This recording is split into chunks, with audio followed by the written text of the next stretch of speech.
to suppress and restrict voter turnout. Surely that only increases the legitimacy and mandate of the Scottish Parliament and Scottish Government and makes this place even more detached from voters in Scotland. I think the coalition we've seen with the Greens just shows that very clearly to everyone that the one thing the Scottish Government failed to achieve, the SNP failed to achieve in May, was an outright majority. David Mundell.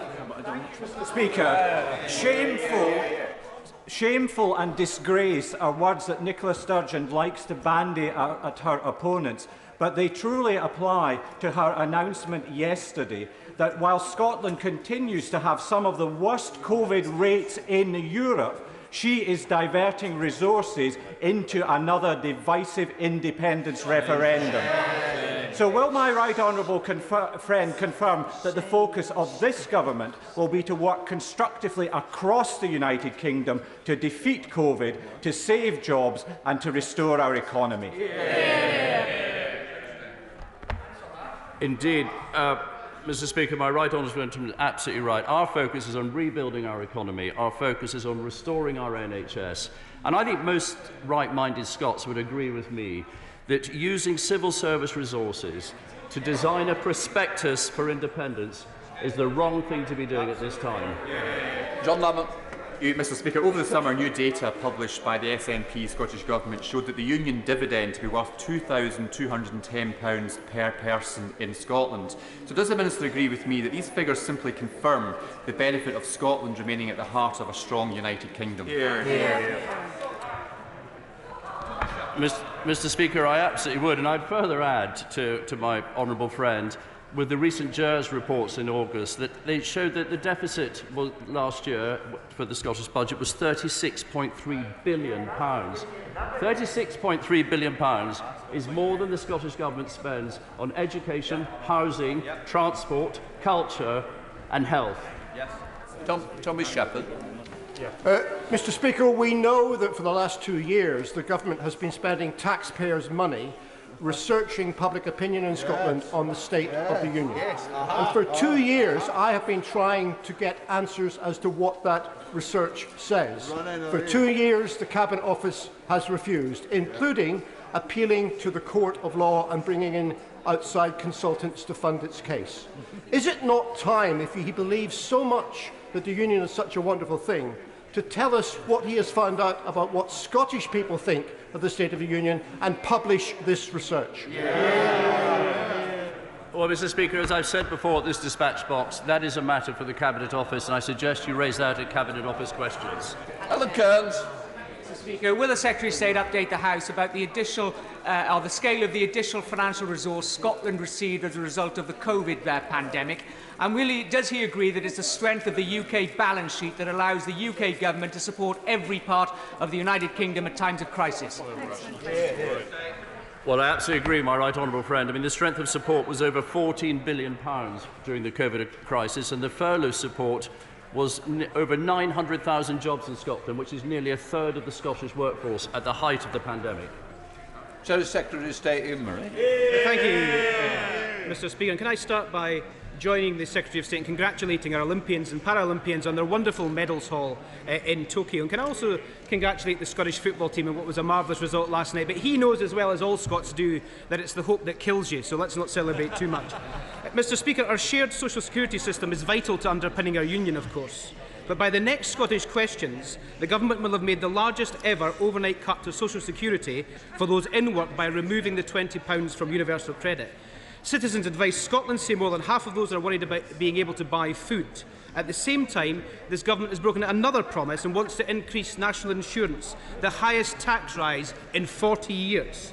The Joseph Rowntree Foundation say around 150,000 working families in Scotland on low incomes will pay an average of £100 extra in tax while losing £1,000. So can the Secretary of State tell the House what advice did he give to those families who are on low incomes of where they should cut £1,100 from their family budget? Mr. Speaker, the uplift in universal credit was always intended to be temporary. It was to help claimants through the economic shock and the financial disruption of the pandemic.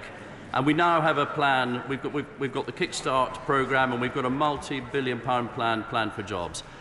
And I understand that it's difficult when you have to break a manifesto promise, and the Prime Minister is very clear that he did that in raising national insurance. But he also had a manifesto promise to address social care, something that since 1997, when Tony Blair said he would address it, something that hasn't been done. Well, there's no money going into social care, Mr. Speaker, but we'll leave that to a different time. Our shadow team had the opportunity to visit Orkney last week to the European Marine Energy Centre. They have facilities such as the most powerful tidal turbine in the world that results in them having excess energy that they can't get back to the mainland, while at the same time the Scottish and UK governments are backing the Cambo oil field. So can I ask the Secretary of State, for COP26 coming to Scotland, should he not be leading by example, refuse Cambo and at the same time reform the outdated transmission charge regime while providing funding for a new large capacity interconnector between Orkney and Shetland to the mainland that will bring huge benefits and innovation to the islands but power large parts of Scotland from renewable resources? Well, first of all, I'd say on Cambo, all our North Sea oil licences are factored into the 2050 net zero plan. And I also take, on the interconnector, that's something where discussions are ongoing, and it's part, obviously, devolved because Ofgem are involved and others, etc. But leaving that to one side, I would take the overall view on oil and gas is that there will be multi-uses for oil and gas for years to come. People have to understand that. And my view is that if you're going to get your oil, you may as well get it domestically rather than import it. Andrew Jones. 5, Mr. Speaker.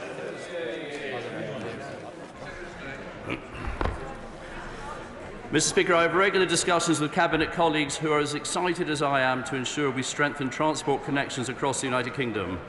We recognise the importance of transport and how it is vital to economic growth, job creation and social cohesion, and that is why the Union Connectivity Review was commissioned. I look forward to the final report being published later this year. Jones. I thank my right honourable friend for that answer. The family links, the business links, the cultural links between Harrogate and Nesborough and Scotland are growing, but for them to grow further, they'll need better connectivity. And the East Coast Main Line is at the heart of that. So will he welcome the investment that's currently being made in that line and highlight its importance into that Union Connectivity Review which he just mentioned? Yes, Mr. Speaker. I mean, the government's determined to level up every corner of the United Kingdom, bringing communities across the country closer together. That's important.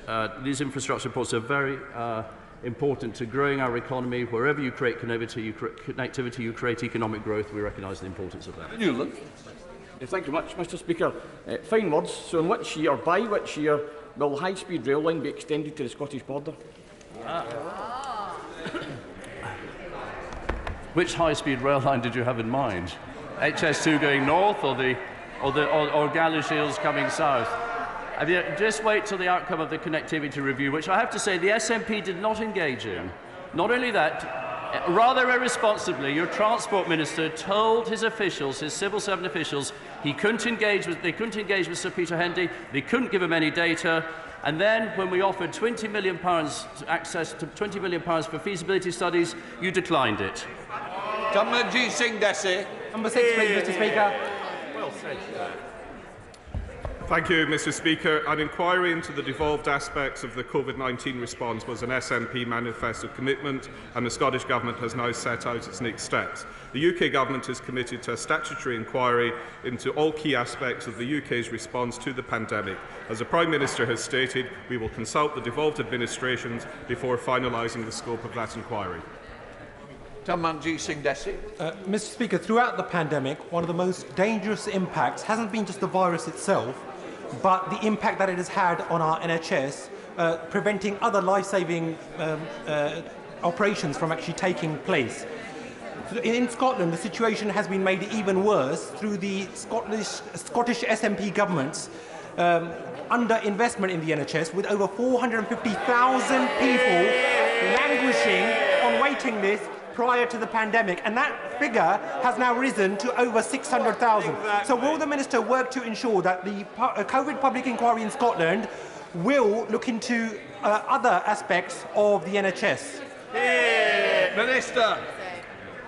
Well, the honourable gentleman is right to highlight that the impacts of the pandemic are felt in many areas and other parts of the health service, and there is a need to catch up with that backlog of missed operations and treatments. And I'm absolutely delighted that yesterday the Prime Minister set out very real progress and steps to make that happen, with additional spending in the NHS right across the United Kingdom. Shadow Minister Chris Elmo. Thank you very much, Mr. Speaker. Mr. Speaker, I'm very sorry to tell the House that Scotland now has one of the highest COVID rates in all of Europe, with 8 out of 20 hotspots across Europe in Scotland, according to the WHO.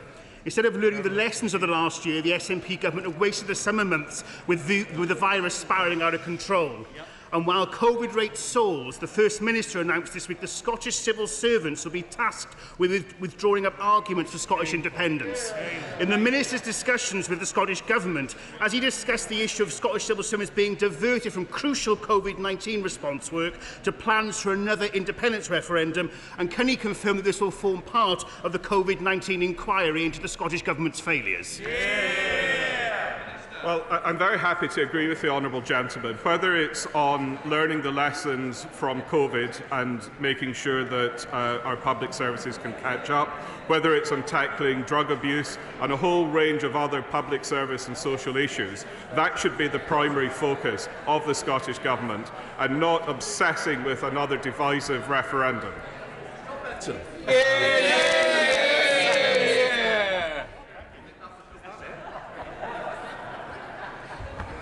Thank you, Mr. Speaker. And with permission, Mr. Speaker, if we have time, I will answer questions 7 and 10 together. This government's already struck trade deals with more than 68 countries, as well as the EU, worth $744 billion a year. This will create new markets for Scotland's exporters, including our world-leading food and drink sector. The Department for International Trade team, based in Edinburgh, is also helping Scottish businesses thrive and grow international. And last week I was delighted to meet the new DIT Director for Scotland heading up this team, and I look forward to planning further engagement with her and our team. Scott Benson. Thank you, Mr. Speaker. Scotland's businesses will be among the main beneficiaries of the trade deals we have already secured around the world, with our historic agreement with Japan, boosting trading opportunities for over 500 Scottish businesses alone. Does my right honourable friend agree with me that we will now be able to use our new status as an independent trading nation to promote the very best that Scottish industries have to offer to the world? I obviously completely agree with my honourable friend. He's absolutely right. This government is working hard to strike new deals, new trade deals around the world that will benefit key business sectors and consumers across Scotland and across the whole of the UK. We are opening new opportunities for iconic Scottish and British industries to thrive overseas. Bob Bartman. Speaker, as the government negotiates new free trade deals around the world as global Britain, and the new agreement with Australia removes the 5% tariff on the export of whisky to Australia, hot on the heels of the reduction of, the tariff-free period of 5 years with the United States, does my right honourable friend agree with me that the advantage to Scotland of negotiating together with the United Kingdom for free trade deals makes the case for the United Kingdom to be together as one country? On that final point raised by my honourable friend, I couldn't agree more. It's hugely welcome to see the removal of the 5% tariff on Scotch whisky in the agreement in principle between the UK and Australia. This will help Scottish whisky distillers continue to expand exports to Australia, which have almost doubled over the last decade, making Australia our 8th largest market by value. Final question, Alan Brown.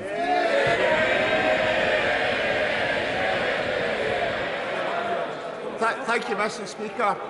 Wonder if the Minister, with all these free trade deals, wonder if the Minister can detail what was the losses to the seafood industry through Brexit, what was the compensation they've received from the UK Government, what's the current losses to the hospitality industry because they can't access EU labour, and what's the total losses to the Scottish Food and Drink Federation because of the shortages caused by the HGV lorry driver crisis? I didn't quite catch all of that, Mr. Speaker, but I did catch the words fishing and HGV drivers. On fishing, I wouldn't be surprised if I talked to much more people in the fishing industry than the honourable gentleman does, and I will take my advice on the situation in the fishing industry from them rather than from members opposite or indeed Twitter and the rest of social media. In terms of HGV drivers, as my right honourable friend the Secretary of State has already said, we recognise this issue. This is not a Brexit issue. Otherwise, we wouldn't be seeing the exact same problem right across Europe and, in fact, right across the world. And the UK government have already put measures in place to help increase and improve and speed up the recruitment of HGV drivers in this country. Order. Before we come to Prime Minister's questions, I would like to point out that the British Sign Language interpretation proceedings is available to watch on the Parliament Live TV. We now come to Prime Minister's questions. Prime Minister! Thank you, Mr. Speaker. Mick Whitley! Number one. Mr. Colleagues and others, in addition to my duties in this House, I shall have further such meetings later today. Mick Whitley. Thank you, Mr. Speaker. In the run-up to the last election, the Prime Minister said that it's wrong that hundreds of thousands of people are forced to rely on food banks to survive. But research released by the Trussell Trust today showed that 1 in 6 people fear that they will almost certainly have to use a food bank in just 4 weeks' time as a result of the government's decision to act the £20 uplift to universal credit. That's over 500 families and 1,000 children being forced into food poverty in my constituency of Birkenhead alone. Will the Prime Minister concede that the cut to universal credit is wrong, and will he change course? Mr. Speaker, in fact, of course, I'm very grateful to everybody who helps with food banks, and they do a fantastic job. But what this government has done throughout the pandemic is to put the most protection for those who need it most across society. And I'm proud of what we've done by uplifting the living wage, and proud of the arm we put around the whole of the British people. Craig McKinley. Thank you, Mr. Speaker. Could my right honourable friend offer me an answer to the constituents I have of the future as they sit around a tepid radiator powered by an inefficient and expensive air source heating unit, worrying about the payments on the electric car that they didn't want either, while they watch the growing economies of the world going hell for leather building new gas and coal power stations, because they will be asking me why. Could the Prime Minister please commit to solutions that are technologically possible to reduce Britain's CO2, rather than uncosted commitments, which I'm sorry we'll be hearing a lot of at COP26? Well, Mr. Speaker, not only has the price of batteries fallen vertiginously, the cost of solar power has fallen vertiginously, but I'd tell my honourable friend the people of Thanet South, where they have huge opportunities. The cost of wind power in this country has fallen 70% just in the last 10 years. And what I think the people of Thanet want to see, and I'm sure he exemplifies it, is a spirit of Promethean technological optimism, Mr. Speaker. Come to the Leader of the Opposition, Right Honourable Keir Starmer. Thank you, Mr. Speaker. I want to ask the Prime Minister about the promise he made to the British people to guarantee that no one needing care has to sell their home to pay for it. Does that guarantee still stand? Mr. Speaker, what this plan for health and social care does is deal after decades with the catastrophic costs faced by millions of people, the risks that they face up and down the country, that they could face the loss of their home, their possessions, their ability to pass on anything to their children. This is the government that is not only dealing with that problem, but understands that in order to deal with the problems of the NHS backlogs, you also have to fix social care. We're taking the tough decisions, Mr. Speaker, that the country wants to see. We're putting another £36 billion in. And what I'd like to know from the leader of the Labour Party, Mr. Speaker, is what is he going to do tonight? The silence from Mission Control in his... Can I just say, if you don't want to hear the Prime Minister, I certainly do, and I can't hear him. It's not acceptable. Prime Minister, have you finished? Leader of the Opposition, whether he's going to vote for our measures tonight, Mr. Speaker.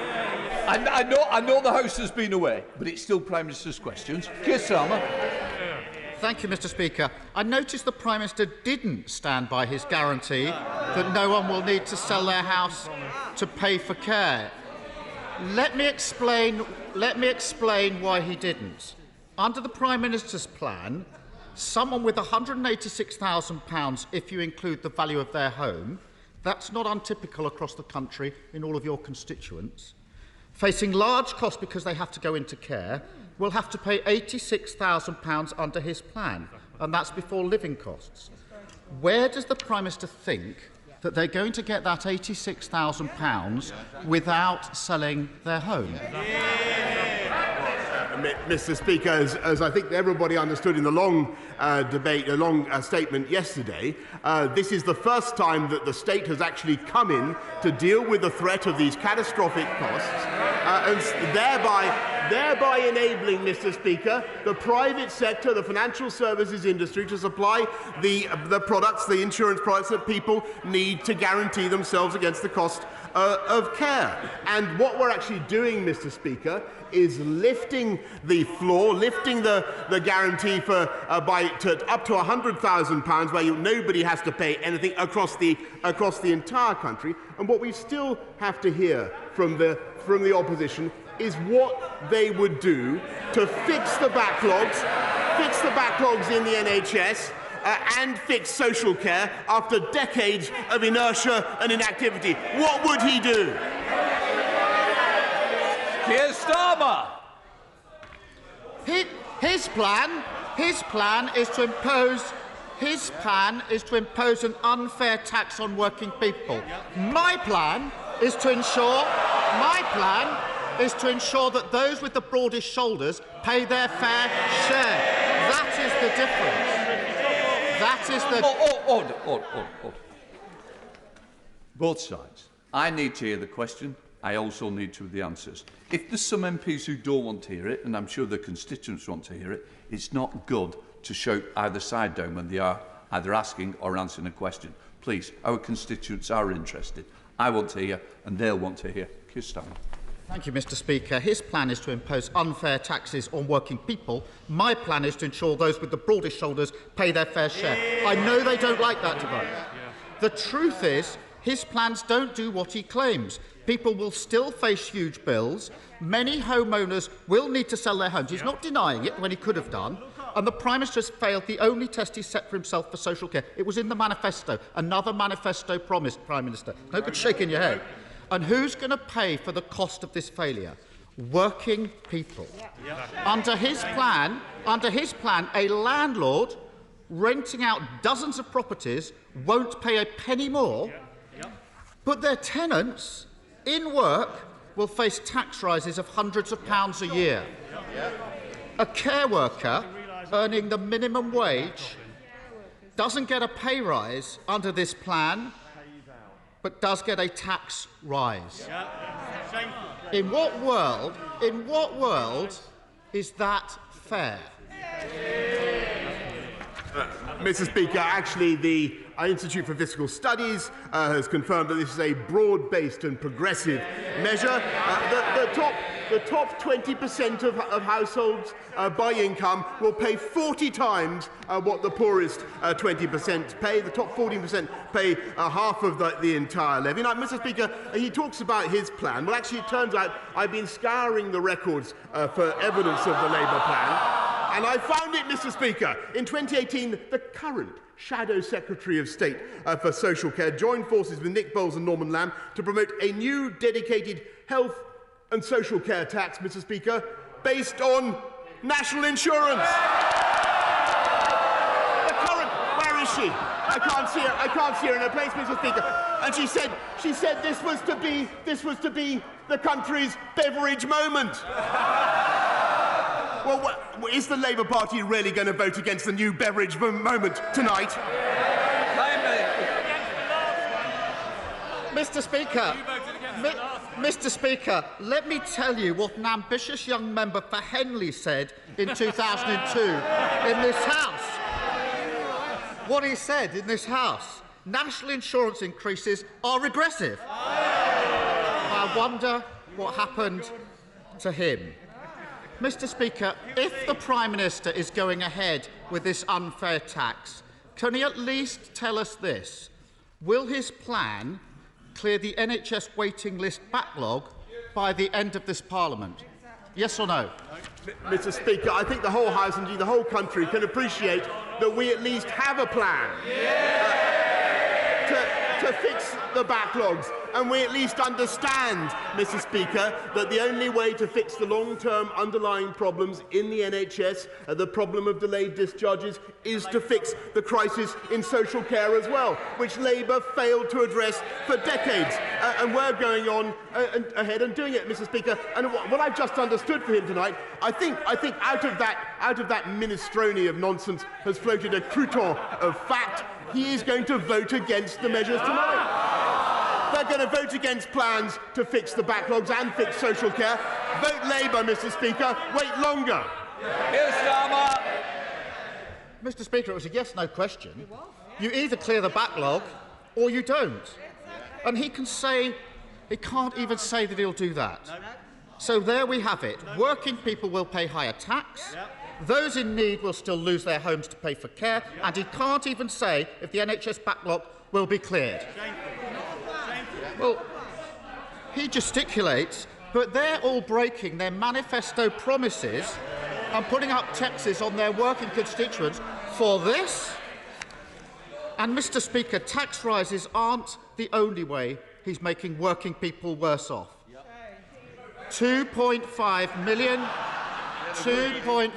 million working families will face a double whammy, a national insurance tax rise and £1,000 a year universal credit cut. They're getting hit from both sides. Of all the ways to raise public funds, why is the Prime Minister insisting on hammering working people? Mr. Speaker, we're proud of what we've been doing throughout this pandemic to look after working people. We're proud of the extra £9 billion we put in through universal credit. And, Mr. Speaker, I think people in this House and across the country should know Labour wants to scrap universal credit altogether. We believe in higher wages and better skills, Mr. Speaker, and it is working. That's why we're investing in 13,500 work coaches, £3,000 a year for 11 million adults across this country to train under the Lifetime Skills Guarantee. And it's working, Mr. Speaker, because for the first time since 2019, after years and years of stagnation, you are seeing wages are rising, Mr. Speaker. Wages are rising. Wages are rising for the lower paid. They believe in welfare. We believe in higher wages and higher skills and better jobs. Higher wages and higher skills, he says. How out of touch he is. What do they laugh? What do they say to Rosie? What do they say to Rosie? Because Rosie's the sort of person that this impacts on. Laugh away. A single mother working on the minimum wage in a nursing home. She got in touch with me. She will lose £87 a month due to the universal credit cut. A huge amount to her. She will now also be hit with a national insurance tax rise. She's asked for more shifts, and she can't get them. She's unable to get further help with childcare. What does the Prime Minister, what does the laughter say to Rosie? This is a government that underfunded the NHS for a decade before the pandemic, took £8 billion out of social care before the pandemic, then wasted billions of pounds of taxpayers' money on dodgy contracts, vanity projects and giveaways to their mates. They cut stamp duty on second homeowners, super tax deductions for the biggest companies, and now they're telling millions of working people that they must cough up more tax. Isn't this the same old Tory party, always putting their rich mates and donors before working people? Well, I think very sadly, Mr. Speaker, what you're hearing is the same old nonsense from Labour, because what they want to do, they want to scrap a universal credit, and I have every sympathy for Rosie, and I admire her and families up and down the land. But the best thing we can do for them is have a strong and dynamic economy. And as I speak to you now, our economy is the fastest growing in the G7, Mr. Speaker, because we've had the fastest vaccine rollout and the fastest opening up of any comparable country, Mr. Speaker. And never forget that he would have kept us in the European Medicines Agency. He attacked the Vaccines Task Force, Mr. Speaker. And if we'd listened to Captain Hindsight in July, Mr. Speaker, we wouldn't have the fastest growing economy in the G7. We'd still be in lockdown, Mr. Speaker. And it's true. And if we listened to him today, we wouldn't be trying to fix the NHS backlogs, and we wouldn't be finally dealing with social care, Mr. Speaker. This is the government that takes the tough decisions to take this country forward.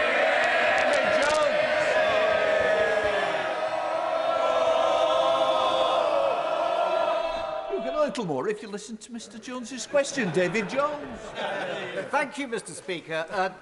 Does my right honourable friend agree that while the recent extension of the grace periods for the movement of goods between Great Britain and Northern Ireland is welcome, it does not yet amount to a permanent fix of the Northern Ireland Protocol, which Lord Trimble suggests is inimical to the Belfast Agreement? And will he confirm that in the continuing negotiations, the government will draw the attention of the EU to the positive advantages of mutual enforcement as advocated in the recent excellent paper by the Centre for Brexit Policy? Yes, I thank both my right honourable friend and the Centre for Brexit Policy for their analysis.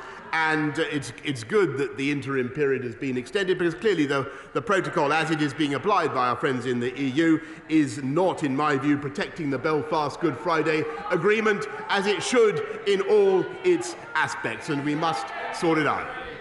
Leader of the SNP, Ian Blackford. Thank you, Mr. Speaker. Yesterday, without consultation, the Prime Minister announced plans to impose a regressive Tory poll tax on millions of Scottish workers. The Joseph Rowntree Foundation estimates that around 2 million families on low incomes will now pay an average of an extra £100 a year because of the Prime Minister's tax hike. Yet again, the Tories are fleecing Scottish families, hitting low and middle income workers and penalising the young. A Tory Work and Pension Secretary, former Tory Work and Pension Secretary, called it a sham. A former Tory Chancellor has said this is the poor subsidising the rich. A former Tory Prime Minister has called this regressive. Prime Minister, isn't this the case that this Tory tax hike is once again balancing the books on the backs of the poor and the young? Mr. Speaker, the right honourable gentleman says there was no consultation. Actually, I much enjoy my conversations with representatives of the Scottish administration, and one thing they said to me was they wanted more funding for the NHS, Mr. Speaker. And I'm delighted that we're putting another £1.1 billion into the NHS and in Scotland, Mr. Speaker, while all they can talk about is another referendum. And I think that is a clear distinction between us and the Scottish Nationalist parties about what are the real priorities of the people of this country. In Blackford. No answer to the question, because the facts are this is a tax hike on the poor and on the young, Prime Minister, and you should be ashamed of yourself, Prime Minister. Mr. Speaker, we now know the economic direction of this toxic Tory government. We're going to see furlough scrapped, universal credit cut, more tax hikes for the low paid. Let us be in no doubt, this is the return of the Tories' austerity agenda.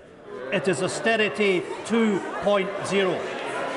On this Prime Minister's watch, the United Kingdom now has the worst levels of poverty and inequality anywhere in North West Europe. And in-work poverty, Prime Minister, has risen to record levels this century. More Tory austerity cuts will make this even worse. Scotland deserves better. There is clearly no chance of a fair COVID recovery under this Prime Minister and under this Westminster government. Isn't it the case, Mr. Speaker, that the only way to protect Scotland from Tory cuts and the regressive tax hikes is to become an independent country with the full powers needed to build a fair, strong and equal recovery for the people of Scotland? Well, Mr. Speaker, I don't think that is the right priority for this country or for the people of Scotland. And I just remind him, actually, the words of the Deputy Leader of the Scottish Government, who welcomed it when the Labour Government put up NI by a penny to pay for National Health Service. He said, I'm absolutely delighted, there's a guy called John Swinney, I'm absolutely delighted that the Chancellor of the Exchequer has now accepted that progressive taxation is required to invest in the health service in Scotland, Mr. Speaker. I mean, get your story straight. This is more cash for people in Scotland, it's more investment for families in Scotland, it's good for Scotland and good for the whole of the United Kingdom. Davis. Thank you, Mr. Speaker. The growing populations of Grantham and Stamford require a long-term integrated healthcare strategy. Can the Prime Minister confirm what action the government is taking to implement regular reviews of healthcare provision to meet the future needs of my constituency? My honourable friend is quite right. He's a great advocate for people of Grantham and Stamford, and the Health and Care Bill will ensure that there are integrated healthcare partnerships bringing together local authorities and local healthcare, but there is more to be done, and that will be done in the forthcoming white paper. Ed David. Mr. Speaker, yesterday's social care plan forgot family carers. Yet we're the millions wiping bottoms, washing and dressing our loved ones, whether they're elderly or disabled, ill or dying. We carers just want a fair deal. So will the Prime Minister raise carers' allowance? Will he guarantee proper breaks for carers? Will he change employment law so we can balance caring with work? And will he ensure there are enough professional carers to help, starting with a new visa for carers? Mr. Speaker, we carers have a lifetime of ideas to improve our loved ones' care. So why does the Prime Minister keep ignoring us and taking carers for granted? Mr. Speaker, I think the whole House acknowledges the massive debt we owe to unpaid carers, such as himself, up and down the country, and we thank them for what they're doing. What this plan does is, of course, mean that there will be a huge injection of support, both from the private sector and from the government, into caring across the board. And I believe that will support unpaid carers as well, since they will no longer have the anxiety, for instance, that their loved ones, their elderly loved ones, could see the loss of all their possessions. What we're also doing for carers is making sure that we invest now £500 million in their training, in their profession, to make sure that they have the dignity and progression in their jobs that they deserve. Rob Roberts. Thank you, Mr. Speaker. Ainion and Ethel Jones from Mynydd Mostyn Dairy in my constituency have created a real buzz. By serving a self-serve milk facility on their farm for the local community. Sadly, the local council have served them with an enforcement notice, which has led to almost 9,000 locals signing a petition in support of them. Does my right honourable friend agree that businesses that have done their best to survive and diversify over this horrendous last year should be supported and not threatened by the local authority as they do all they can to grow their business?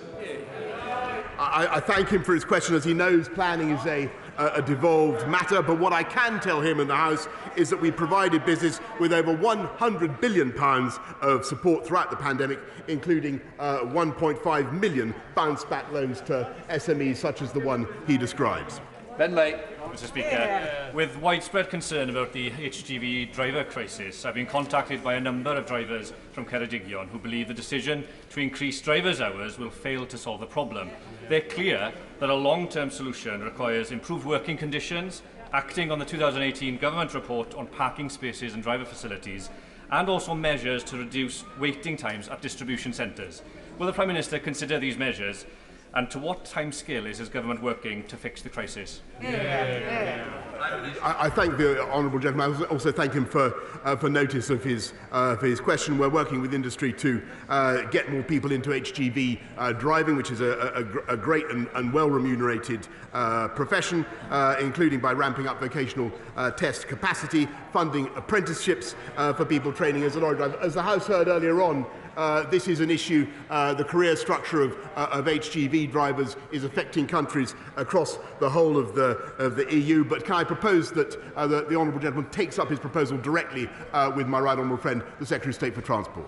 Richard Drax, close question. Number 15, sir. Mr. Speaker, this government is committed to levelling up the whole country, and Dorset is no exception. I'm delighted that the Local Growth Fund in Dorset has contributed £98.4 million to 54 projects since 2015, and I understand that Dorset Council have also made a bid to the Levelling Up Fund to improve access at Weymouth Station. Richard Drax. As a former soldier, time is never wasted on reconnaissance. And can I ask my right honourable friend to come and get some good Dorset sea air to visit Weymouth and to see the infrastructure for himself? Because until we improve it, we can't attract the investment and the jobs and prosperity that we desperately need at an ancient seaside resort that needs a bit of love, attention and government money. I can think of nothing nicer than a trip to Weymouth, which I think was the favourite watering hole of George III, I'm told, by the Lord Chancellor. But I will do my utmost to oblige him. Thank you very much, Mr. Speaker. My constituents spent hours waiting to get through to someone on the government-issued number for non-British nationals in Afghanistan. Distressed and fearful for his family, he was relieved when he eventually spoke to someone. However, when they thought my constituent had hung up, he overheard them laughing and say to a colleague, "We are having to lie to people. We are giving them false hope. The whole thing is an entire scam." Is it the Foreign Secretary, the Defence Secretary, the Home Secretary or the Prime Minister who's responsible for this scam? Mr. Speaker, I think the whole country should be proud of what we've done to welcome people from Afghanistan. Operation Warm Welcome continues, and as I speak to you, Mr. Speaker, we've already received more than 15,000 people from the Kabul airlift, the biggest exercise this country has undertaken. I'm sorry to hear about the particular case that she raises. Can I propose that can I ask her to send it directly to me, and I will take it up? Anderson. Thank you. Thank you, Mr. Speaker. Now then, we have thousands of illegal immigrants arriving on our shores every single month. When are we going to take some direct action and send the boats straight back?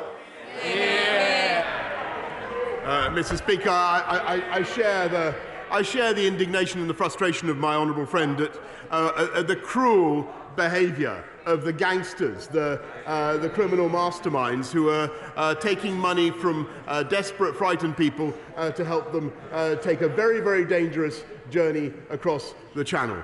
This is a perennial problem, but my right honourable friend, the Home Secretary, is dealing with it in the best possible way, which is to make sure that they don't leave those French shores. We depend to a large extent on what the French are doing, but clearly, as time goes on and this problem continues, we are going to have to make sure that we use every possible tactic at our disposal to stop what I think is a vile trade and a manipulation of people's hopes. Neil Hanvey. Thank you, Mr. Speaker. According to the Joseph Rowntree Foundation, my constituency, Kirkcaldy and Cowdenbeath, is the fourth most impacted by the cut to working tax credits and universal credit. And it's impacting families that are working in multiple jobs. £1,000 may only cover the cost for a single roll of wallpaper in the Prime Minister's flat. However, can he please set out his understanding of the plight of the working poor, and can he explain to the House what he means when he says they should see their wages rise through their own efforts? Mr. Speaker, I think that everybody sympathises with people who are on low incomes, who we tried to protect throughout the pandemic. And my right honourable friend, the Chancellor, brought forward a package that was recognised around the world as being almost uniquely progressive in the way that we directed funding and support at the lowest paid and at the neediest. And that was quite right. But what we're also now trying to do, Mr. Speaker, is ensure that we have a high-wage and high-skilled, jobs-led recovery. And that is what is happening. And I'm proud, Mr. Speaker, to be a Conservative Prime Minister who is seeing wages rise now for the lowest paid by the fastest rate for many years. James Ray. This is, I think, the first opportunity the whole House will have to thank all of those who played a role in rolling out the superb vaccine programme over the last 6 months or so, ranging from the whole of the National Health Service, the military, and if I may, Mr. Speaker, a particular word for the Order of St John Ambulance, of which I have the honour to be an honorary commander. All parties in the House who might have an interest in St John will have an opportunity to thank them personally, if they'd like to do so, in a reception which I'm hosting on the terrace straight after PMQs today. And it might be that you, Mr. Speaker, or perhaps the Prime Minister or others would honour us with their presence just to thank these thousands of volunteers who've done such superb work over the last 6 months. I indeed join my honourable friend in thanking the St John's Ambulance for everything that they do. They've been fantastic, and I've met many St John Ambulance volunteers during the last 18 months. They've done an absolutely astonishing job. I don't think I can myself come to his reception, but I hope it will be well attended. I'm sure it will be very well attended. Can I take this opportunity, Mr. Speaker, to urge everybody in the country who has not yet had a vaccination, who is eligible for one, to get it as soon as they can. Peter Kyle. Thank you, Mr. Speaker. With a net approval rating among Tory supporters of -53, can the Prime Minister get to his feet, put his hand on his heart, promise the country, this House and his own supporters that the Education Secretary is the right person for the job and he's up to the job? Mr. Speaker, I think the whole House will recognise that the Education Secretary has done a heroic job of dealing with a very difficult circumstance in which we've had to close schools, Mr. Speaker, during the pandemic, and never forget. I think the job of teachers, the job of parents up and down the land would have been made much easier if Labour and the Labour leadership in particular had the guts, and he'd had the guts to say that schools are safe, Mr. Speaker. Julia Marshall. Thank you, Mr. Speaker. Does my right honourable friend agree with me that our constituents, including mine in Hertford and Stortford, should come forward, see their GP if they have concerns about their health, and that his statement yesterday should give them assurance, confidence that this government is there for the NHS and that the NHS will be there for them in their time of need? Yes, Mr. Speaker, and that's why we're putting another £36 billion under the measure we're putting forward tonight. And I'm absolutely astonished that the party of Nye Bevan has repeated or confirmed today that they're not going to vote for that. We want GPs to be seeing the right people at the right time. We want to fix the waiting lists, Mr. Speaker, and that is the objective of the measures that we're bringing forward.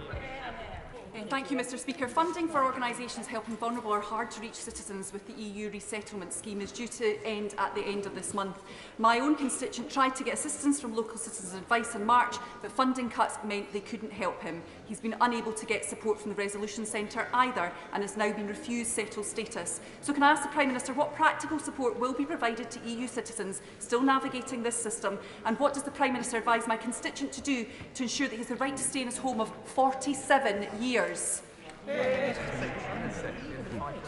Well, I'm of course sorry to hear about the troubles her constituent is experiencing, but I would just remind her that under the EU settlement scheme, we have helped, I think, almost 6 million people to settle in this country. I think a number which is far more than double the number that was expected at the time of the Brexit referendum, Mr. Speaker, and I think a tribute to the compassion of this country and its willingness to help those who come here and make their lives here.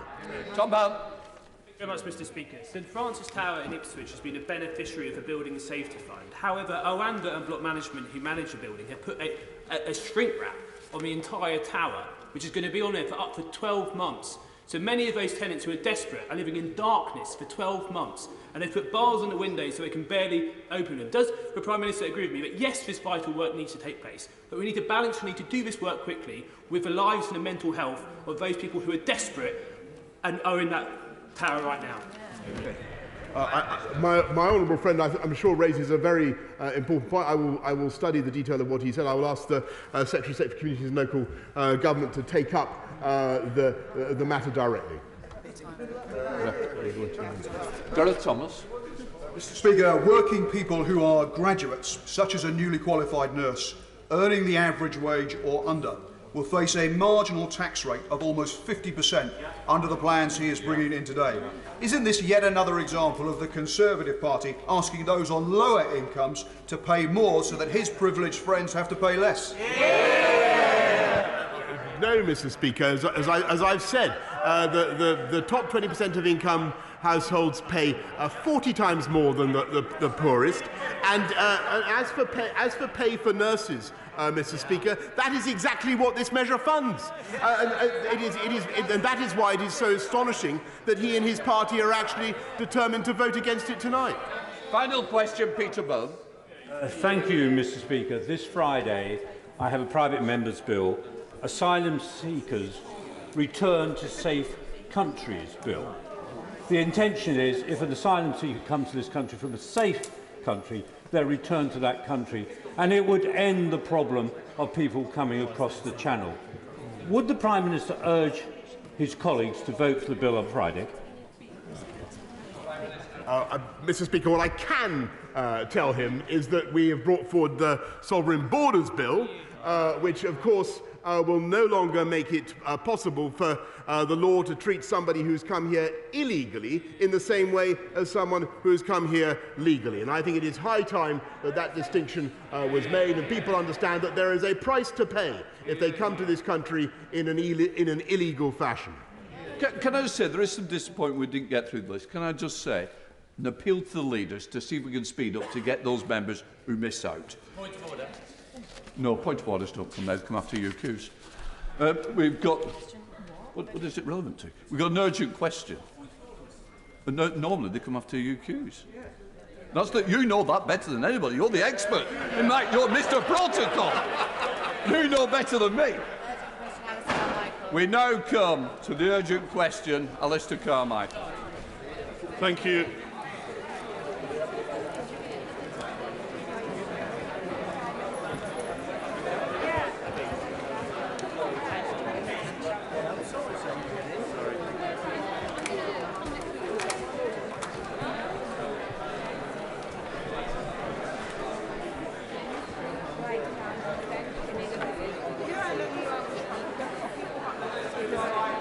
Thank you, Mr. Speaker. I've waited a while for this one, so I can wait a few seconds longer, I'm sure, to ask the Minister for the Cabinet Office if he will make a statement on government plans to introduce vaccine passports.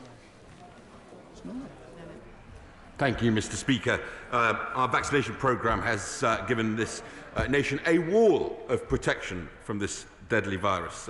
Data from Public Health England estimates that 2 doses of a COVID-19 vaccine offers protection of around 96% against hospitalisation, and that our jabs have prevented over 100,000 deaths, over 143,000 hospitalisations, and around 24 million infections. It is this protection, Mr. Speaker, that has allowed us to carefully ease restrictions over the past few months. However, we must do so in a way that is mindful of the benefits that both doses of the vaccine can bring. On the 19th of July, Mr. Speaker, the Prime Minister announced that by the end of September, when everyone aged 18 and over will have had the chance to get fully vaccinated, that the government plans to make full vaccination a condition of entry to nightclubs and other venues where large crowds gather. As a condition of entry to these venues, people will need to show that they are fully vaccinated, and proof of a negative test will no longer be sufficient. We'll be confirming more details about this in due course, Mr. Speaker. This approach is designed to reduce transmission and serious illness. It is in line with the approach we've taken on international travel, where different rules apply depending on whether you've had both jabs. Mr. Speaker, I'd like to end by urging people to come forward to get the jab. 88% of people have had one jab, and over 80% of people 16 and over have now had the protection of both doses. It is the best way to protect yourself, your loved ones and your community. So please come forward and join them and make our wall of protection even stronger. Mr. Speaker, can I first of all thank you for allowing me to ask this urgent question. As Big Brother Watch bring their campaign against vaccine passports to Westminster today, it is certainly timely. The introduction of vaccine passports will have enormous practical implications for the literally thousands of businesses across the country who will be required to gather and to hold our data, and it is on these aspects that the answers are most urgently required from the government, not, as the Minister has just said, in due course. The deadline for implementation of this scheme is now just 3 weeks away. We must not, however, lose sight of the fact that a scheme of this sort opens the door to a major change in the relationship between the citizen and the state. Never before in peacetime has government in this country controlled in this way where we can go, with whom and what to do. And if the government has concluded that this now has to change, then at the very least, this House must have a chance to make its voice heard and its views known. So when will we get the vote that the Minister promised us before the recess? The case for vaccine passports is riddled with inconsistencies. Nightclubs have been open now since July, and notwithstanding recent events in Aberdeen, they have been relatively safe. If they are safe today for people to enjoy responsibly, then what does the government expect to change between now and the end of the month? On Monday, the Minister told me at the dispatch box, we do know that 60% of people who have had 2 jabs will not become infected with the Delta variant and therefore cannot infect someone else, although 40% can and will. The 40% figure highlights one of the biggest dangers of the whole idea: taking people into large social gatherings where they think they will be safe from infection, but in fact they are not. The Minister will know that there will always be some who cannot be vaccinated. So if entry to nightclubs or events is to be dependent on demonstrating vaccination, they will be excluded. So can the Minister tell the House what assessment has the government made with regard to their duties under equalities legislation? A study by the Nighttime Industries Association found that 69% of their members view the introduction of vaccine passports as having a negative impact on business. 70% said they were not necessary for opening their business. Why is the government not listening to the experts in the industry? When will the nightclubs and other businesses be told how they will be expected to check the vaccine status of their patrons?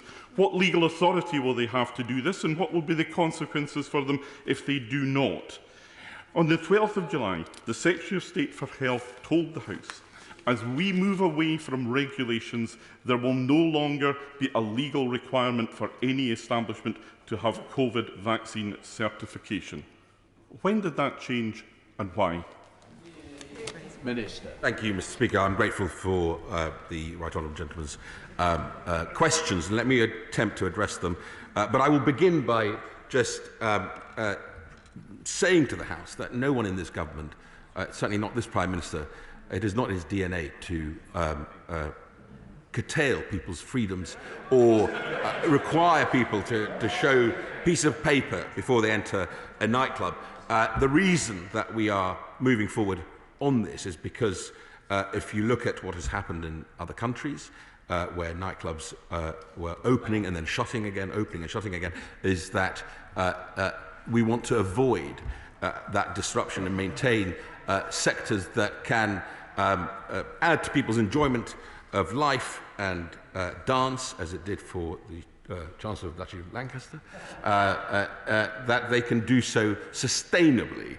The reason for the end of September, which is one of his questions, is because by the end of September, all 18-year-olds and above would have had the chance to have 2 doses.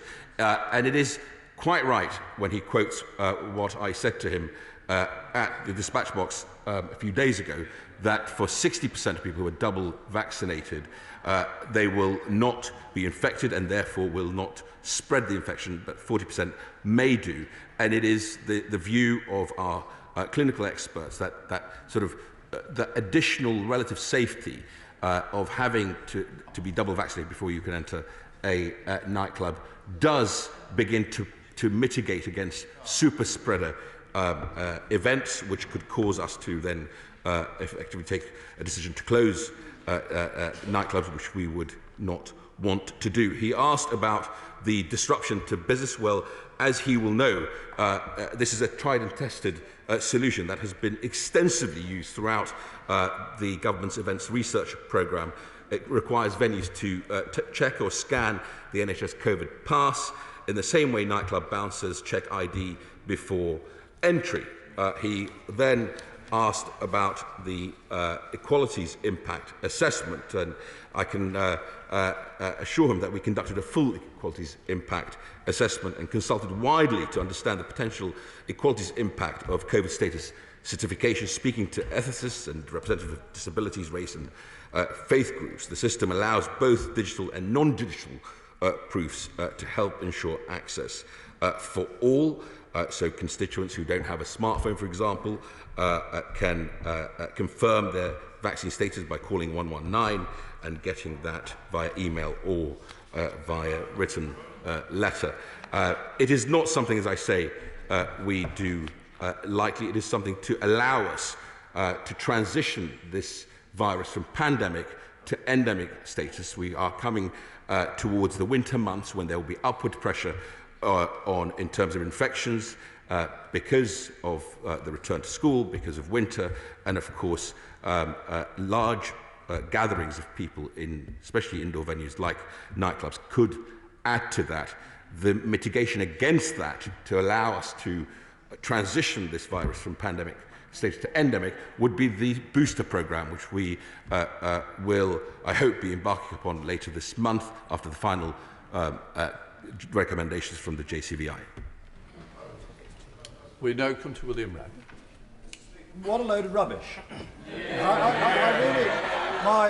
I don't believe my honourable friend believes a word which he just uttered, because I remember him very persuasively stating my position, which we shared at the time, that this measure would be discriminatory, and yet he's sent to the dispatch box to defend the indefensible. This is a needless fight that we seem prepared to have in this House over this issue, completely unnecessary.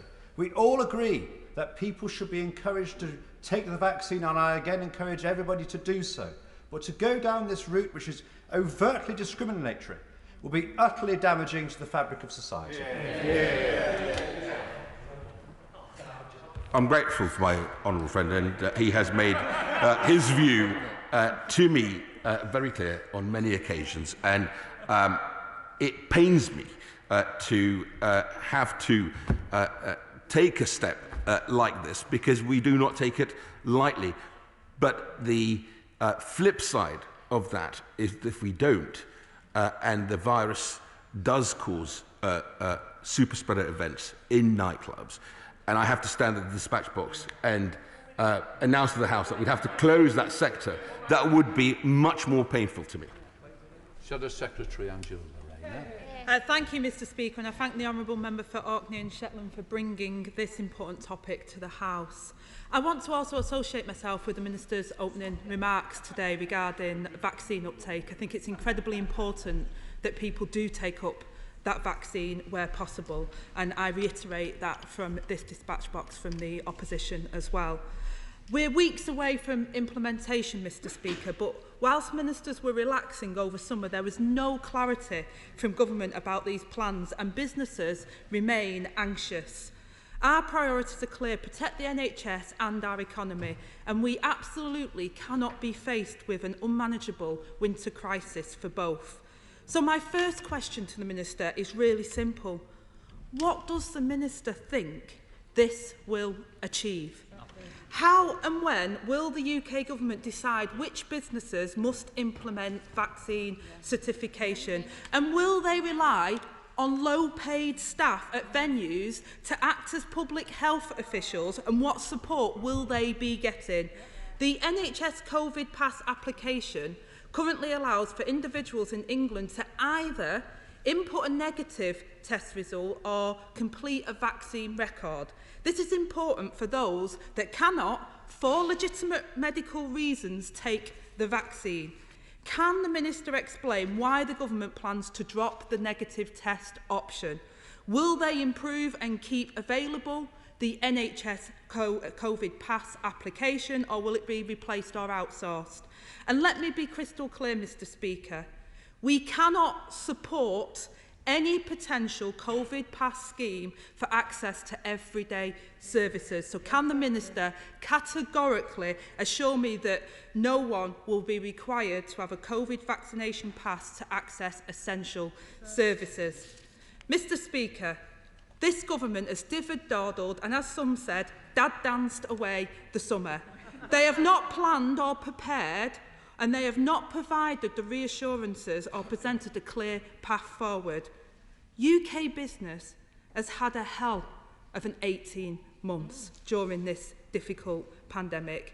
They need a proactive, supportive government, and it's about time, Mr. Speaker, that ministers opposite work towards this aim. Minister.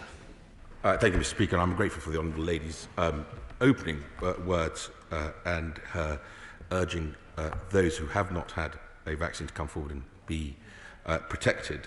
She asked a number of important questions relating to this, including what this will achieve. Well, she will know that the ability for people to travel whilst being double vaccinated was something that was important, and the implementation of that was successful, largely successful. We need to go further to make sure that we recognise other vaccines from other countries around the world that will be recognised by the WHO and our regulator and other regulators to make it even easier for people who are double vaccinated to travel to the United Kingdom. The NHS stands ready to continue both NHS England, Scotland, Wales and Northern Ireland, that joint work, as well as, of course, NHS X in terms of the technology. She asked about people's access to essential settings, incredibly important. I can assure her that there are some essential settings which will not need to for people to show COVID vaccine certification. These settings that have stayed open throughout the pandemic, such obviously public sector buildings, essential retail, essential services, and of course public transport. She asks also about what this will achieve domestically. Well, I think, I hope, combined with the vaccination programme, the booster programme, and all the work we've done around education, we'll be able to transition this virus post the winter from pandemic to endemic status. And the reason for this very difficult decision is to allow us to sustain the opening of the economy, including the nightclub sector, without having to flip-flop and go back and close down sectors because of super spreader events. When you talk to whether it be the Chief Medical Officer, Chris Whitty, will tell you that is, of course, in absolute terms, because of what I discussed earlier, if you're double jabbed, only 60% will not be infected and therefore not spread, but 40% could. But in relative terms, putting that downward pressure on the infection rates is important in that journey towards that transition from endemic to from pandemic to endemic. I have to say I agree with what the chairman of the Select Committee said. The Minister set out earlier this year that this was discriminatory. He was right then, and he remains so. It is a discriminatory policy. The vaccines are fantastically effective at reducing hospitalisation and death. They're very much less effective against the Delta variant at reducing transmission. This is a pointless policy with damaging effects. And I'm afraid the Minister is picking an unnecessary fight with his own colleagues. And I say to him, the government should think again. The Leader of the House has been clear. We do not believe, in this House, the government does not believe this policy is necessary for us to meet here in a crowded place. Let's not have one rule for members of Parliament and another rule for everybody else. Drop this policy. Minister. I'm grateful for my right honourable friend's question. He asked about my previous position, which again I addressed a few days ago from the dispatch box back in January and then February. we didn't have the level of evidence of the Delta variant, which he spoke about, which is far more infectious, only requires a few particles of Delta to be infectious. The data I gave earlier, I cited earlier, that 60% of people who are double vaccinated will not be infected by Delta and therefore will not spread it, but 40% could do. In terms of being discriminatory, there will be, of course, exemptions. So in exceptional circumstances for individuals where a clinician recommends vaccine deferral or that vaccine is not appropriate and where testing is also not recommended or on clinical grounds. And of course those who have received a trial vaccine, including those who are blinded or may have a placebo as part of the formally approved COVID vaccine trials in the United Kingdom.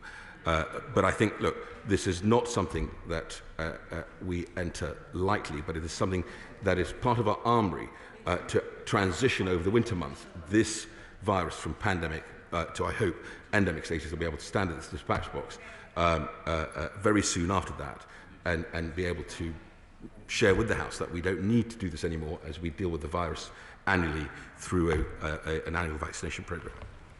SNP spokesperson Stuart Hulsey. Thank you, Mr. Speaker. Can I first pay tribute to all of those involved in the vaccination programme? It has been extraordinary. I mean, in Scotland, we've got 4.1 million adults with the first dose, almost 4 million with the second dose, north of 90% of all adults with at least one dose. And it's across the UK. It's a fantastic result since last December. But the pandemic isn't over. Lives are still at risk, and the pressures on the NHS are very real. So we in Scotland are introducing a vaccine passport, but broadly it will be limited to nightclubs, outdoor standing events with more than 4,000 people, and any event with more than 10,000 people. While the rules in England may be slightly different, I hope it is as proportionate as that. But can I ask the Minister, and can I go back to the issue about essential services? It's not enough simply to say you won't need a vaccine passport to get an essential service. It's got to be any setting where your attendance is unavoidable. Shops, public transport, medical services, education. We need the confirmation that no setting where your attendance is unavoidable, you will require to have a vaccine passport. Minister. I'm grateful for the honourable member's excellent citation of the vaccine success in Scotland. NHS Scotland has done a tremendous job, as has the NHS in Wales and Northern Ireland, and of course in England. And I think he raises a really important point around essential services, and of course in the process of parliamentary engagement and scrutiny, we'll be able to share the detail of that in due course. Karen Bradley. Thank you very much, Mr. Speaker. And can I pay tribute to my honourable friend who is defending a policy that I don't think his heart is truly in. But can I ask him a technical question? If a fake vaccine passport is used, who bears responsibility? Will it be the venue? Will it be the person who checked it? Or will it be the individual who've used the fake passport? And who will police it? Well, we're asking our local police, our local authority, or some other agency. Minister. I'm grateful for my right honourable friend's question, and she asks an important question. And when I or a minister from the Cabinet Office stands at the dispatch box and shares the detail of implementation, we will address that issue in full. Sir Walhotra. The Nighttime Industries Association and others have expressed concerns around the practical implementation of this policy as well. And as the Minister has highlighted, those questions still remain and need to be answered quickly. And will the Minister also publish clear guidance on which events and venues are going to require a COVID passport? There will also be increased costs for businesses at a time when they're recovering. So will they also be getting extra funding, and when will that be announced? Minister. I'm grateful for the honourable lady. We will absolutely issue clear guidance as to which venues. We spoke about nightclubs because they're of particular concern when it comes to evidence from other countries of super spreader events, but we will absolutely do that. Sir Desmond Swain. Isn't the super spreader event the spread of illiberal, discriminatory and coercive policies from this dispatch box?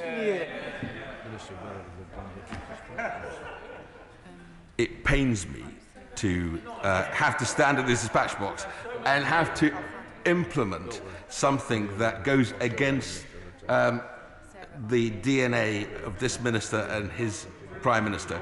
But we are living through difficult times, unprecedented times, as one of the major economies of the world. I think we've done an incredible job as the four nations for implementing the vaccination programme, and this is a precautionary measure to ensure that we can sustainably maintain the opening of all sectors of the economy. Manera Wilson. Very much, Mr. Speaker. I almost feel sorry for the Minister because he really is struggling to defend this policy. But he has failed to answer my right honourable friend's fundamental question about this deeply illiberal, discriminatory and unnecessary policy. Will this House get a vote on the implementation of COVID vaccine passports? Yes or no? Minister.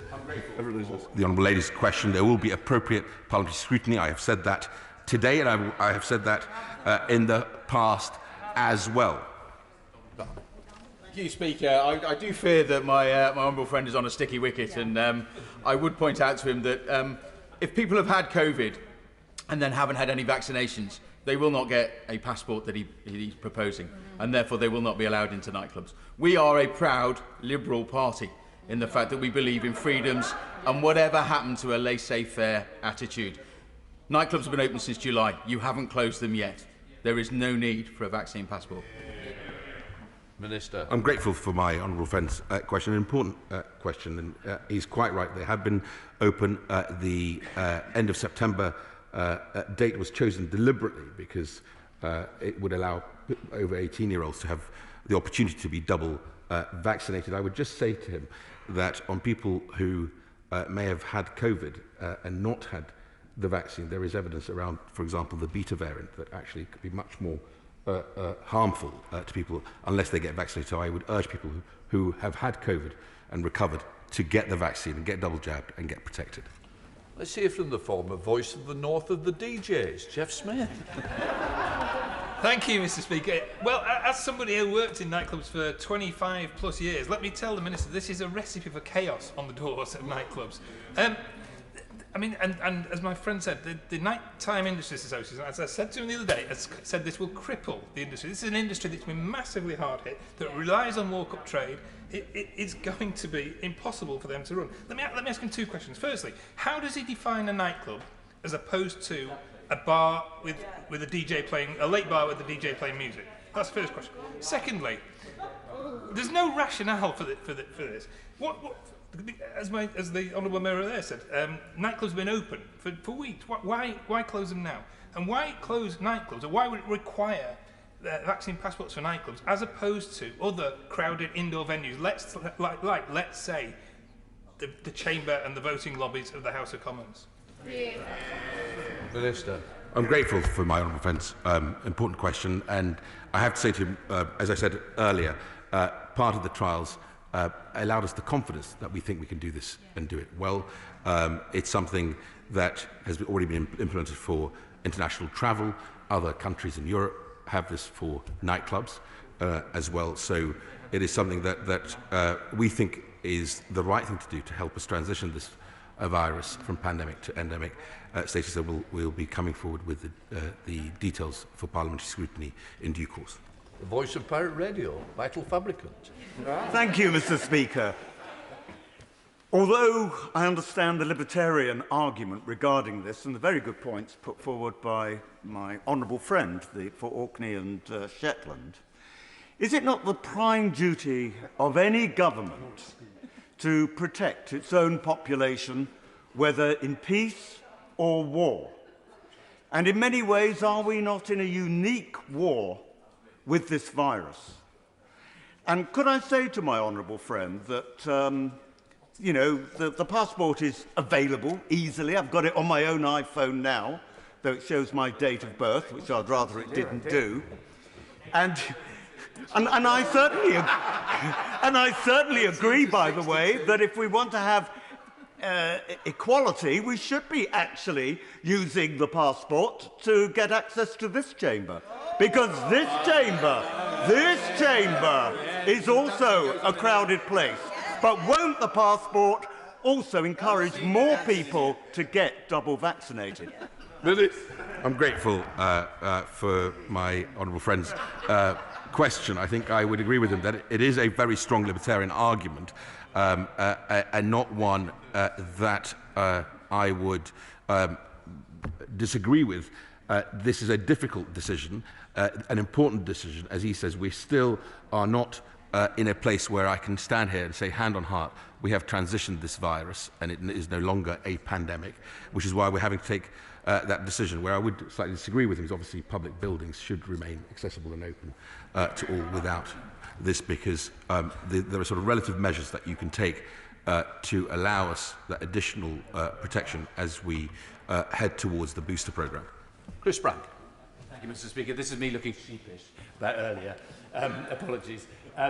Just to say, look, this is just nonsense. I'm 100% in favour of vaccination. I'm 100% opposed to vaccine passports. There's no legal definition of what a nightclub is, as opposed to a place where other people might be bouncing up and down, shouting at one another across a chamber in a room with 500 people.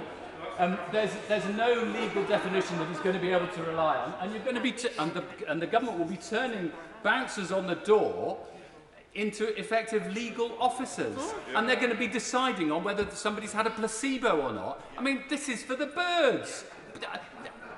We can relieve him of all his pain. Just say he's thought again and he's not going to do it. Minister. I'm grateful for the honourable member's question. I would just say to him, the bouncer will not have to decide if someone had a placebo or not, because anyone who's been on a trial will be deemed to be vaccinated and they will receive their certificate. I've said this at the dispatch box before recess. I explained because, and actually the Secretary of State took to the WHO a plea for the rest of the world so that we continue to encourage people to come forward for trials, for vaccine trials, that they should be considered to be fully vaccinated, whether they've had the placebo or otherwise. And I repeated it today. So that will not be an issue for bouncers at nightclubs. Richard Fuller. Thank you, Mr. Speaker. The measures as presented by the Minister today are unsupportable. They're unsupportable because they're bereft of any rationale. Yeah. And I would ask the Minister to think very carefully about whether this government wishes to take powers which were deemed to be emergency powers and make them normal powers of a government in a free society. I, for one, think that's extremely unwise, and there's no case for them. Minister. I'm grateful for my honourable friend's question. Where I would agree with him is that these are not normal times that we are enduring. This is a measure that we are having to take, and if he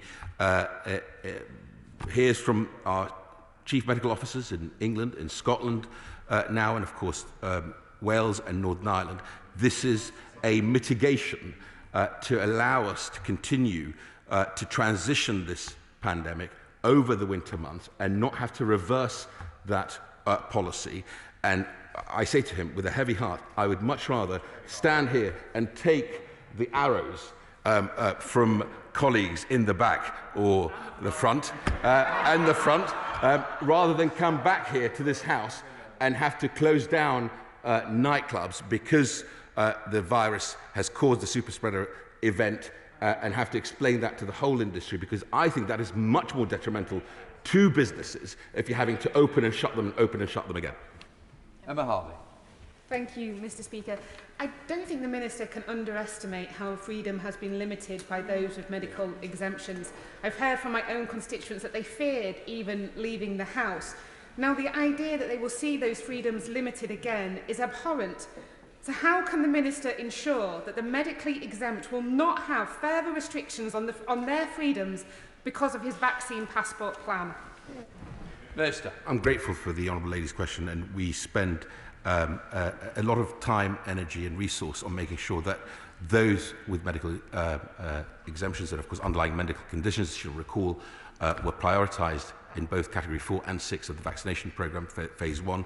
The JCVI have gone further with the immunosuppressed, but as I said in my earlier remarks, there will be exemptions for those who for whatever reason, cannot be vaccinated or cannot have a test for medical conditions from this particular set of rules.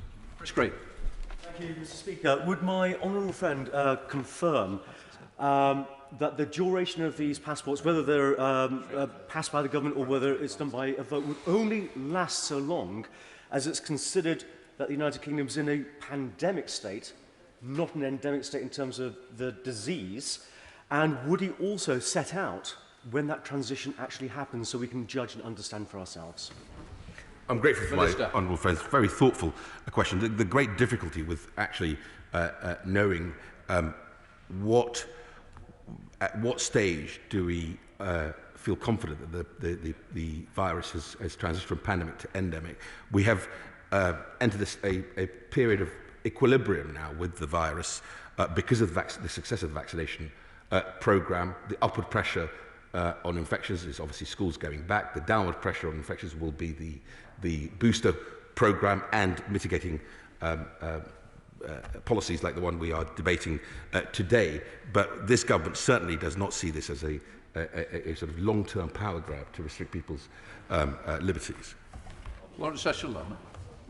Thank you, Mr. Speaker. I feel I should try and help the Minister by thanking him for the regular briefings on the vaccination uptake over the recess, which was very helpful to me, and in terms of encouraging a number of people from the BME communities to take up the vaccine.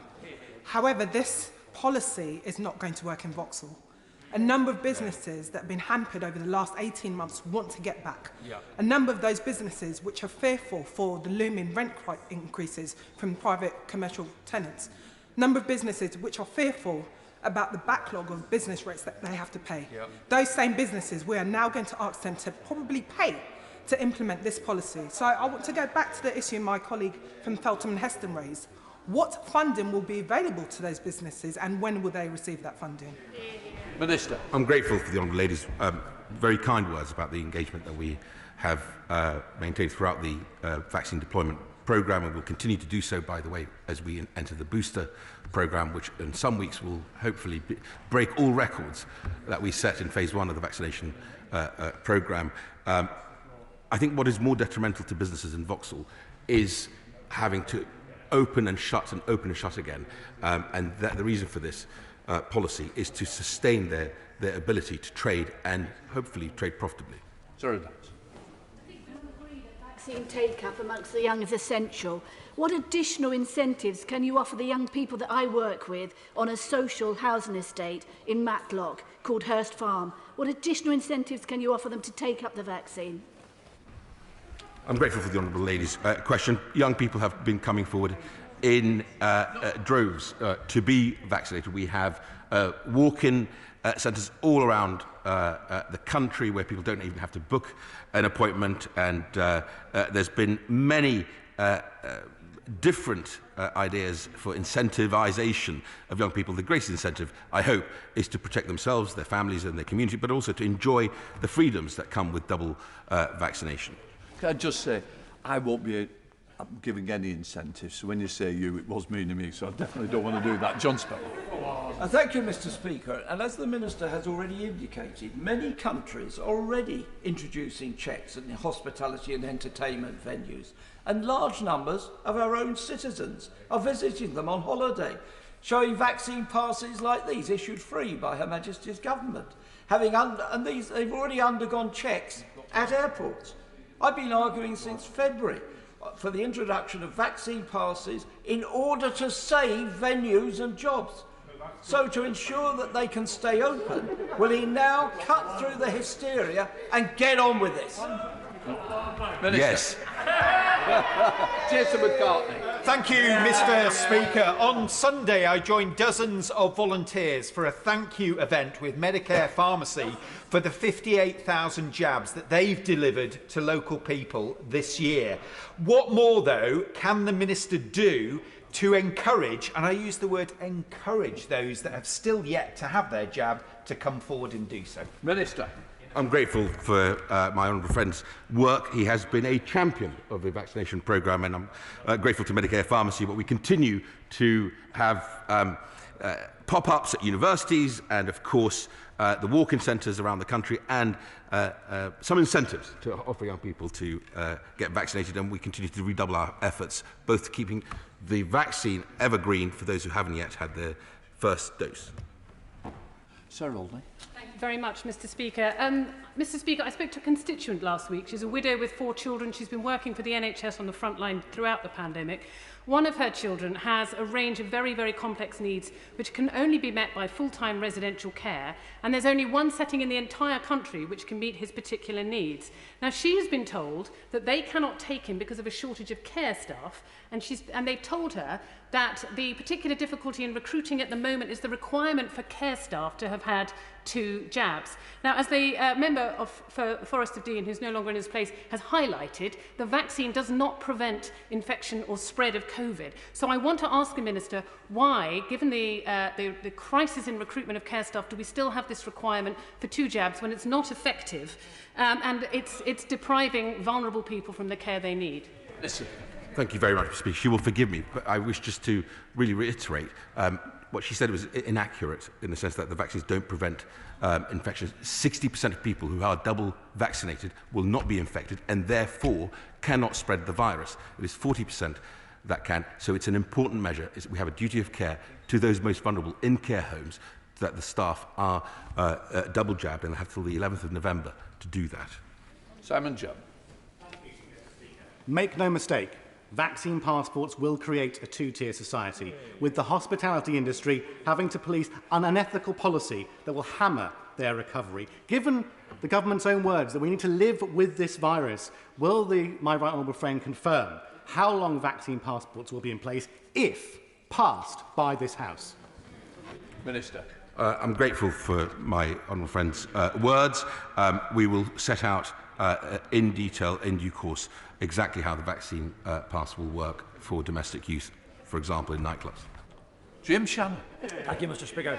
Can I thank the Minister as well for all the hard work he does do and for the very difficult questions that he's answering. Can I ask him this? It would seem that each region of the United Kingdom, of Great Britain and Northern Ireland has a differing system, different versions, and it confuses people whenever you read it or hear it in the national news in relation to offering the vaccine passport. So can I ask the Minister this question? What discussions has taken place with regional administrations on this issue, and are there any plans to standardise each region to have a one-size-fits-all UK strategy that people can understand and that they can follow? I'm grateful for the member for Strangford's question, an excellent question. We coordinate, and I'm very proud, as are the ministers from the devolved administrations, of the work we've done collectively on the vaccination programme, and that we'll continue to do for the booster programme. But as you heard earlier, this is a devolved matter, but we try and coordinate wherever possible and do the right thing together. John, are you stuck now? Jacob Young. You're going to have to start up. Thank you, Mr. Speaker. Can I congratulate the Minister and all those involved in the vaccination rollout on 4/5 of over 16-year-olds now double vaccinated. This government has worked night and day to ensure we have the testing capacity to test over 1 million people a day and many more millions with lateral flow tests as well. Surely a nightclub full of people who have tested negative is safer than a nightclub full of people double vaccinated. I'm grateful for my honourable friend's question and his championing of the vaccination programme. He raises an important point. One of the issues around lateral flow tests is the risk, obviously, of people fraudulently inputting their test result, but also it is for a single excursion, whereas double vaccinated means that you can go and enjoy nightclubs for as many times as you like. John Morris. Yeah. Thank you, Mr. Speaker. We got there in the end. May I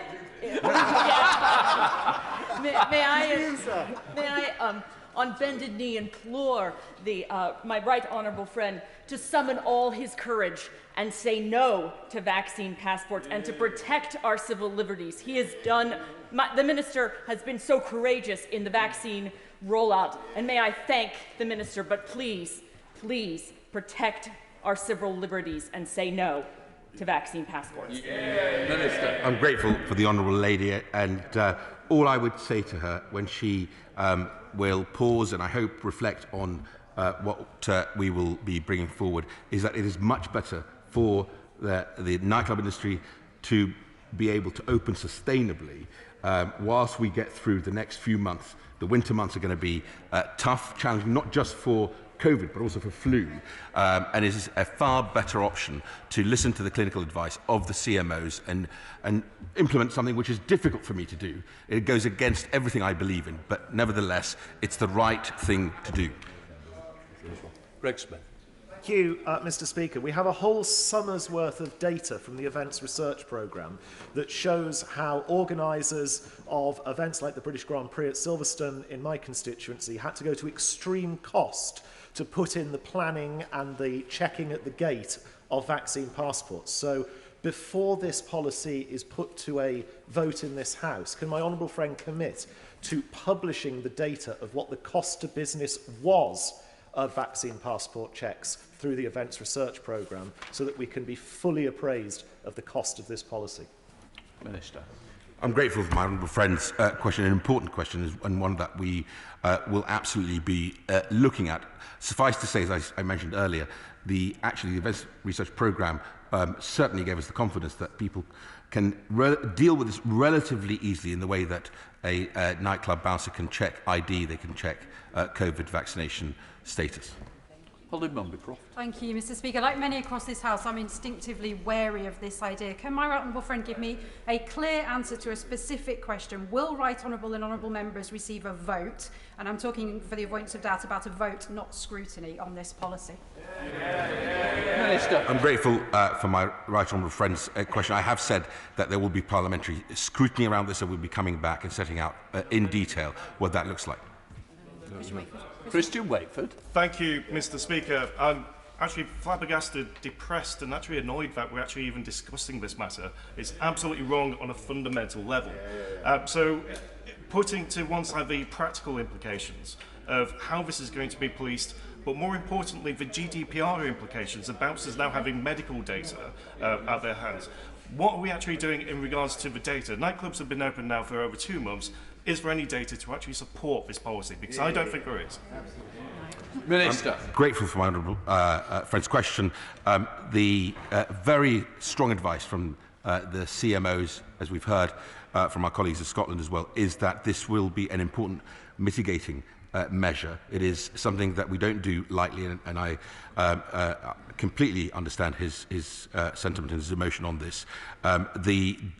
In terms of the data presented, it will be limited simply to the vaccine status and the name of the individual, and you can have it either, obviously, if you have a smartphone, or if you don't, then it will be physical or by email. Point of order, Chris Bryan. Thank you very much, Mr. Speaker. You will know that last week the Foreign Secretary told the Foreign Affairs Select Committee that he will be making sure that all MPs had direct responses to all the emails that we'd sent to the Foreign Secretary, the Home Secretary and the Defence Secretary about Afghans and those of friends and relatives of our constituents who have been caught in the situation in Afghanistan. You will know, because you were in the chair, that the Prime Minister repeated this on Monday. He said that we would all have responses by the end of the day, and the Foreign Secretary then repeated that commitment later on in the day. Unfortunately, this just hasn't happened. Insofar as there has been any response at all from government, it is a single email from a junior minister in the Foreign Office which says that we can go and look at a website. I know that you have said repeatedly that ministers have to give proper, substantive answers.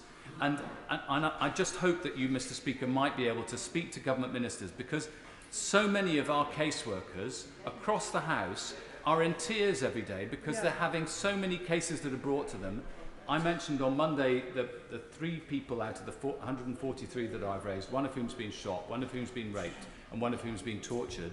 We're all facing these things. I wonder whether there's anything you can do in your powers to make sure that we get proper answers on these. We can't just abandon these people. Is it related direct to that? OK, I'll take them to you and come back. Very much, Mr. Speaker. Very unusually, I completely concur with the honourable gentleman from the other benches. It is really unfair on our staff, let alone our constituents, that we can't give them. This is the first time since I've been in the House, I've not been able to give them the sort of answers that I would expect a minister to give. I've been a minister myself, I've been in many different departments, Mr Speaker, and I know this is difficult for the department, but it is fundamentally also difficult for the families and loved ones and our staff that can't give them the truth. Jim Shannon, is it the same one? Same point of order. Thank you, Mr Speaker. Can I just reiterate and support the two honourable gentlemen who have spoken? Last week I had, as others have had, a constituency of contacted us on behalf of people who they've served with in Afghanistan. Some of those people that the honourable gentleman referred to, there was gun attacks in their houses last week. We sent urgent, absolutely, I sent 3 emails of hand-delivered letters this week. I don't want to embarrass anybody. It's not about that, Mr Speaker. It's about getting the answers. And can I just say that I would really, really appreciate, as others would, to have the immediate, urgent answers to those issues, because for them, it's a case of life or death. It's really important. And let's see if we can get the answers from the ministers. Thank you. Can I absolutely say it's quite right for members to raise it. It's very important. The fact is, obligations were made by the government to actually deal with the issues, and they would respond accordingly. MPs have a duty to carry out on behalf of constituents cases that are brought to them. What I would say is we might have been discussing if the opposition they aren't being pulled, but in the fact that it has been pulled, let me just say to the government front bench, it's not acceptable to make pledges that aren't carried out, and in fact, if this continues, it might be that we need a UQ to actually discuss the issue of why we aren't getting the responses through. And this isn't from one side, this is from both sides of the House. Ministers should reply to MPs. They are accountable to this House, and I expect ministers to reply accordingly to MPs. Right, no further to that point of order. We're now going to come to the 10-minute rule bill. Sorry, presentation of bill first, I believe. Yeah, James. Right. Social Security uprating of benefits bill. Second reading what day? Tomorrow. Tomorrow. Right. We're now going to come to the 10-minute rule bill. I hope your mum's ready, Jonathan. Jonathan Gillis. Mr Speaker, I beg to move that leave be given to bring in a bill to amend Section 5 of the Education Act 2005 to provide that Ofsted may inspect the Board of Trustees of multi-academy trusts. Mr Speaker, you may have heard me mention only a few times I used to be a teacher and a trade union representative, but having proudly worked in academies both in London and in Birmingham, and having a partner who also works in this sector for over 8 years before entering this place, I firmly believe the most important thing we can achieve is to give our children the very best education. In my mind, there is no greater task that we have as MPs, and there can be no better investment than in our children's futures. I know that as a teacher and a Conservative, I am a bit of an outlier. There aren't too many of us around, although I'm delighted to count among my honourable friends the members for Bassett Law, Penistone and Stocksbridge and North Devon among our ranks on these benches. And the Conservatives' record on education since 2010 is a proud one. The proportion of schools rated as good or outstanding by Ofsted has risen from 68% in 2010 to 86% in 2020. Between 2011 and 2019, the attainment gap between disadvantaged children and their wealthier peers narrowed by 13% at age 11 and 9% at age 16. And in 2019, 82% of Year 1 pupils met the expected standard of reading, compared to just 58% when the light touch phonics check was introduced. The Great Govian and Gibeon reforms have been key to this improvement, as a result of which almost 2 million more children are now in good or outstanding schools than they were in 2010. Yeah. And at their heart has been the Academy and Free School programme, which has freed schools from local authority control, given parents more choice, and granted schools more control over their curriculum, budgeting and staffing. Though these changes, we have been able to drive up standards across the country. And since 2010, the government has invested in Academy Trust to be the vehicle of school improvement. Over half of children are now educated in academies, and 42% of schools are academies themselves. 84% of academies are part of multi-academy trusts, or MATs, and as of August last year, there were 1,180 MATs covering 7,680 academies between them. Of those, 70% oversee 6 schools or fewer, and 38% run 2 or 3 schools. There are also a small number of big beasts that oversee 20 schools or more. But, Mr Speaker, parents and teachers must have confidence in the leadership of Academy Trusts.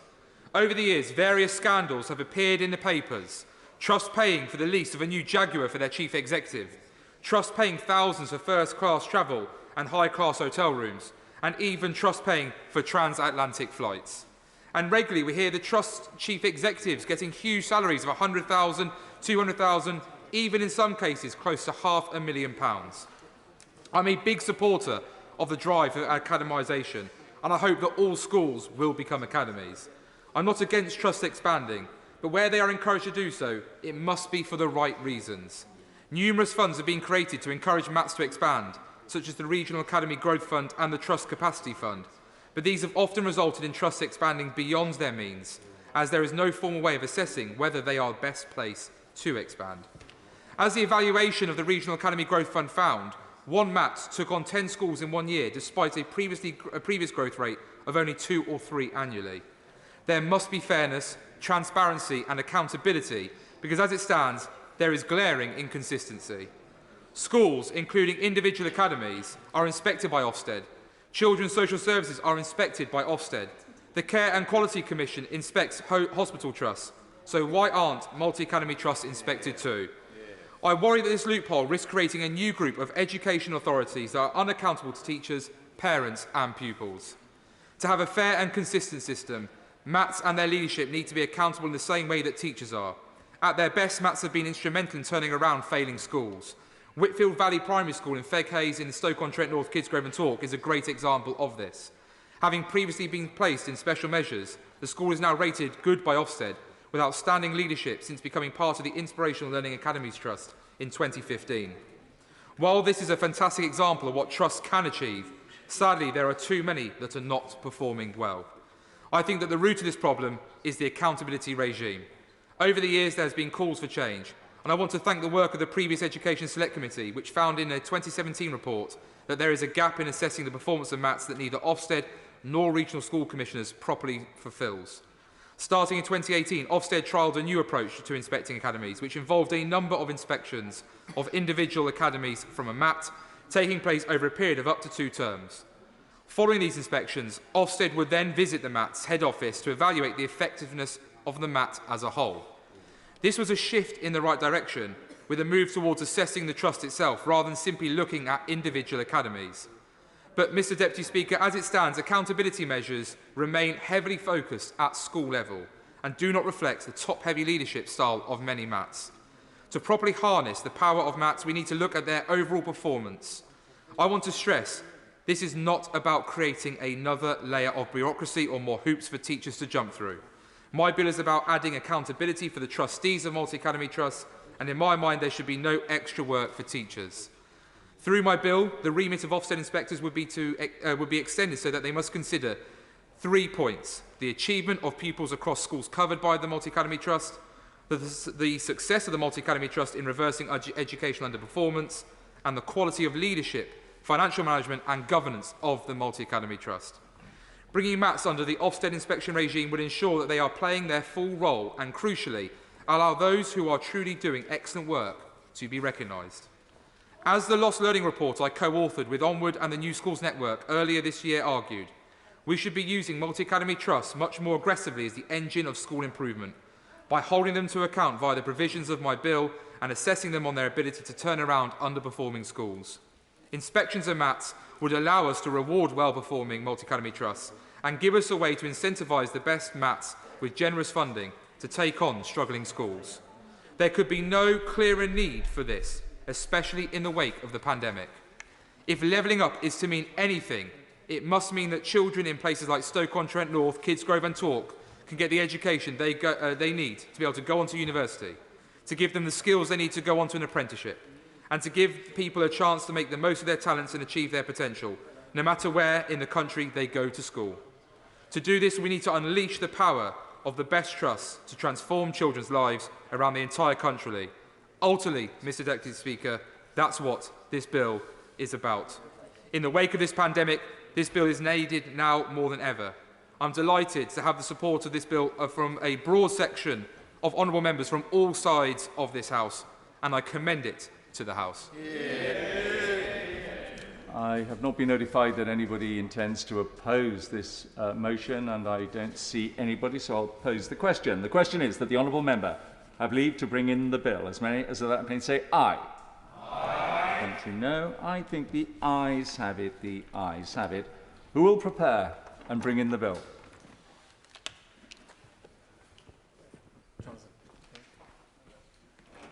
I think you've got to name the names of the people who... I thought I had to come to the bar first, but apologies. Robert Halfon, Emma Hardy, David Simmons, Dame Margaret Hillier, David Johnston, Layla Moran, Brendan Clark-Smith, Miriam Cates, Ian Mearns, Lee Anderson, Gareth Bacon, and me, sir. Jonathan Gullis. Are you going to read the title? Very small. All right. Oh. No hurry.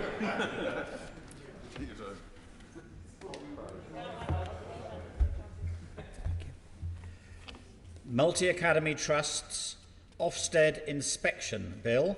Second reading what day? Friday, the 28th of January 2022. Friday, the 28th of January 2022. Thank you very much. We now come to the motion relating to business of the House today.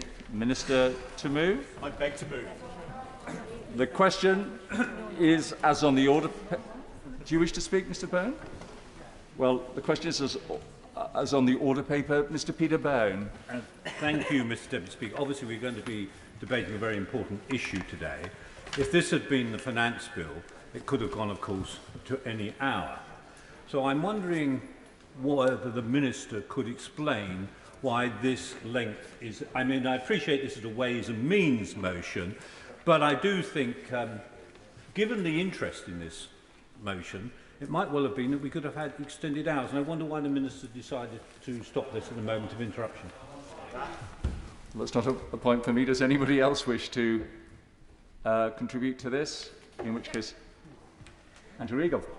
Thank you very much, Mr Deputy Speaker. And I rise to express some sympathy with the point that the Honourable Gentleman has just made about this dribbling out of budget announcements. Like, we have triple Trinity budgets these days. We don't have one budget. We have a budget when it suits the Treasury with Ways and Means motions. Mr Deputy Speaker, I have great sympathy with the change of behaviour on fiscal issues and budgets and tax announcements that this government is now indulging in. It doesn't make, Mr Deputy Speaker, in my view, for decent policy making, nor does it help this Parliament actually hold the government to account. Let's get back, Mr Deputy Speaker, to having one fiscal event, one budget, when we have the Red Book published and we can properly hold this government to account, and instead of this ongoing dribbling out of the government's budget and tax proposals when it suits it rather than when it suits this House. Chris Bryant. Isn't there another point, Mr Deputy Speaker, which is that we already have remarkably weak control over taxation and expenditure in this House. It's one of the things that we do worse than nearly any other legislature, either within the UK or anywhere else in Europe and around the rest of the world. Most other countries have a proper budget where they decide both expenditure and taxation at the same time, because the two should surely go together. But what we have here, most extraordinarily, is a motion that was only put on the order paper yesterday, without any forewarning before yesterday that we were going to be debating it today. And surprise, surprise, as is the convention under our standing orders, the opposition, in fact, nobody other than a government minister, can table an amendment that were to increase or vary a tax or a duty. So we are a completely hamstrung Parliament in which the government has excessive control from the executive over Parliament. I think we should have had proper time to debate this. We should have had proper forewarning, and the government yet again is taking everything into its own hands. Yeah. The question is, as on the order paper, as many of that opinion say aye? Aye. Contrary, no. I think the ayes have it. The ayes have it. We now come to the Ways and Means motion relating to the Health and Social Care Levy, and I have to inform the House that the Speaker has selected the amendment in the name of the official opposition. And I remind the House that under the terms of the business of the House order of today, amendments will be moved formally at the end of the debate. I call the Minister to move the motion. Thank you very much indeed, Mr. Deputy Speaker. I beg to move the motion standing on today's order paper in the name of my right honourable friend, the Chancellor of the Exchequer. Mr. Deputy Speaker, supporting health and social care in the aftermath of a pandemic and amid the worst health crisis for 100 years, laying the long-term basis for social care for generations to come. There are few, if any, greater peacetime challenges for any government, and that is why it is an honour to be opening this debate today. As the House will know, yesterday the Prime Minister announced a plan to tackle the NHS backlog, put the adult social care system on a sustainable long-term footing and end the situation in which those who need help in their old age risk losing everything to pay for it. The government's plan will make a difference to the lives of millions of people across this country, and it will be funded with a record £36 billion investment into the NHS and social care. Will he allow me? Of course, I'd be delighted. What estimate has he made of the impact of these measures on the ease or indeed the difficulty of securing continuing NHS care? Well, that's an extraordinarily wide-ranging question, and there are many ways in which impacts could be assessed. He will be aware that the government will be bringing forward a social care bill, and there will be a budget at which this measure, fiscal measures in general, and the wider consideration of the fiscal position will be considered. In these documents published in relation to today's debate, there is, of course, a sustainability analysis in terms of the impact of the measure on different parts of the country by background and socioeconomic income. And there is also a substantial plan published by the government in relation to the health and social care bill. And that is, if I may, I'll just proceed a little bit further and then I will happy to give way. So in order to pay for this a significant increase in spending in a responsible and fair way, the government's announced a new 1.25% health and social care levy based on national insurance contributions. This Ways and Means motion enables the government to introduce the levy and temporarily to increase national insurance contributions rates until it takes effect. I'll happily give way. Would the honourable gentleman tell the House how much the 1.25 increase in national insurance will cost the NHS on top of its current payroll? Well, the honourable gentleman will be aware that public sector bodies have been adjusted for in the numbers that have been published, and therefore the numbers that have been published are net of impact on the public sector. Yes, I'd be happy to give way. Very grateful to the Minister for giving way. I understand that for a couple of years this tax revenue goes to the NHS, not to care, in order to get the waiting lists down. By how many will the waiting lists be reduced? What is the plan for using this money to actually cut them? Well, of course, it's impossible to say in advance what the impact will be, but I would direct the honourable gentleman to the remarks of the Institute for Fiscal Studies, where it said that it regarded this as broadly, as it says, based on detailed analysis to be published later this week, it could be enough to meet the pandemic-related pressures on the NHS. I think that's a fairly. No, I've already taken a few. I'll go on a bit further if I may, and then I'll take some more interventions. Thank you. The honourable gentleman's had a fairly substantial go at points of order already, and I welcome his later intervention. The levy will apply UK-wide to taxpayers liable to Class 1 employee and employer, Class 1A, Class B and Class 4 self-employed NICs, however, will not apply where taxpayers pay Class 2 NICs or Class 3 NICs. It will be introduced from April 2022, and then from April 2023, the levy will also apply to those working over the state pension age. As honourable and right honourable friends will understand, it takes time for HMRC to prepare their systems for such a major shift. That is why in 22-23, the levy will be delivered through a temporary increase in NICs rates of 1.25% for 1 year only, and all revenues generated by this increase will be ring-fenced and paid to NHS England and NHS Scotland, NHS Wales and the equivalents in Northern Ireland. I'm happy to give way to the honourable lady. I'm really grateful for the Minister giving way. Does he not recognise that the burden which he is placing on small businesses, many of which the government completely excluded and failed to support during the pandemic, and now having to pay this extra levy as opposed to making a fair taxation system which falls on those which can pay the most. Well, the Honourable Lady will be aware that because of the employment allowance, the bottom 40% of businesses will pay nothing, and the next 40% will pay an average of £450. So it does not fall heavily on the bottom end of businesses. And of course, it comes in a context in which the government has provided over £400 billion of support to business and to the nation as a whole in the course of fighting the pandemic. So it is, in that sense, a broad-based, and it has been recognised to be, by reputable independent commentators, a broad-based approach. From April 2023, once HMR systems have been updated, a formal legal surcharge of 1.25% will replace the temporary increase in NICS rates, which will return to their previous level. Again, this revenue will be ring-fenced in law for health and for social care only. As the Chancellor stated yesterday, this is no stealth tax.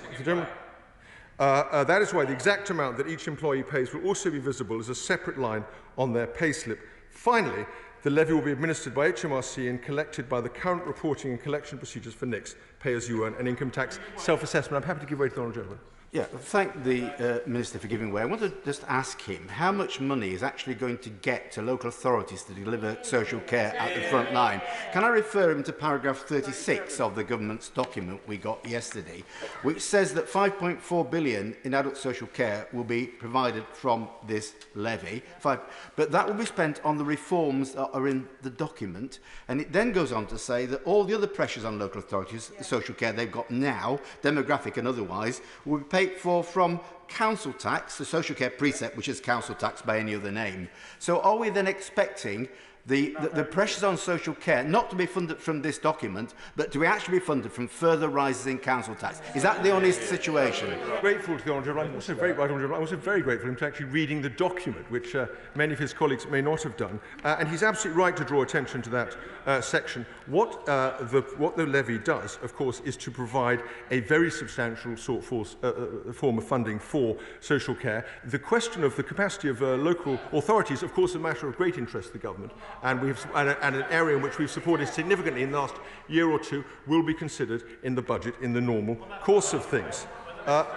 Mr Deputy Speaker, if I may say so, now I set out why a levy based on national insurance is the best way to raise the funds needed for the government's plan for health and social care. The first is that it sets that there is already a clear precedent. Indeed, in 2003, the then Labour government increased these same NICS rates by 1%, specifically to put more funding into the NHS. Within the NICS system, there is, as members across the House will know, an already long-standing ring-fence proportion of receipts directed to the NHS. The second reason is that this is a fair method. Businesses will play their part. In fact, the largest 1% of businesses will contribute 70% of the revenue. However, existing NICS reliefs and allowances will also apply to the levy. That will mean, as I've said, that 40% of all businesses will not be affected due to the employment allowance. When it comes to individuals, those earning more will pay more. Conversely, at least 6.2 million people earning less than the NICS primary threshold will not pay the levy at all. The third reason why a levy based on NICS is the right approach is because it has worked elsewhere. France, Germany and Japan have all increased social security contributions to fund social care provision. And finally, the question of how to fund health and social care is one that applies to a whole nation. NICS are set on a UK-wide basis, and the levy therefore provides a clear UK-wide solution. I'm happy to give way to the honourable member of the Select Committee. I thank the right honourable gentleman for giving way. Would he put on the record for the House the consequentials for public bodies as employers who would normally be expected to pay this? But I understand there are some mitigations to this, but perhaps he could explain that, because in the time we've had, we haven't been able to get to the bottom of it. Well, the overall fiscal approach is set out in detail in the document that's already been referenced by the right honourable gentleman. There is, of course, we will be presenting a bill in due course that will have further explanatory notes and a tax impact information note associated with it. And, of course, we have a budget in which the wider fiscal position will become clear. So the House is not going to be short of information about how this will land. Finally, if I may just remind the House why this levy is so important. As the Prime Minister and the Chancellor set out yesterday, the levy will enable the government to tackle the backlog in the NHS. It will provide a new permanent way to pay for the government's reforms to social care, and it will allow the government to fund its vision for the future of health and social care in this country over the longer term. It has been... I'll give way to the Honourable Lady, of course. I thank the Minister for giving way. 2 points. He talks about the government's vision for health and social care, but with their obsession with outsourcing, that doesn't match the Scottish vision for health and social care. This is a devolved area. Why is he not using tax, which the Scottish Government control, and we've already been slagged for 3 years in here for putting a penny on income tax bands to fund health and social care in Scotland? So why is he hitting Scottish taxpayers again and taking power away from the Scottish people? Well, and nothing could be further from the truth, Mr Deputy Speaker. The fact of the matter is that all parts of the UK need a long-term solution to fund this health and social care position sustainably, including Scotland and the Scottish Government. It is also the case that Scotland's own Audit Scotland has called for more money needed in the Scottish social care system. An independent review of adult social care has said that more money needs to be provided. And of course, there is a union dividend from this policy, in that Scotland, Wales and Northern Ireland will benefit by an average of 15% more than is generated by their residents. That is to say, £300 million a year on average. Mr Deputy Speaker, the government has acknowledged that this policy involves a breach of the manifesto. It has done so directly, it has done so plainly, and it has done so honestly. But I would put it to the House that in a deeper sense, this measure serves to redeem APPROX and to discharge an obligation. It is a profoundly conservative thing to do, to provide for future generations without taxing, without increasing our borrowing, without increasing spending, and in a way that is sustainable and which grips a nettle that for too many years has been ignored by the party opposite. And with that in mind, I commend this motion to the House. The question is, as on the order paper, Rachel Reeves. Thank you, Mr Deputy Speaker. There are 2 tests for the package announced yesterday. The first, does it fix social care?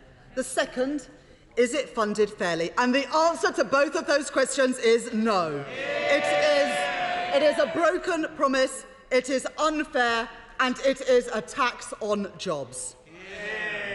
At the general election less than 2 years ago, the Prime Minister said to voters, read my lips, we will not be raising taxes on income, on VAT or national insurance. The Chancellor of the Exchequer, I'm not sure where he is today, went further and solemnly said, our plan is to cut taxes for the lowest paid through cutting national insurance.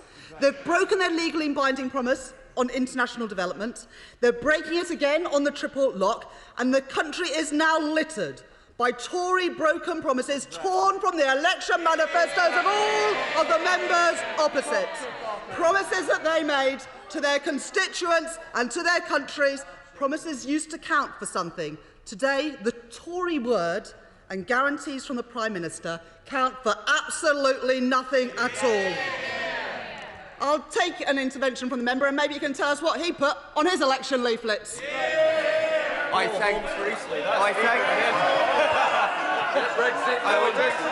would just thank you, Mr Deputy Speaker. I thank the Right Honourable Lady for giving way. I'd remind her that this party won on the basis of its election manifesto and her party lost.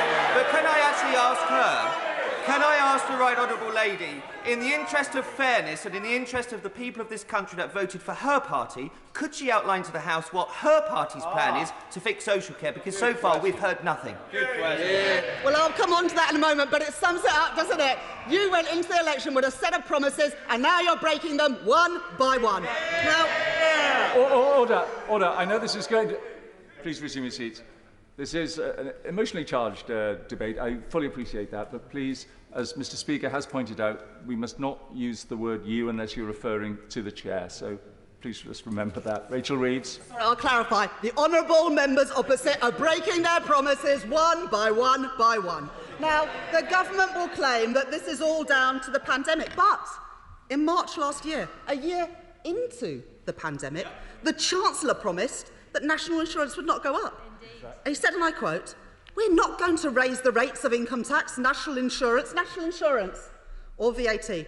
Nobody's take-home pay will be less than what it is now." Another Tory promise up in flames. Mr. Deputy Speaker, that was not before the pandemic. It was a year into it, and a matter of months later, this bombshell on work to fund social care as a broken promise is unfair, and it is a tax on jobs. Now, the sad truth... I will give way to my right honourable friend. I thank my right honourable friend for giving way. She's making just the right sort of points, and they don't like it, but they need to listen to it. Will she agree? Will she agree with me that the Prime Minister, when he signed the guarantee on the tax lock in the general election campaign of 2019, also told the country he had an oven-ready plan for reforming social care prior to the pandemic?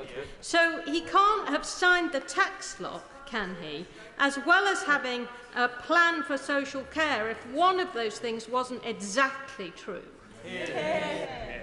I'll go further to the more right honourable phrase. Neither of them were exactly true, because we've got no plan for social care and we've got a tax increase. The sad truth at the heart of this so-called health and social care levy is it won't even deliver for social care for at least 3 years from now, and even then it is uncertain when the government might allow some money to trickle down. Because under the Prime Minister's plan, many will still face the threat, as my right honourable friend, the Leader of the Opposition, has set out today, of selling their home to fund care. Now, someone with a house worth £186,000, and that's many of the members of the opposite constituents, many of them will still have to sell their home to fund £86,000 within this cap.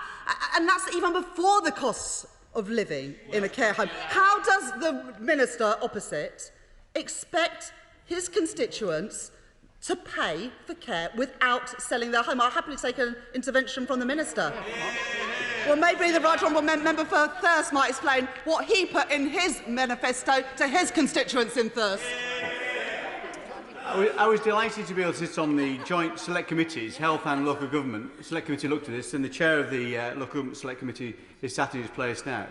The 24 people on that committee, 12 of which were opposition members, recommended a solution based upon national insurance.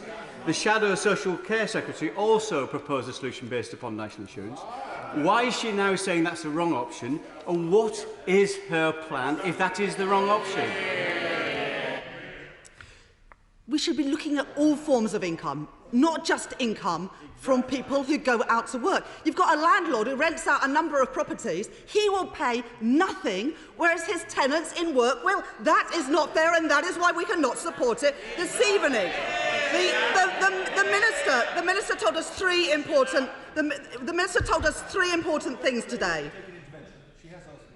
I'd be very happy to. What the Honourable Lady has done is to accuse the government, which has published a plan, of having no plan, when it in fact has absolutely nothing to offer on this topic. On the question she raises, let me just tell her, the Resolution Foundation itself said in its report that the cap will offer support which will recognise the higher care costs in different parts of the country and the increased generosity of the means test that will have relatively more impact in lower wealth regions in the North East and other parts of the country. Well, with all respect to the Minister, I asked him how he would suggest one of his constituents with a house worth £186,000 with no other savings would pay £86,000 for their care without selling their home. It's quite clear that the Minister doesn't have an answer to that question because there isn't one. I'll take an intervention from my right honourable friend. No, you've had a chance and you didn't manage.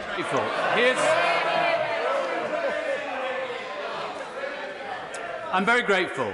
70% of my constituents own their own home. The average house price in my constituency is £98,000.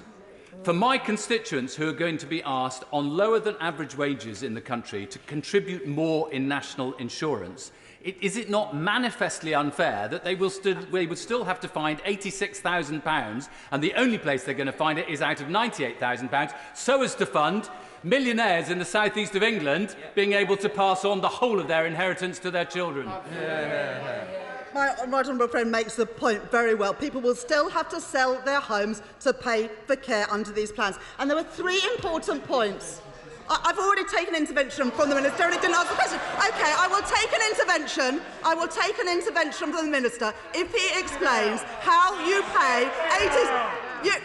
I will take the intervention. I will take the intervention on the basis that he answers the question from myself and my right honourable friend, the member from the Rhondda. If he can answer the question, how on earth do you pay £86,000 when your house is worth £98,000 or £186,000? Let's have the answer. I'm surprised that the Honourable Lady didn't recognise the point about geographic impact that I made in my last intervention, but let me just point out that the government has published a Build Back Better plan which contains specific case studies of the impact of this measure, and those are where she should look for an answer to her question. He's wasting the House's time because he is not answering the question. There were three important points that the Minister did make in his opening statement today. The first was, it is impossible to say what the impact on waiting lists will be from these proposals. That's the first thing the Minister told us today. The second was that spending for local authorities will be considered in the budget. So there's no detail at all in what money local authorities will get, and we are being asked to vote for a tax increase without a plan to fix social care. And the third point, in answer to my right honourable friend, the chair of the Select Committee's point, is that councils will pay this levy as employers, and so they will face increased costs, but without any guarantee that they're going to get additional money to fund care. This is not a plan to fix social care. And there is no plan for care workers who have been underpaid and undervalued before the pandemic and before being sent out onto the front line by this government without the PPE that they needed to protect them. £8 billion has been cut from social care by Tory governments in the years before this pandemic, ignoring the rising demand with care workers paid less than they can live on. This government are not interested in bringing employers and unions together for a positive plan for the future of social care. They're not interested in making the care sector a career of choice with decent pay and conditions, proper investment in skills. We know that 500,000 care workers are needed by 2030. There are 100,000 vacancies in social care before the pandemic. But this is only set to increase, with the GMB predicting 170,000 vacancies for care workers by the end of the year. 1 in 10 jobs unfilled. Labour's plans will prioritise older and disabled people, shifting the focus of support towards preventative early help. And our guiding principle will be home first, because that's what the overwhelming majority of people want. I'll take an intervention. I'm very grateful for giving way. The Minister at the APPROX just a second ago referenced a plan. He has been asked repeatedly from his benches how this money will be spent, and in return to every one of the interventions, he has said, wait for the forthcoming white paper, wait for the forthcoming bill. Isn't it true? This is the biggest blank cheque this government has ever asked, or any government has ever asked government to pay, and it'd be irresponsible to do so without them telling us how they're going to spend it. The truth is, Mr Deputy Speaker, the Tories are all tax and no strategy. When it comes to the NHS and social care, last year the public clapped them, this year the Tories taxed them. There are far too many outstanding questions with no details published yesterday. What other tax rises on working people are set for further down the line, given the Prime Minister refused to rule them out yesterday? Will council tax have to rise to make the sums add up? And how will the government relieve the burden on councils and care homes, again on which there was no detail yesterday and no detail today? Mike Padgham of the Independent Care Group said, it's not clear how the money is going to the front line. That means providers squeezed and working conditions and pay impacted. Mr Deputy Speaker, this just does not add up. I'll take an intervention from my honourable friend. I thank my honourable friend, and we all recognise the significant crisis faced within the social care system. But isn't it just another broken Conservative manifesto promise? Because they pledged to approach this in a cross-party consensus manner, and the manner in which this is bringing forward these out-of-the-blue taxation measures on some of the poorest working people in this country does nothing to build that consensus and just broadens that gap that we know many families face in meeting the costs of social care. My honourable friend is exactly right, and the Conservatives walked out of cross-party talks in 2010, and despite offers from my honourable friend, the member for Leicester West, they have never resumed. So much for the plan. What does this mean for ordinary people funding it? Well, the Chancellor's tax on jobs just doesn't let down those needing care or working in the care sector. It is a tax on all those in work. And as daily COVID cases continue to climb, the only shielding that this government is interested in is protecting the wealthiest few from paying more tax. As I said, a private landlord owning and rented out multiple properties won't pay a penny more, yet their hard-working tenants working for a living will be hit hard. It is deeply unfair. I'll give way to my Ron. Thank the Shadow Secretary of State for giving way. And would she agree with me that the question on everyone's mind is, when is my operation going to happen? And yet the Secretary of State for Health doesn't seem to be able to answer that basic question. When will the waiting list be over? When will we have to stop waiting for that crucial operation? That is exactly the question that all of our constituents ask. But as the Minister has failed to say today when the backlog will be cleared, you've got to wonder whether this plan adds up and when any money at all will be available for social care. Mr Deputy Speaker, for this government, the incomes of working people just aren't of interest. I asked the excellent staff at the House of Commons Library to examine the impact on a typical worker in constituents like mine in Leeds West, like the ministers in Hereford, and like the chancellors as well. So let us imagine our worker is a new police constable, a single mum with 2 children, earning £26,000 a year. She rents her home in the private sector. She is eligible for universal credit. What has this government done for her? Well, the honourable members laugh, but they won't be laughing when they come to their surgeries and ask why this government is taking money away from them. And now I think the honourable lady should listen to this. What has this government done for her and her family? The Chancellor has frozen her pay this year. The Chancellor has frozen her income tax personal allowance. The Chancellor is taking £20 a week away from her and her family on universal credit, and her council tax bill has gone up by £80. And now the Chancellor is coming back for more and is asking for 1.25% of her income on national insurance. Mr Deputy Speaker, why does this government keep coming after the same people, time after time after time, asking ordinary working class people to pay more of their incomes? Because if you added up the total cost to her and her kids, and this is all of our constituents, the total cost will be an extra £1,234 next year. Shameful. And this isn't just a one-off. Analysis from the New Economics Foundation shows that 2.5 million working households will be hit by the Tory double whammy of cuts to universal credit and an increase in their national insurance too. Put that on your leaflets at the next election. I'll give way to the honourable lady. I'll be interested to hear what she's going to say to her constituents that have said. I'd be very interested if the honourable lady would let us know at which point massive global pandemic appeared in any of the commitments made during the 2019 general election, and whether the Labour Party would continue to have unfunded promises that we have to borrow from the market, or whether they would continue to kick the can of a gnarly problem down the road, where I have had constituents of mine worried about social care all summer. It's a problem people have ducked for generations, and we're doing it in a way we can afford. Burying your heads in the sand. residents of South Ribble will make of that. But I know what they will make when they see their paychecks time after again seeing less money in them because of the decisions by this government. And there are choices, and they are difficult ones. This government is choosing to tax ordinary working class people. On this side of the House, we would ask those with the broadest shoulders, the wealthiest in our communities, to pay more. This government make a different choice. They can justify that to their constituents.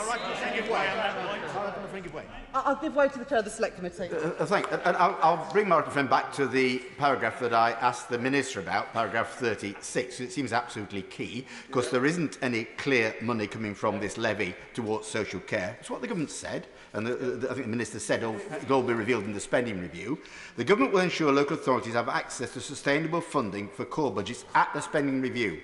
We expect demographic and unit cost pressures will be met through council tax, social care precept. So, on top of all the other hits that working families are going to get, can they expect an above-inflation rise in their council tax next year to pay for the government's failure to fund social care properly? I think many councils and people who work for them and provide social care at a local level will be incredibly worried about what they are hearing from this government, that council costs are going to go up while they're getting no additional money. So in contrast, I'll give way again in a moment. I have taken a lot of interventions, a lot more than the Minister. In contrast, who has been shielded by the Chancellor? Which types of income will be paying no additional tax after today?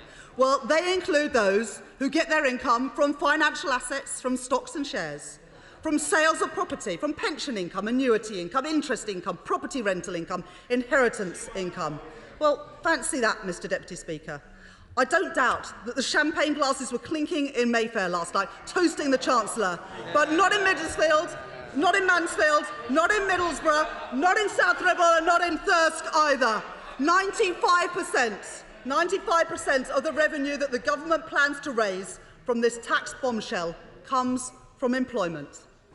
What a contrast. Let me just make this point. What a contrast. Yesterday, Amazon reported an additional £1.9 billion worth of sales, but they're only paying £3.8 million more in corporation tax, with much of their profits diverted to Luxembourg. Yet with the changes announced yesterday, a graduate on a typical entry-level salary will now pay a marginal tax rate of almost 50%. And not a word from the Chancellor or any of his ministers about any of this. Politics is about choices. And there are other ways to raise this money.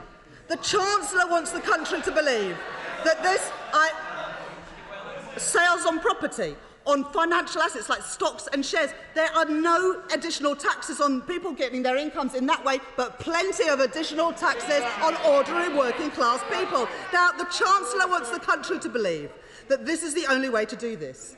But the point is, it is not. The Prime Minister and Chancellor have deliberately chosen to go after those who are working hard for their money.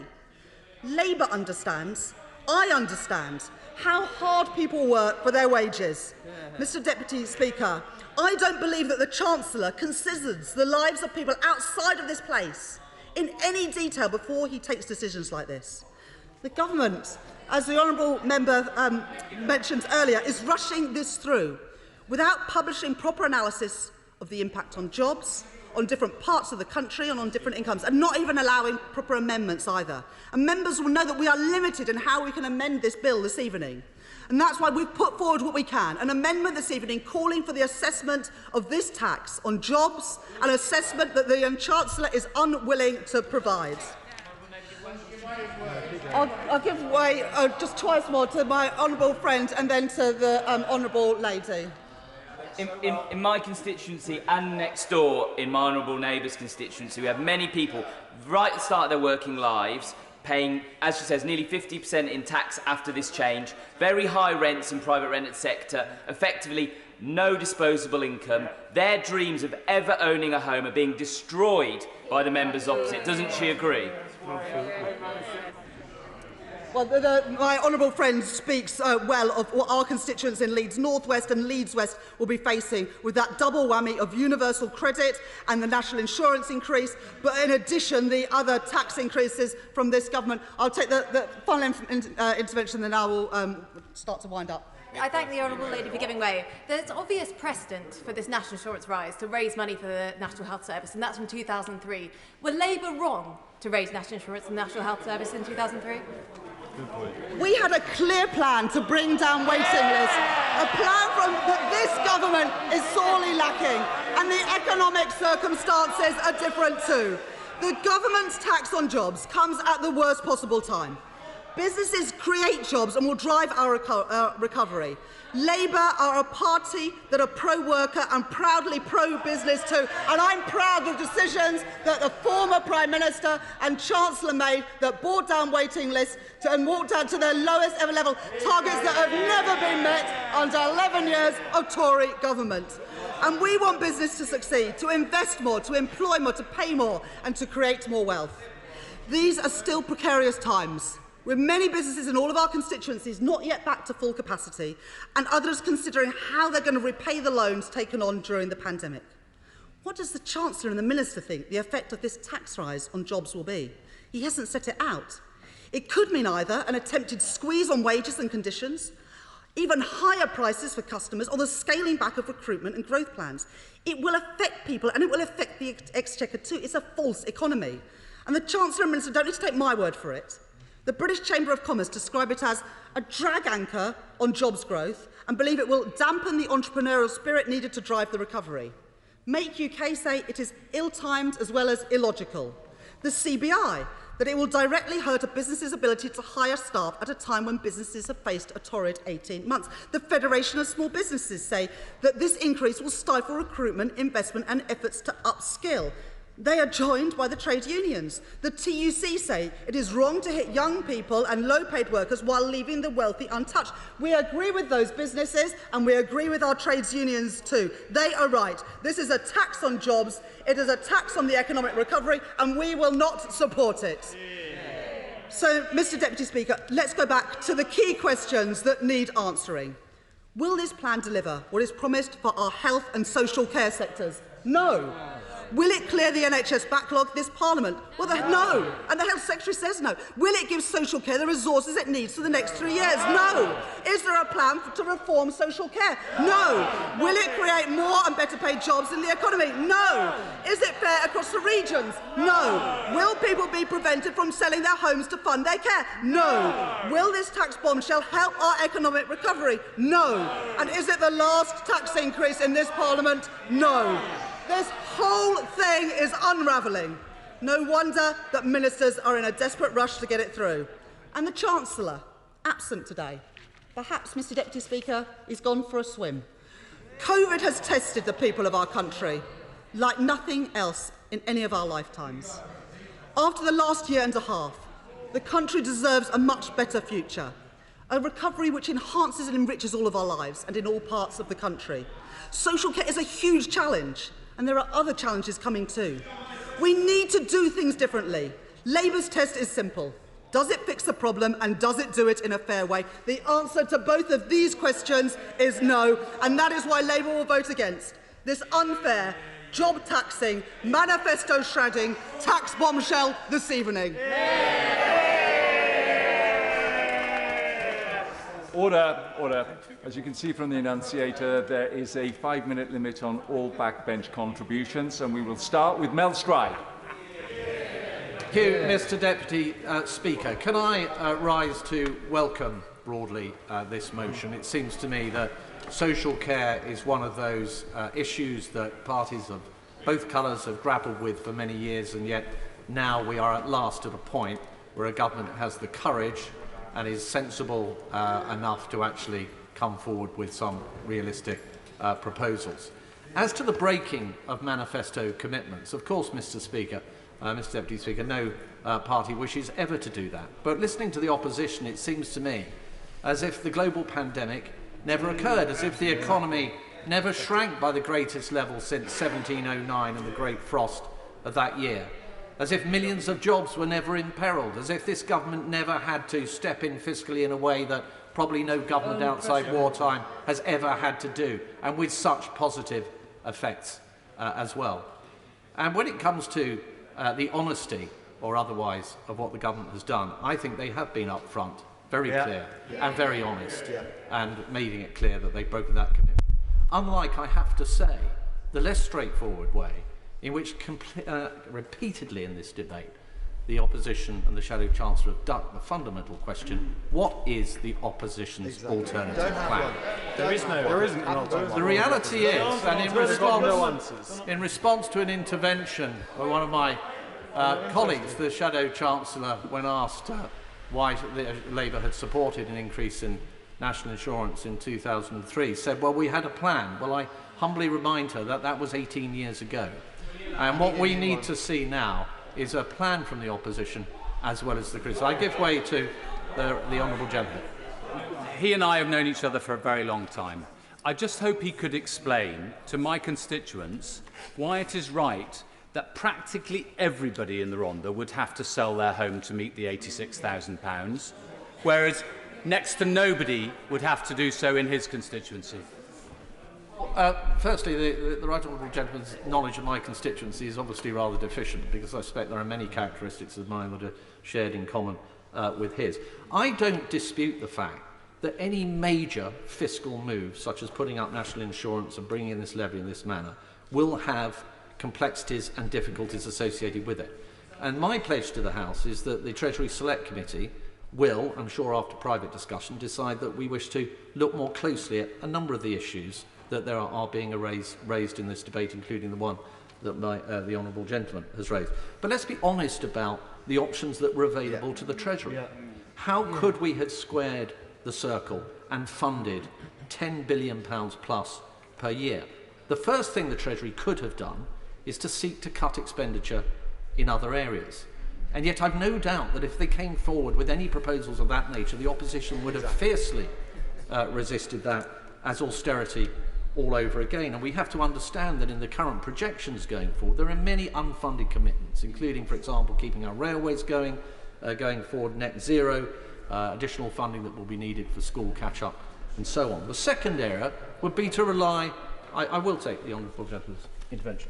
Grateful to the honourable gentleman giving way. Given his experience on the Treasury Select Committee, would he not agree that a tax hike of this scale could be, if it was necessary, could be much more fairly and equitably carried out if the tax burden was spread across a number of different taxes, rather than 100% of the burden being landed on one single narrowly based tax? Okay. Well, I will come back to the honourable gentleman's very point in a moment, but if I could just stick with the options, Mr Deputy Speaker. The second option was to lean into growth, to assume that we could grow our way out of this problem. We've just had a huge contraction of the economy. We are not yet back up to the level that we were pre the pandemic, although the Bank of England thinks we may arrive at that point sometime towards the end of this year. And we have many headwinds to growth ahead of us, not least the bottlenecks in supply chains, the labour shortages in certain areas that we've witnessed, and many other issues. The third thing that the Treasury could have done is to borrow more money, and that's probably what the opposition would have done in this situation. And despite the fact that the Bank of England now seems to feel, and I suspect the OBR will confirm around the time of the budget, that there is more money because the economy is doing a bit better than we expected, by probably about a tune of 25 billion. It would be a very brave Chancellor indeed. He started to borrow yet more and yet more, knowing that one day it is possible that the markets might turn around and look at the United Kingdom and decide that they no longer have confidence to lend to us. That would be a very dark day, and that is the sword of Damocles that is... I won't actually, because I'm going to be very low on time. Sword of Damocles that hangs regularly over the head of our Chancellor. So that leads you to taxation. And if you look at taxation and the amounts involved here, there are only 3 taxes that you could look at. About 2/3 of all taxes raised through income tax, national insurance and VAT. And then you ask yourself, what criteria are we going to apply to the tax measures to test whether they're the right ones or not? I say there are at least 2. One is that we should look after the least advantaged in our society, the lowest paid. And the second is that we should look after those that are youngest, who have borne the greatest brunt of the economic consequence of the pandemic. I won't now, I'm very short of time. The younger generations, who we are looking to some significant degree, to fund predominantly the needs of elderly people and social care. And if you look at those taxes, income tax rises would have been very progressive, there's no doubt about that. we would have had about twice the level of increase that we're looking at with national insurance to have raised the same amount of money. And the point has been made by the Minister at the dispatch box that I think we need a UK-wide solution to this, not one based on income tax, where, of course, elements of income tax are devolved to other nations across the United Kingdom. With VAT, if we were putting up VAT, that would be hugely regressive, particularly in terms of at the level of income received rather than expenditure.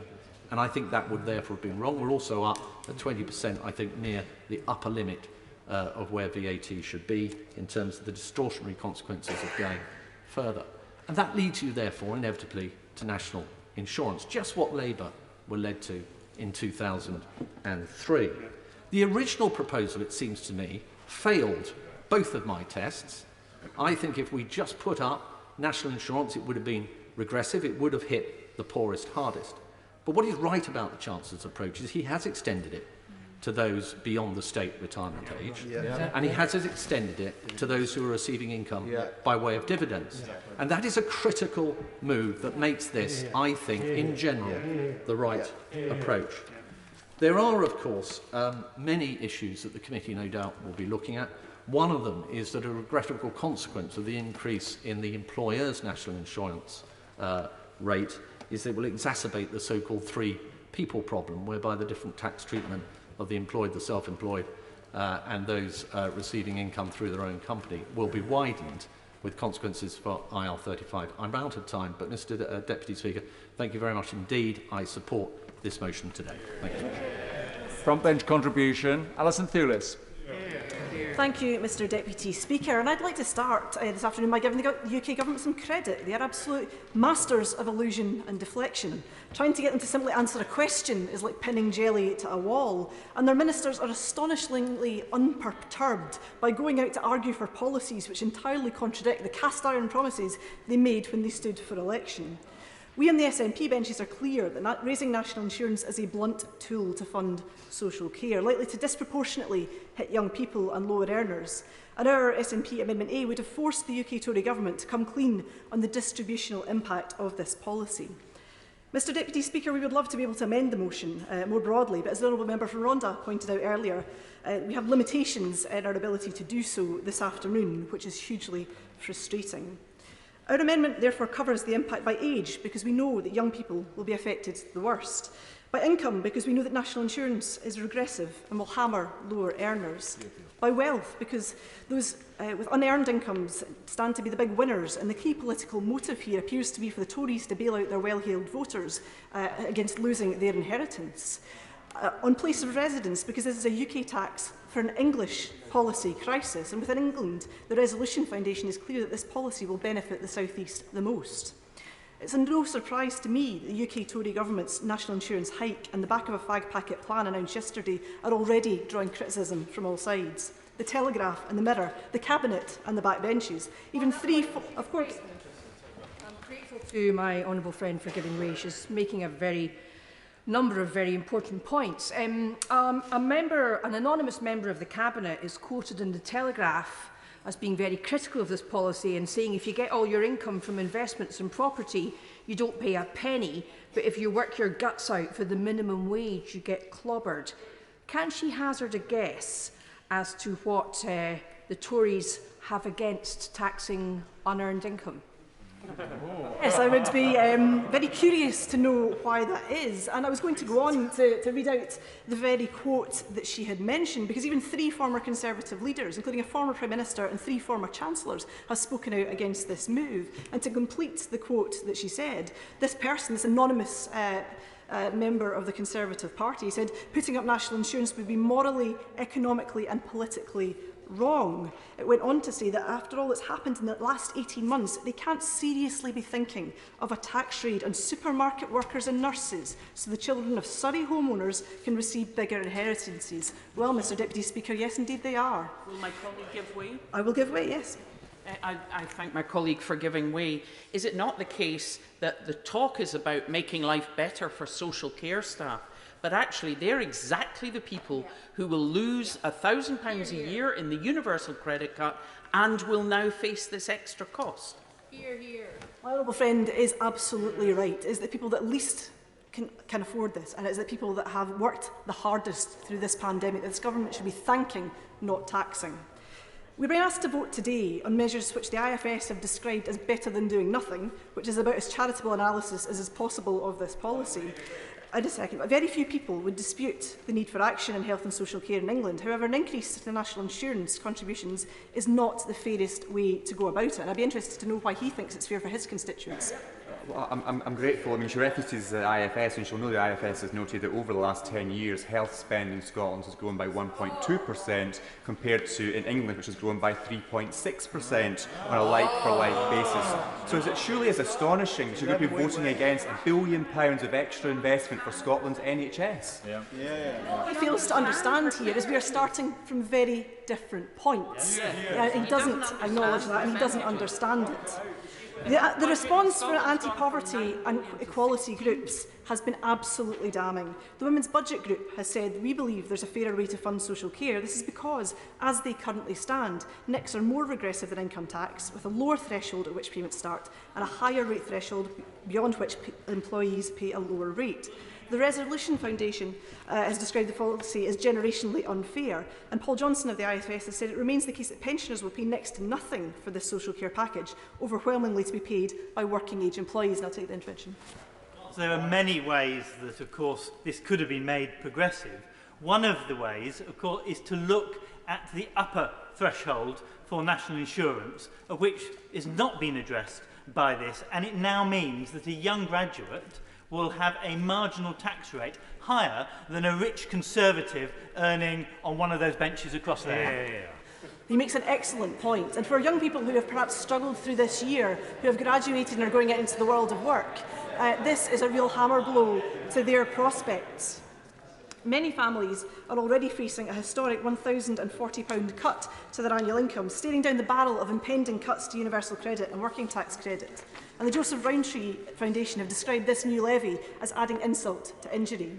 The New Economics Foundation have calculated that 2.5 million working households will be affected by the £20 a week cut to universal credit and the increase in national insurance, on average losing out by £1,290 in the next financial year. Working households, Mr Deputy Speaker, doing their very best to put food on the table, to support their children, and this cruel UK Tory government caused the legs from under them. This policy will also, if you can explain why it's fair to the families that have been working so hard, I would be glad to.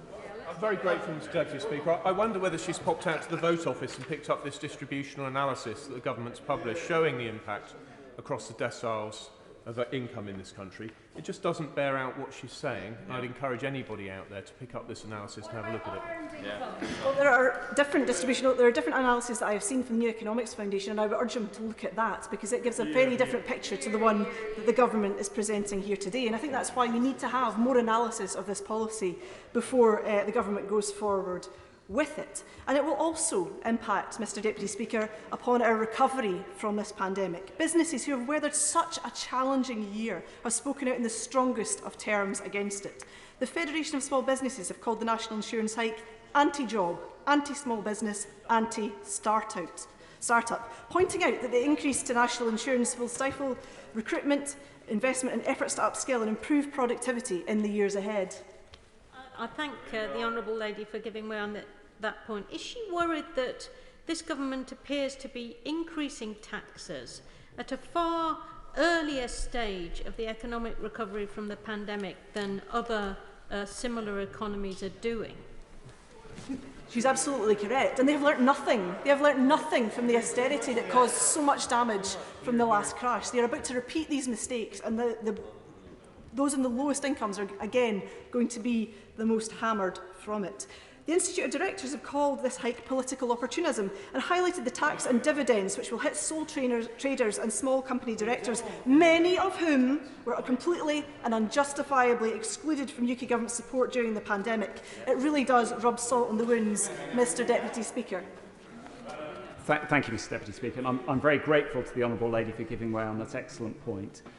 In my experience in my constituency in Reading, many of the same families are affected, and she's been very wise in pointing that out. I would like to reiterate that point.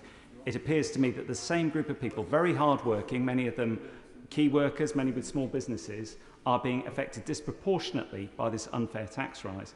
At the same time, it is not solving the fundamental problems with social care.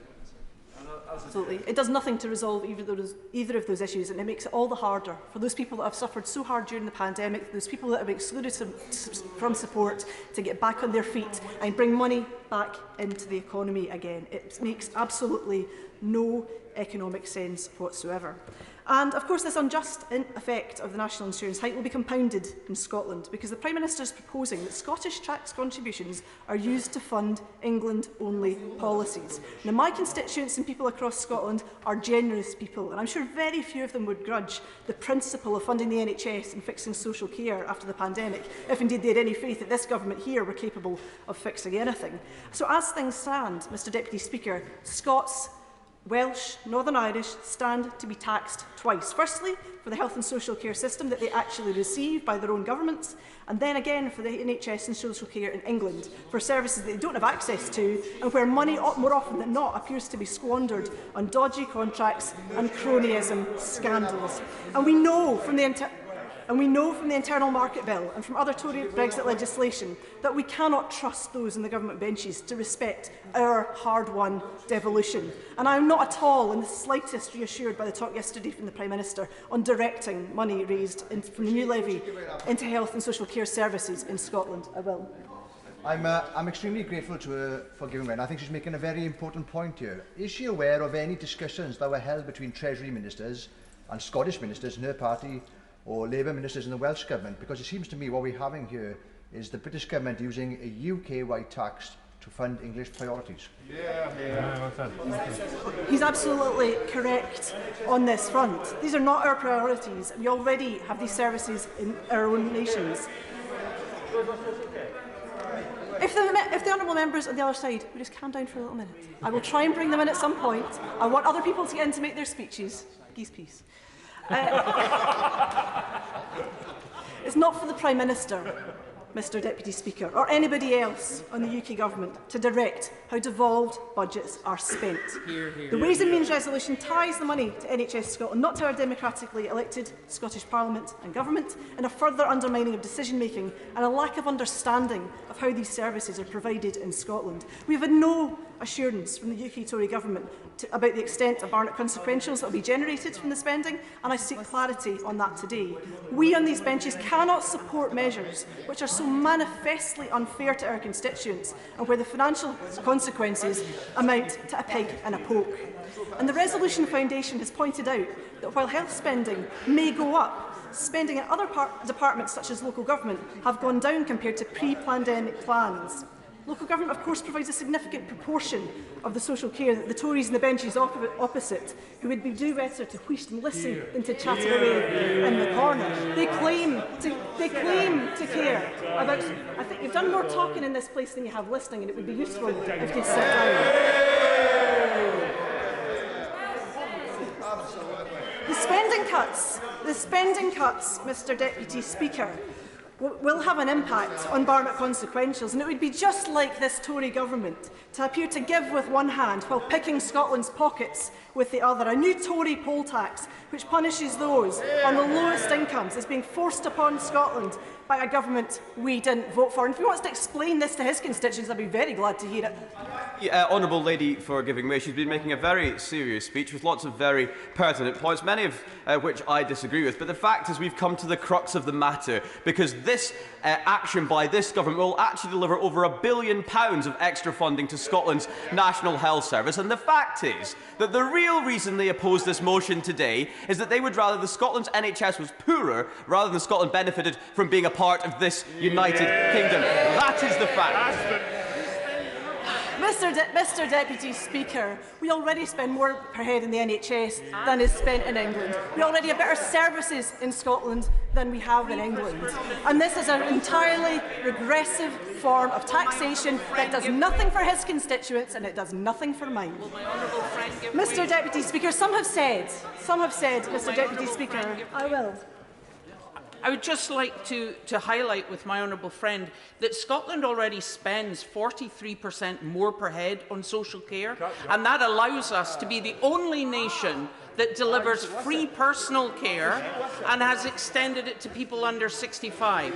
That was why we raised the extra penny on tax. Scots are already paying for that, and they're already gaining from that. That should be controlled by the Scottish Parliament.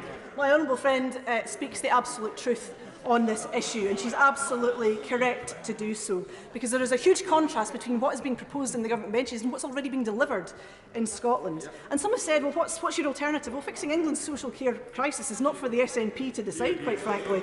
Having heard evidence on the Communities and Local Government Select Committee when I sat on that some years ago, I know that successive UK governments have failed to act. They have ignored the evidence as difficulties mounted, and now the Prime Minister has come to this House in haste, shamelessly using COVID as cover. So I will give way, because we served in the local government committee together. Very grateful. Just in terms of the sufficiency of social care budgets in Scotland, there is now an 11-week wait in parts of Scotland for discharges from hospital into a care home. Is she honestly saying she doesn't need extra resources in the Scottish health and social care system? Audit Scotland have said is it? What I would say to him is that he should look for the comparative figures in his own constituency. I am not saying for 1 second, and I would not do, that everything in Scotland is absolutely perfect, but we are making good progress, and we intend to make more progress on that. Now, the social care funding announced by the government may amount in the end to as little as 20% raised by this tax hike, and not even for a few years. The British Association of Social Workers has said that this raises more questions than answers, and they feel that they need the funding for services right now, not at some point in the future. The early analysis across the board today demonstrates that the sheen is already coming off this policy.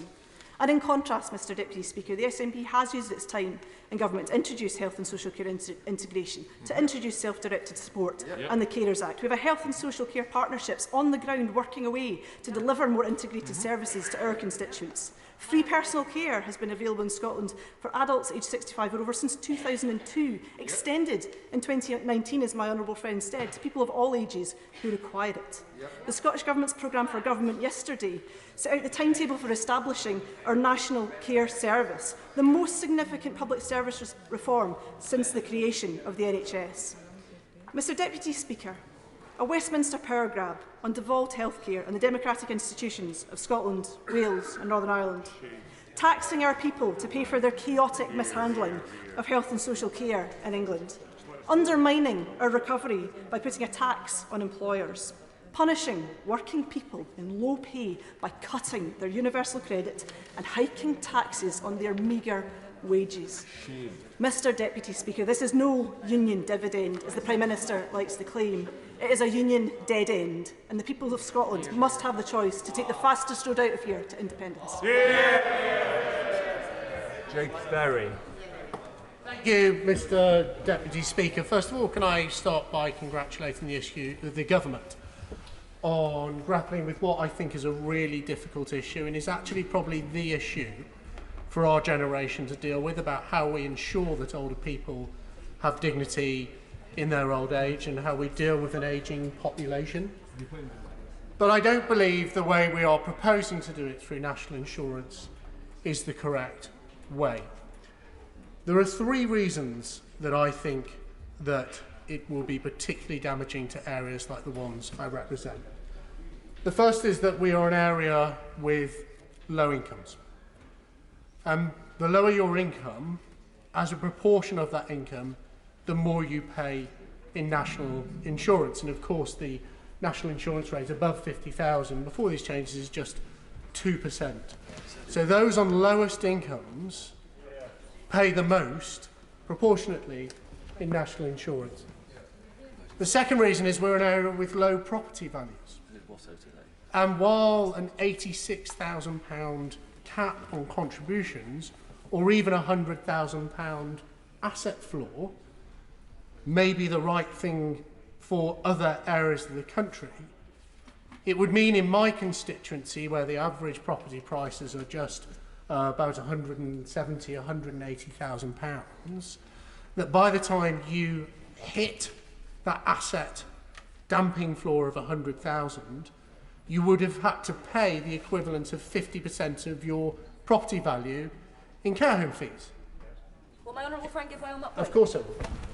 Thank my honourable friend for his contribution in this really important point, which is one that I share and have been grappling with since this was announced yesterday. Do you agree with me that it'd be really wonderful to hear from the government that they may consider looking at regional disparities in house prices to actually set this income floor? Well, what a brilliant suggestion, what I was about to make myself. But anyway, so I think there are real things for the government to think about both the 86,000 contribution and regional house prices when looking at that damping floor. And also we are an area with historically high unemployment. And national insurance, as we have all called it during election campaigns, is of course a jobs tax. It is a disincentive on creating new jobs, and for those people already in work, it will see things like pay rises suspended as the wage bill goes up for employers just for employing people in their business. And that's why I think national insurance is the wrong tax to do for the people in my constituency. They are hit just as hard by this appalling social care issue as anywhere else, but for us, I would have much preferred it if the government had looked at income tax, as the chair of the Treasury Select Committee said himself would be much less regressive. Of course I'll give way. Thank you. Thank my honourable friend for giving way. And my constituency has similar house prices, so I know my constituents share these concerns. But on the point of income tax, the advantage of taking this tax from national insurance is that the cost is shared between workers and between businesses. The smaller businesses are not going to pay for reasons that the Minister has already given. So is this actually not a better way of sharing the cost across business and employees that will actually affect lower earners in our constituencies less than the alternative to using income tax? Well, I thank the Honourable Lady for making the point. I don't agree with her because I don't think we have to consign ourselves to one tax to deal with this issue. So it's perfectly possible to put up income tax, which is a much fairer way of taxing people across the income scale, and of course picks up wealthy pensioners who have a very large pension, picks up dividend income, picks up rental income, which the front bench, it picks up all of our income, while at the same time looking at different ways to tax business. I've said I think we should have an online sales tax, an Amazon tax as it's called, which the Treasury have previously said could release about £2 billion. That's not enough, but we could increase employers' NI only. We could increase corporation tax. This problem needs to be tackled with a cocktail of funding, not just one. And if you are going to use just one tax, I don't believe NI is the correct one. No, I'm sorry, I won't give way again. I have given way twice. But I do want to congratulate the government for trying to look at some of those concerns that many colleagues in northern constituencies have about that low income, high unemployment and low property values, and congratulate them on raising the floor to 100,000. I think it goes some way to dealing with the issues that many of us have, but certainly from my point of view doesn't solve them. The second point I wish to make is that I'm also just very concerned that this tax is not really a health and social care tax, it's actually a Trojan horse for an NHS tax. And the government says itself that in the first few years of this tax, nigh on 100% of it is going to go to support the NHS, quite rightly. The NHS does need more money. But if it's an NHS tax, which will be hypothecated and listed on your payslip, then call it that. Don't call it a health and social care tax, because it's to fund the NHS. And when the time comes to move the money from the NHS over to health and social care, what government of any political hue is going to cut £12 billion from the NHS budget? So if you create an NHS tax, you have an NHS tax forever. It will never go down. It can only go up. No party is ever going to stand at an election saying, I've got a good idea. Vote for me, I'll cut the NHS tax. So I just think there's huge danger for us in creating such a hypothecated tax and having it on people's pay slips. It is fundamentally unconservative, and in the long term, it will massively damage the prospects of our party, because we will never outbid the Labour Party in the arms race of an NHS tax. And that's why I don't think this is the right way to do it. I also am really concerned that as a Conservative, I believe the way to better fund public services is to grow the economy, make the cake bigger. This change makes the cake smaller because it's the job tax. And not even that. If you live in a low-wage, low property price, high unemployment economy, you get a smaller slice of it at the end of the day. A smaller cake and a smaller slice. So I hope the government will take the opportunity to think again. And I'll say this. I welcome the new money for the NHS. But throwing other people's money down a bottomless pit doesn't become a good idea if you put the NHS logo next to it. So if we are going to fund the NHS, if we are going to give them more money, before you ask this House and us as Member of Parliament to approve it, show us the plan. We cannot measure the NHS by what goes into it. We have to measure it by what comes out of the other end. And for those reasons, with a heavy heart, I won't be supporting the government this evening. Dame Angela Regal. Mr Deputy Speaker, and I look forward to seeing the honourable gentleman for Rosendale and Darwen in the division lobbies tonight. What we witnessed yesterday was a budget in all but name. It was a budget sprung on this House with minimal warning, a budget leaked to friendly newspapers over the weekend, but with scant detail available to members of this House. In a statement full of the deliberate obfuscations which have come to define this most slippery and unreliable of Prime Ministers. And today the government is attempting to bounce it through the House before their own backbenchers rise up in revolt. Some things are abundantly clear, despite the government's attempted sleight of hand. This announcement cynically breaks a guarantee personally signed by the Prime Minister at the last election that he would not put national insurance contributions up. One of two solemn manifesto promises and pledges he tore up yesterday, which makes me ask why anyone should believe what any future Tory election pledge says ever again. Whilst proclaiming that the Conservatives are the party of low taxation, they've ushered in the largest tax rise in generations and now preside over a country with the largest percentage tax take in peacetime. But it's not a fair tax system. It continues the shift in tax liabilities away from those who make their income from owning assets to those who work. It exacerbates the three-body problem with self-employment, encouraging evasion, and it leaves wealth largely unscathed. It will exacerbate the unfairness and inequality which scars our society and was highlighted by the COVID pandemic's unequal effect on the poor and the vulnerable. Mr Deputy Speaker, this tax hike has been presented by the government as an historic move to fix the social care system. But in reality, it is nothing of the sort. A mere 15%, I will give way. Lady for giving way. If she's so against this increase in national insurance, why did she vote for it in 2003? And can she say what happened to NHS productivity as a result for the decade that succeeded it? Because I can, and it wasn't pretty.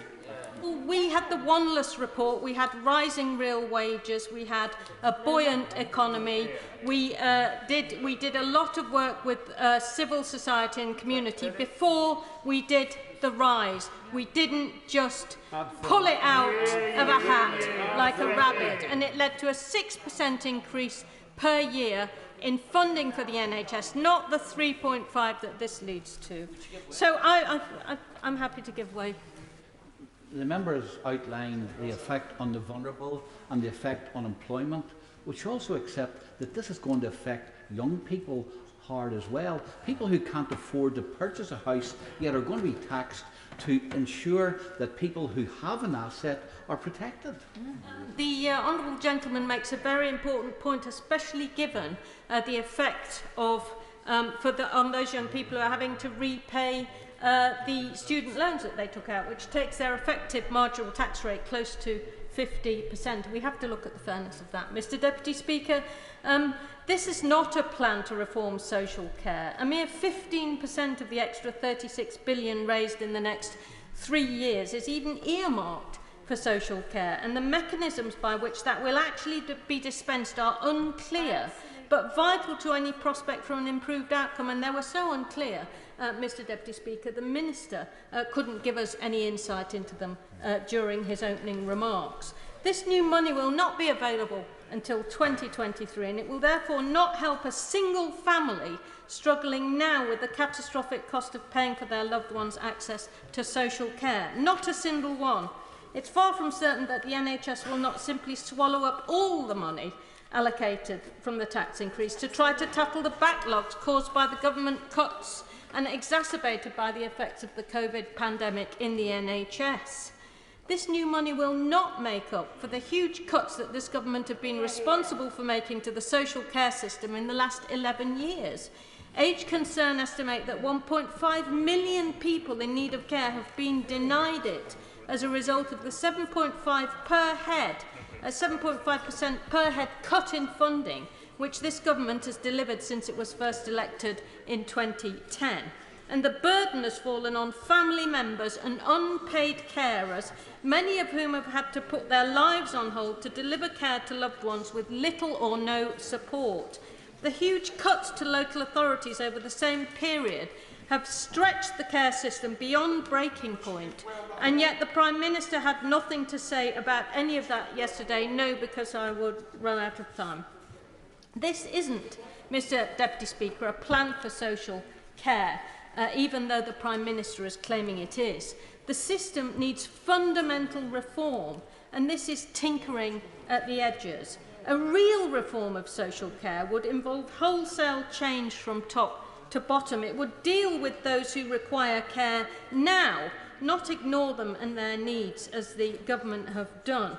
There's nothing for them in the Prime Minister's announcement. A real reform would have a plan for care workers and their future, training, career progression, decent pay, an end to 0 hours contracts and low minimum wage remuneration, and 15-minute appointments with no pay for the time it takes to drive from one client to another, fragmented contracts which wreck lives. At the moment, Mr Deputy Speaker, there are 112,000 vacancies in the care sector, and staff turnover is 34% a year. This indicates the need for fundamental reform. Pay for working in an Amazon warehouse or a supermarket is higher than for caring, and surely that is wrong. The COVID pandemic and the shameful betrayal of care workers and those who require care, which unfolded in the first wave of COVID-19, told us all we needed to know about the ramshackle nature of a system that this government has allowed to teeter on the verge of collapse for the last 11 years. The Prime Minister's announcements are totally inadequate to the scale of the task. If there really was a plan to fix social care, all those who work in care got out of the Prime Minister's statement is a tax rise and no pay increase. Those trying to access care now got nothing. Those trying to provide domiciliary care weren't even mentioned, and neither were the growing army of carers. Protecting the assets of those needing to access care for long periods isn't a substitute for fundamental reform of the system. It's not a plan for social care. It's a sign that the government is dodging a long overdue and unnecessary reform. The Prime Minister's so-called plan breaks election promises, is half-baked, inadequate and unjust. Paul Bristow. Thank you very much indeed, Mr Deputy Speaker. And I rise as a member of the Health and Social Care Select Committee to support this measure today. And as I do so, I'd like to direct members' attention to my entry in the Register of Members' Financial Interests. So I sit on the Health and Social Care Select Committee, and at the committee we heard from 2 patients only yesterday morning who talked very clearly about the delays that they faced accessing care in the NHS. The first was a lady called Shirley Cochrane, who very sadly had an aggressive form of breast cancer. During her time on an NHS waiting list, waiting for treatment, she felt alone, she felt that she wasn't listened to, and she didn't get the attention that she needed. The second was a gentleman called James Wilkinson. He had myocarditis, a condition that I know a little bit about myself, having had that condition in the past. And again, while waiting for an aortic valve replacement surgery, had that cancelled 3 times. Mr. Deputy Speaker, we do face an enormous challenge. At the same committee, we heard from the Health Foundation that talked about the enormous sums that will be needed to solve this backlog. They also talked about the number of consultants, NHS staff, nurses that will be needed and to increase capacity in our NHS. And members opposite, honourable members opposite, need to understand that if we're going to do this, face up to the enormous challenge that our NHS and social care system is facing, it has to be paid for. It can't just be borrowed. And if they've got a better way of paying for this, they need to outline that now. But I also say the lady from the Health Foundation yesterday, when she was giving evidence to our committee, said 3 things were needed to resolve the backlog. And those 3 things were more money, more capacity, and a plan. Now, I've been involved in health politics now for probably 15 to 20 years, and every single review that I've seen the NHS conduct, it needs more money, it needs more staff, and it needs a plan. And that's happened under Labour governments, and it's happened under Conservative governments. So if we are going to go ahead with this plan, a plan that I support, we need to ensure that that goes with reform and innovation too. I'll happily give way. Would he accept, with his wealth of experience in the health politics, that we do not know, because the Secretary of State for Health has not outlined how many of all the people on waiting lists will actually be seen and dealt with, and that this is a bit of a blank cheque? Well, we're not going to approach that backlog unless we have the money, the capacity to fund it. And it needs to go hand in hand with what I said, which is innovation, new pathways, new ways of working. Again, I remember talking to someone who told me that we've had 3 years worth of innovation in the NHS in just 3 months. And that was a pandemic that caused that. New ways of working, new pathways adopted. And these new pathways can be adopted. And again, in my experience, every time we've talked about innovation in our NHS, every time we've talked about new pathways, there's been accelerated access reviews, there's been innovation health and wealth reports, there's been the new life sciences strategy, and all of them talk about innovation and new ways of doing things in our NHS. But they need to be spread at pace and at scale. There is no excuse not to do this now. If it works in one part of the NHS, Mr. Deputy Speaker, it's going to work in another. And culturally, the NHS needs to grasp that nettle, spread that innovation, new ways of doing things, so we can get productivity and outcomes for patients. Now is the time to do that. Of course I'll give it. Back to social care. The Select Committee, which is a member of, the Health and Social Care Select Committee last autumn, estimated that there was a gap in funding in social care of £3.9 billion. That was the figure from the Select Committee. I presume that he agreed with that report. Can he explain, therefore, how this levy is going to deliver £3.9 billion a year for social care? Because I haven't seen any figures which show that at all. Well, Mr. Deputy Speaker, what I will say, what's not going to give the £3.9 billion is no plan. Yes. And that's what members opposite have indicated today. There is no plan. This is a significant tax increase. I'm a Conservative. I don't like tax increases. But I also understand that this great, enormous thing seemed to happen before the last manifesto, and now. And it was a global pandemic.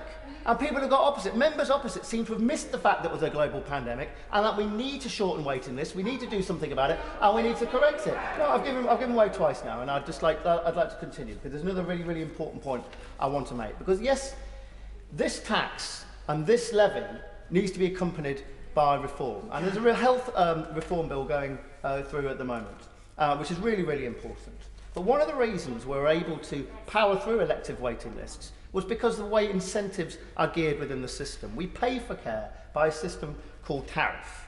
And I would just urge honourable members on the front bench and others to think very carefully about how we're actually going to pay for elective procedures in our NHS. Because any system like tariff needs to be ensure, quite honestly, that hospitals are paid properly for the procedures that they're doing. There needs to be the proper incentives to deal with hip and knees, cataracts, hernia operations, the big operations like this, which will be the majority of the backlog, as well as the cancer, the heart conditions and everything else. If we're not able to find the right systems, the right levers within our NHS system to make sure we can power through those elective procedures, then we're not going to be able to solve some of the more kind of serious operations at the end of it. Things like innovation tariffs as well, I think, would also help to try and encourage new ways of doing things. We can't have a system where financially trusts and our NHS are not incentivised to do the things they need to do, become more productive. They can't look at short-term financial measures when what we really need are those incentives to make sure that they do the right thing. So I will be marching through the lobby supporting the government today, because this is really important. If we don't grasp the nettle of NHS reform backed by finance, so our NHS staff they also have the bandwidth, I've given away a few times, also got the bandwidth to deal with the reform that's needed, and that bandwidth is capacity and money. If that doesn't happen, then we're going to borrow more, we're going to spend more in the long term, and this everlasting round of more staff, more money, and a plan is going to go on and on and on. So I urge honourable members to support this bill, support this measure today, and support the government. Clive Betts. Thank you, Mr. Deputy Speaker. I want to try and address the issue about the social care plan and what it's actually going to do. I think it's pretty obvious that there has been a major funding crisis in local government in the last 10 years.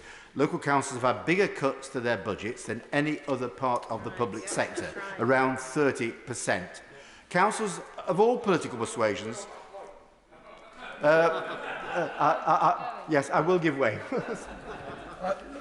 I thank my honourable friend, and he is absolutely right to draw the importance to local government, unlike the Minister who barely acknowledged their existence. Will my honourable friend agree that the last decade of ideological austerity cuts by this government has meant local government budgets have been slashed by up to 50%, directly contributing to the crisis we are in? Well, I've made my position clear about the extent to which local government has been unfairly cut compared with other parts of the public sector. Now, what has happened? How have local councils across the piece of all political persuasions, I think, have done a brilliant job in the last few years of protecting their communities.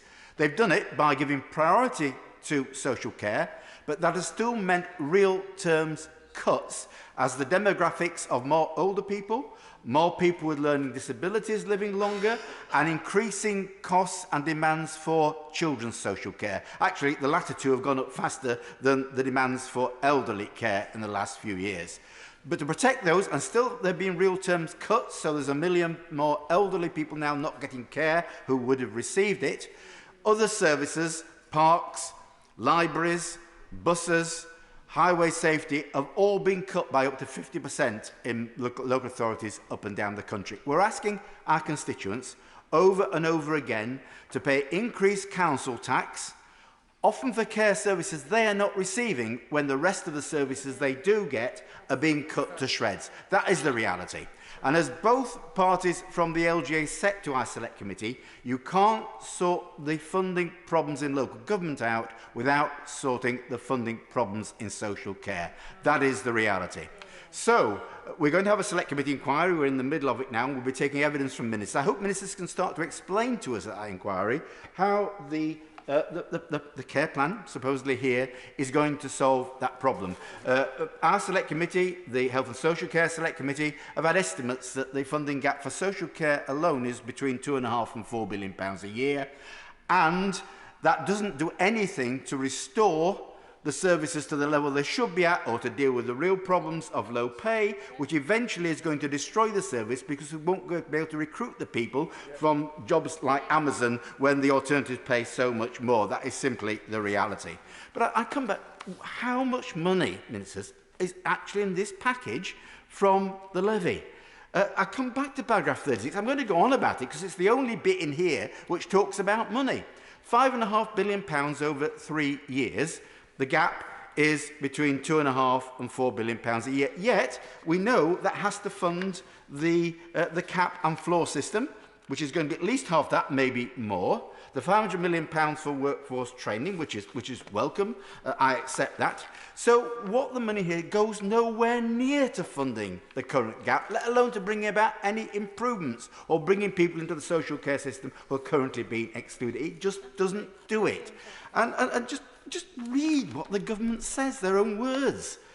We will ensure local authorities have access to sustainable funding for core budgets at the spending review. That's what the Minister said. It's going to be the spending review, isn't it? That's when we're going to get all revealed. But this is the key bit. We expect demographic and unit cost pressures will be met through council tax social care precept. We've had 5% council tax increases year on year, and a lot of it's been to fund social care. So we're going to get it again, are we? Above inflation council tax increases, and if we talk about the regressive nature of national insurance payments, then council tax is regressive now as well. That is the reality. Yes, I will give way, because I think the honourable member is going to ask me about a 2018 report. Am I guessing him correctly? You're absolutely right. And he makes, as always, he makes some very good points, and I thoroughly enjoyed my time on the Select Committee with him. But we did 2 reports into social care. We did make that recommendation in 2018, which was a future funding social care through national insurance system. Does he still support that recommendation? Yes, but can I just say to the honourable member, it was a slightly different recommendation to what the government's proposing now. We talked in our report, and I've got it here just by chance. I thought I might ask the question. We talked about hiring the rate at which national insurance will be paid to cover the points that the honourable member for Rossendale made about low-paid areas. We talked about paying it right the way up the income scale. We talked about extending it to pensions and unearned income. And we also talked about not being paid for by the under-40s, who have been really badly hit by this pandemic, and we ought to be doing our best to protect them. We also said, and it's paragraph 95, and it's a really important point, that people shouldn't have to sell their homes to pay for social care. Absolutely right. What we proposed instead, and we all agreed to this, we recommended a specific additional amount of inheritance tax should be levied.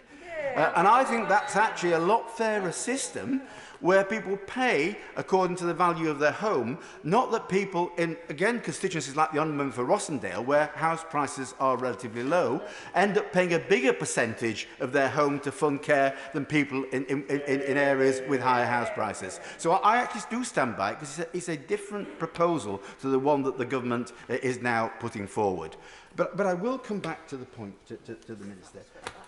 There is a crisis in social care. Look, we've all got it. We all have our constituents come to us, begging for social care. Really concerned, yes, about having to sell their home, but sometimes just not being able to get into a care home, not being able to get the care at home they need, because most social care should be delivered in the home where people live as well. And the reality is there simply is not a proposal in this plan, so-called plan, to give local authorities the money that's needed to both fund the existing gap and to extend social care to the many people who've been denied it with the cuts over the last few years.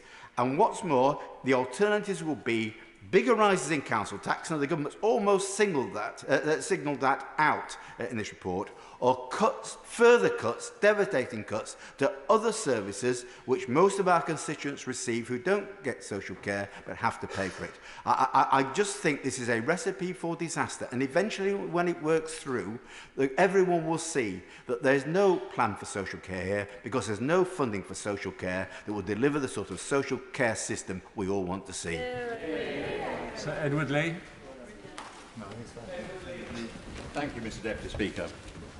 If you are a low-tax Conservative, it is relatively easy to attack this measure. Indeed, I could spend my entire 5 minutes attacking it, and I could quote the fates of previous Conservative governments, whether led by President George Bush in America or John Major here, who have put up taxes dramatically, although in the case of John Major, during a recession, and have been punished at the poll. It's relatively easy to attack this measure.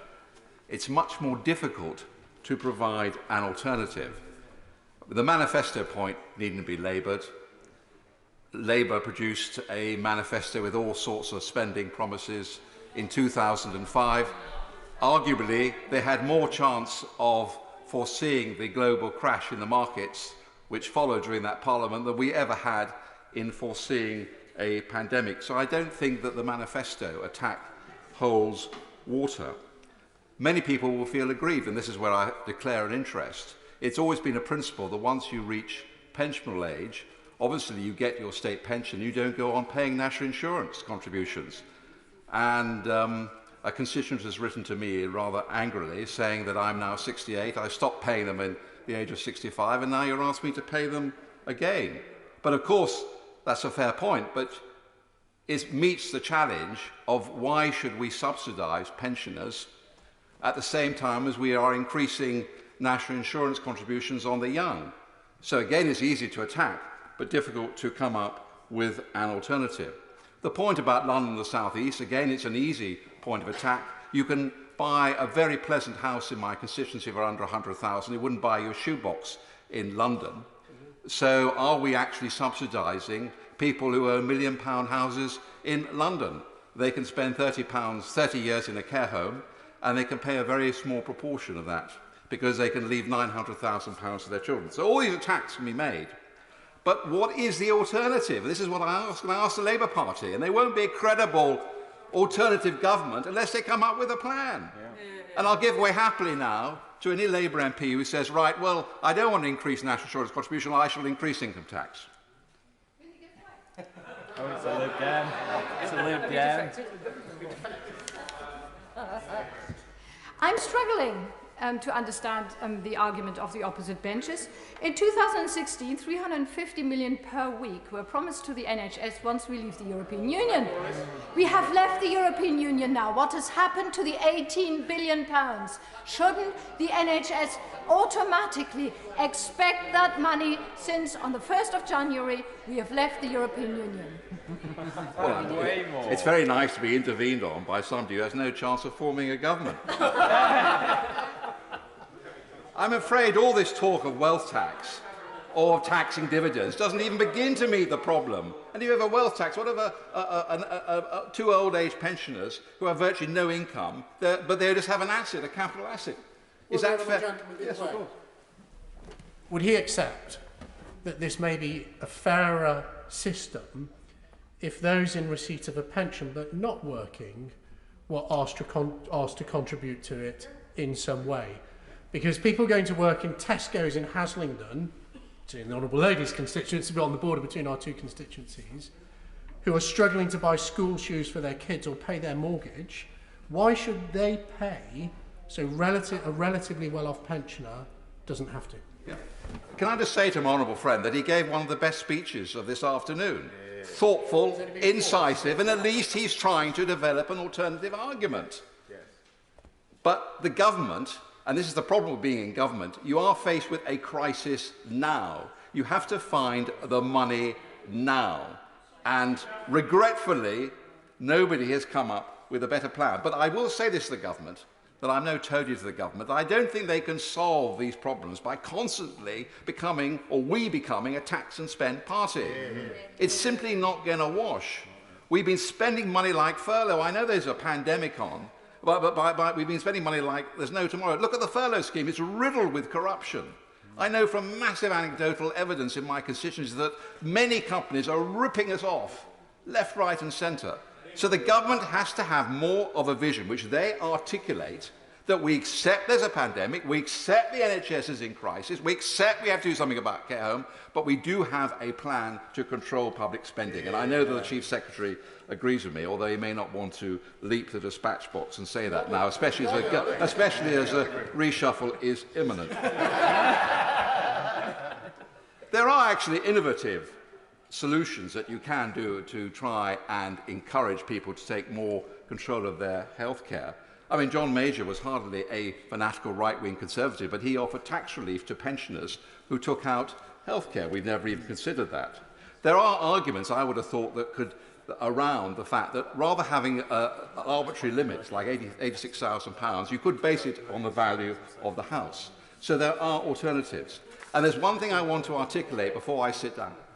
At least I'm trying to develop an alternative plan in the future, and that is state insurance. We know what Germany does. We know they have an excellent system. Now, Lord Lilly argued yesterday in a paper, and the Dilnot Commission argued that there is an alternative to all this. The government dismissed straight away private insurance, and it's true that private insurance companies will not take over this burden alone because they cannot foresee how many people will be very frail and stay in care homes for a long time. But why can't we have a system by which we underwrite private insurance? The state would offer insurance. Once you become of personal age, you would enter the scheme. There would be a modest charge on your home based on the value of your home, a modest charge. The premium, on average, would be covered by the government, not by you. On average, it would be £16,000 a year. It would be covered by the government, but you would have that peace of mind. So this is an innovative scheme. It was suggested by the Deal Not Commission. I do not understand why the government has simply just ruled it out and said, we've looked at it, or rather we looked at private insurance, and it simply won't wash.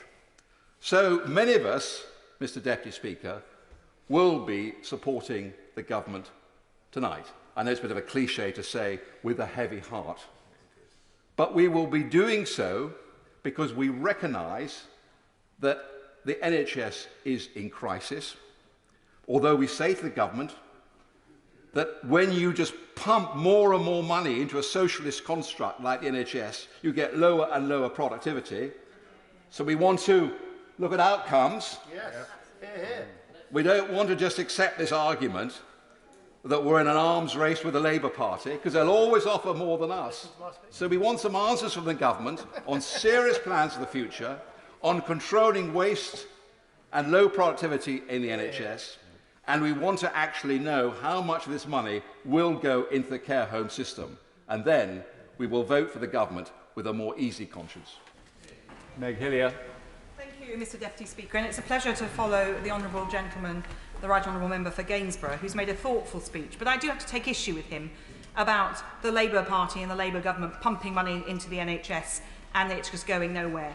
Which party set targets for things like A&E waiting times, for reducing waiting lists, and achieved those in governments? The Labour Party. But where he and I do agree, he, as a former chair of the Public Accounts Committee, and me having the honour of being the current chair, is that it is absolutely vital that every pound of taxpayers' money is measured for its effectiveness on delivery for citizens and taxpayers.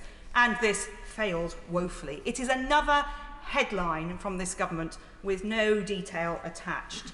Parliament has been bounced, but even the Prime Minister's own party and his cabinet were not involved in the decisions about how this money was going to be raised and what it's going to be spent on. And clearly it's an announcement without a plan.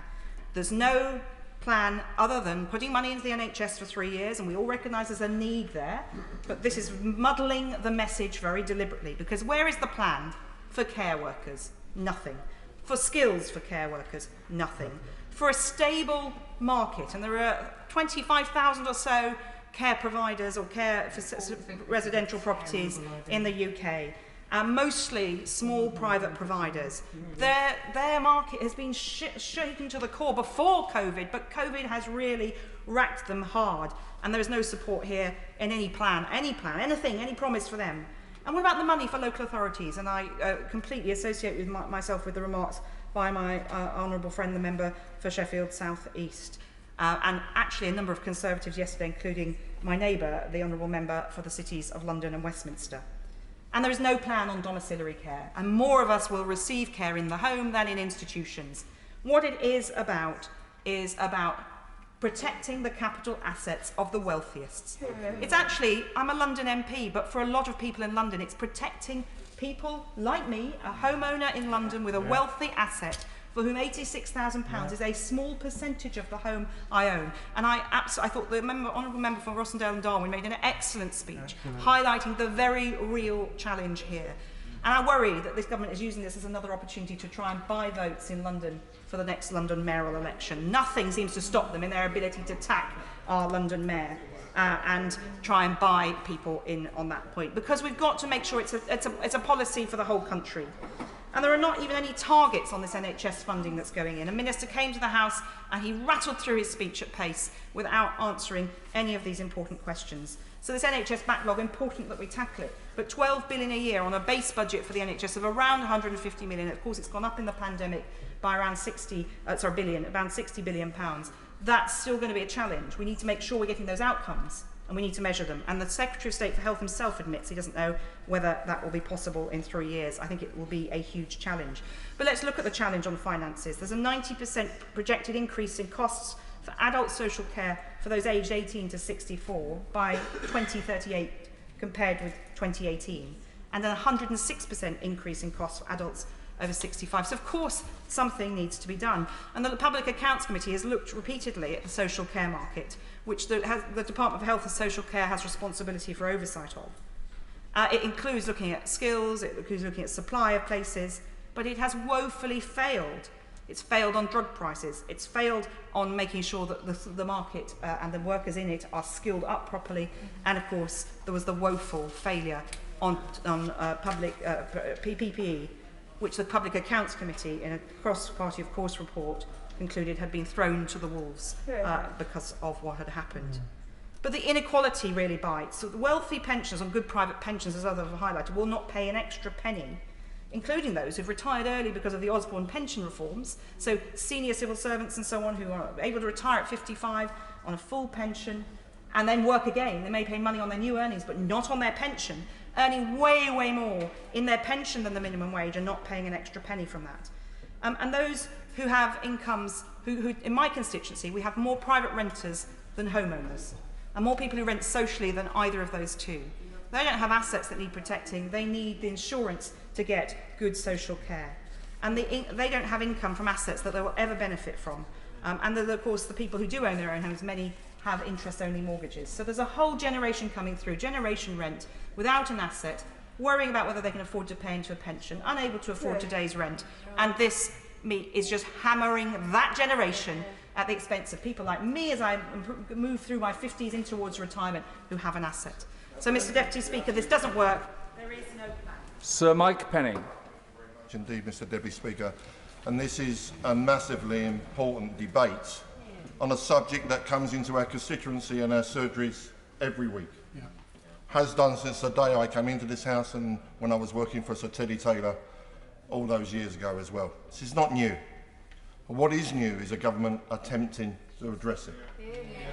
I was sat on the opposition front bench for 4.5 years as a Shadow Health Minister, and previous governments have looked at this and tried at this, and actually at the end of the day, to be really honest, Conservative and Labour governments have kicked the can down the road. So for once we're trying. Is it perfect? No, it's not going to be perfect. And I'll come on to a couple of points that I agree with my colleagues on here in a moment. But what we can't do is keep borrowing. Markets are low. We can keep borrowing. We could go to that wonderful PFI market that previous Labour administrations went to, which we're still paying for now. Lord Darcy came up with a fantastic plan, actually, of how to deal with elective surgery in the market without having the overcapacity within the NHS. The only problem is they issued contracts that they were being paid, these companies were being paid, even though they weren't doing the operations.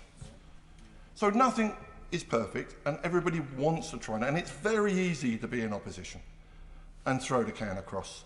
That's what oppositions do. But actually, when the crunch comes, this is the decisions and these are the hard things. Now, I'm a Conservative, and I'm a fiscal Conservative. I'm a working class Tory, so I love all this class rubbish that keeps being thrown across the channel. Absolute, complete and utter tosh. At the end of the day, our constituents look to us for guidance and to try and solve their problems. That's what they look to us to do. They don't really care where we come from in life and what we are doing. At the end of the day, that's what they want us to do. No, I'm not going to give way because there are lots of other colleagues that have come in, and every time I give way, it's an extra minute, and I've just lost half a minute just by saying that. we can say to ourselves, is this perfect? No, it's not. Is this going to help? Yes, it is. Are there more people that are going to pay more taxation? Have we broke a manifesto commitment? Yes. And governments have done that for years in previous administrations, and that happens when the public expect us to act on something which has come literally out of the blue. So what's come out of the blue? COVID. We've had to borrow unbelievable amounts of money to keep people's jobs, incomes and livelihoods going. We can't keep doing that. And so we have to actually turn around and say, is there a way? And we heard from the chairman of the Select Committee, Treasury Select Committee earlier on, there are a myriad of different other ways. And then the minutiae around how national insurance can be done. At the end of the day, it seems to me that national insurance is probably the way to do it. It also seems to me, one criticism from me, which I agree with my honourable friend on. In my constituency, we've still got over 12,000 council properties. Many of those people want to buy their property on right to buy. They can't because the maximum discount means that the mortgage is still too large, too great. By having just over an £80,000 cap on this isn't fair nationally. It won't be that fair. You know, if you've got property, you know, that's below that income, that's really difficult. So in parts of the country where £86,000 will buy a property, in my constituency, that buys you a quarter of a one-bedroom flat. That has to be wrong. So we need to look at somehow how we address the issues that have been raised by colleagues earlier on. But the one thing I would ask, if anybody was watching this debate, and especially the early engagements, frankly, they would be disgusted at what they watched. Partisanship, chip on the shoulder, class wars, this war, that war. They don't give a monkeys about that. They want us to come here and do a job which is to help them and help their loved ones. And it's about time we got off our butts and did it. Nadia Whittam. Thank you, Mr. Deputy Speaker. Yesterday, the Prime Minister said that universal social care would be too expensive. That's exactly what the Conservatives said about the NHS in 1945, when they voted against it 21 times. They've argued it since, and they will again if given the chance, as we've heard from the Right Honourable Member for Gainsborough, who just minutes ago described the NHS as a socialist construct. A universal need demands a universal and freely accessible solution. None of us know with certainty what will happen in our lives. Through disability, through illness, through old age, so many of us will come to rely on social care if we don't already. The care we receive shouldn't be a lottery based on wealth and postcode. We should all have the security knowing that there'll be someone to look after us, no matter what. The NHS is there for all of us, if and when we need it, from cradle to grave. It's long been time for the social care system to provide the same. We need a national care service funded by progressive taxation, including a wealth tax. The Prime Minister's plans couldn't be further from this. Even the free market Adam Smith Institute condemned them as morally bankrupt, saying the government was asking poorer workers to bail out millionaire property owners. And that comes just weeks before the Chancellor will plunge hundreds of thousands of families into poverty with his universal credit cards. Mr. Deputy Speaker, you'd struggle to design a more unfair and economically illiterate social care policy if you tried. Less than one in every £6 of the money raised will go to social care in the first 3 years of the plan. It's a triple whammy that the government's presenting us with today. This is nowhere near enough money, it hasn't been ring-fenced for social care, and low-paid workers are funding it. Why is it that Amazon is paying only 7.5% of its income in tax, while a graduate on a standard starting salary is expected to give up around 50%? Let's be clear what this is really about. It's about protecting the inheritances of the very wealthy. And what's the government's excuse? For raising taxes on struggling people, for breaking its manifesto pledge. COVID-19, we've heard it again and again today. But I know firsthand, and my former colleagues in Nottingham know firsthand, that social care was in crisis well before the pandemic, and this government cannot use COVID-19 as a cover for 11 years of Tory failings.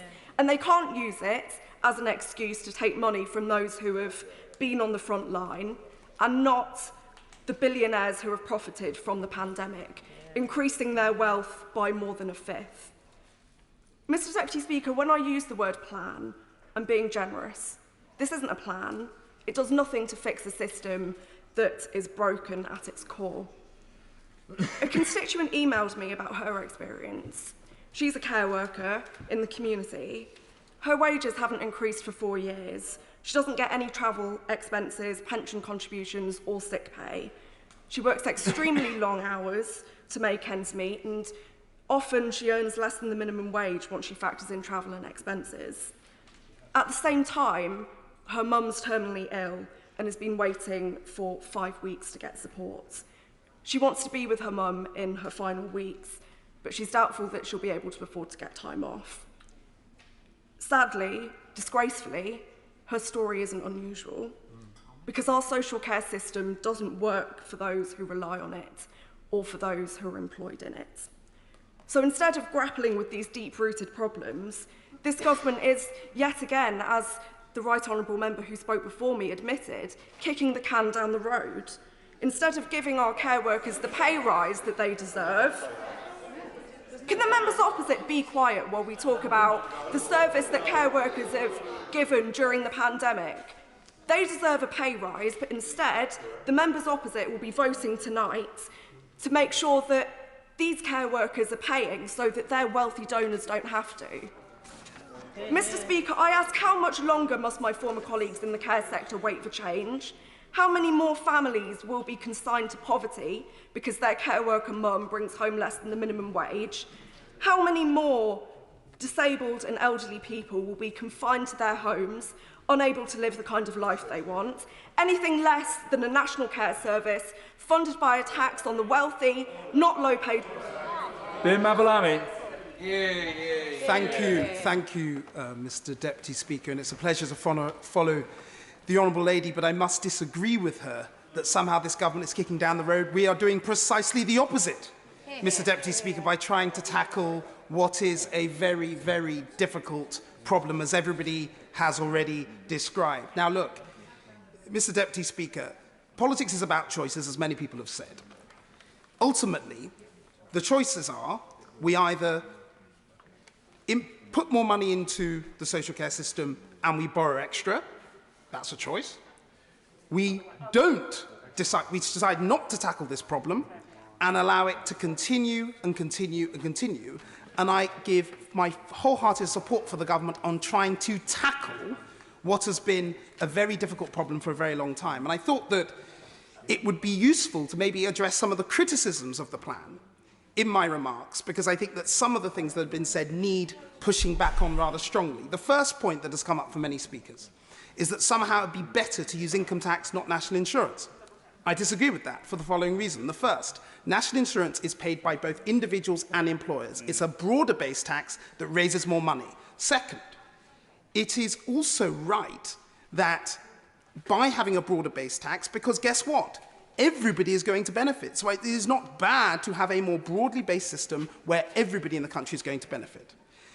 The remarks from certain members opposite that somehow a wealth tax on the wealthy in and of itself will fix all the problems. I'm afraid when we're dealing with the amount, the billions that we're talking about here, 12, 13, 14 billion pounds, there is no wealth tax in the world that has been designed that would get anything like that in terms of the yield.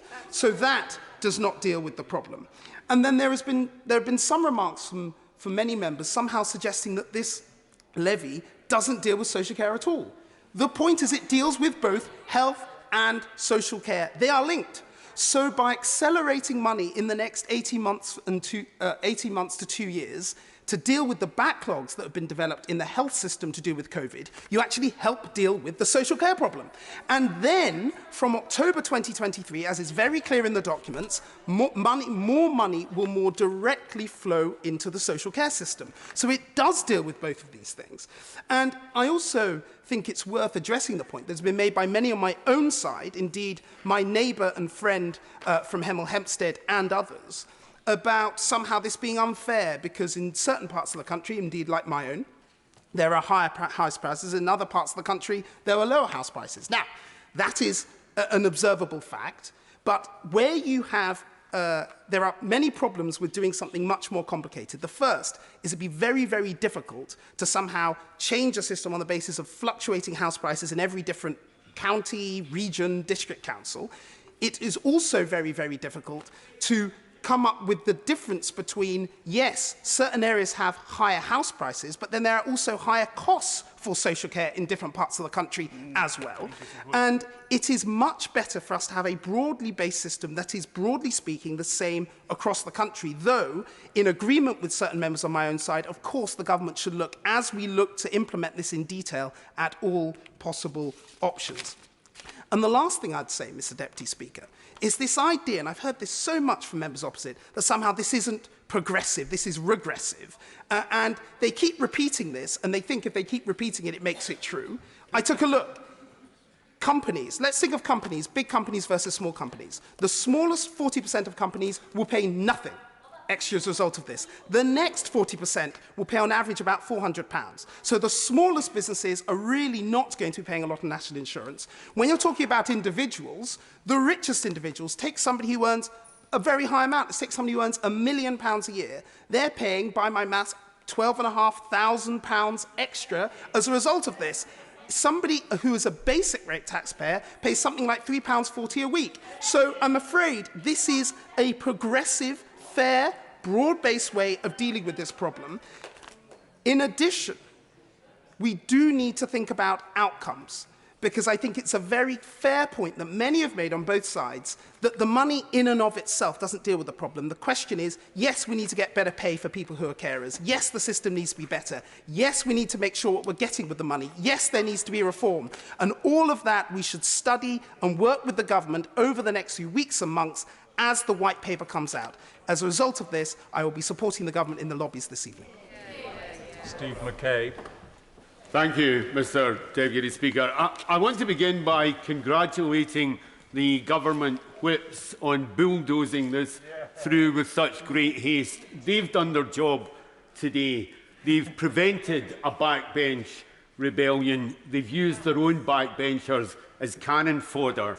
It won't be the charlatan in number 10 who pays the price for broken promises and tax rises that hit the young and the low-paid. It will be those Tory MPs hung out to dry, some of them unexpected victors in 2019, some of them quite good MPs, but with small majorities. And when the emails and the messages of complaint start flooding into their offices, when the refusals to ever vote Tory again start to hit home, it won't be the occupant of number 10 who has to suffer. He'll have flitted on to his next fantasy. But those who are betraying the very people who voted for them, they'll be left to pay the price. Of course I'll give way. I'm very grateful to the honourable gentleman for giving way, and I'm very grateful for his concern about our future job prospects. But I would much rather be standing for a party that is willing to invest in the NHS, to be the party of the NHS, and to try and fix the problems in social care. I would much rather have those job prospects than being a backbench Labour MP who stands for nothing and has no plan and has weak leadership. Well, that was a wonderful intervention. The honourable gentleman has not only been hung out to dry, he's been brainwashed in the process.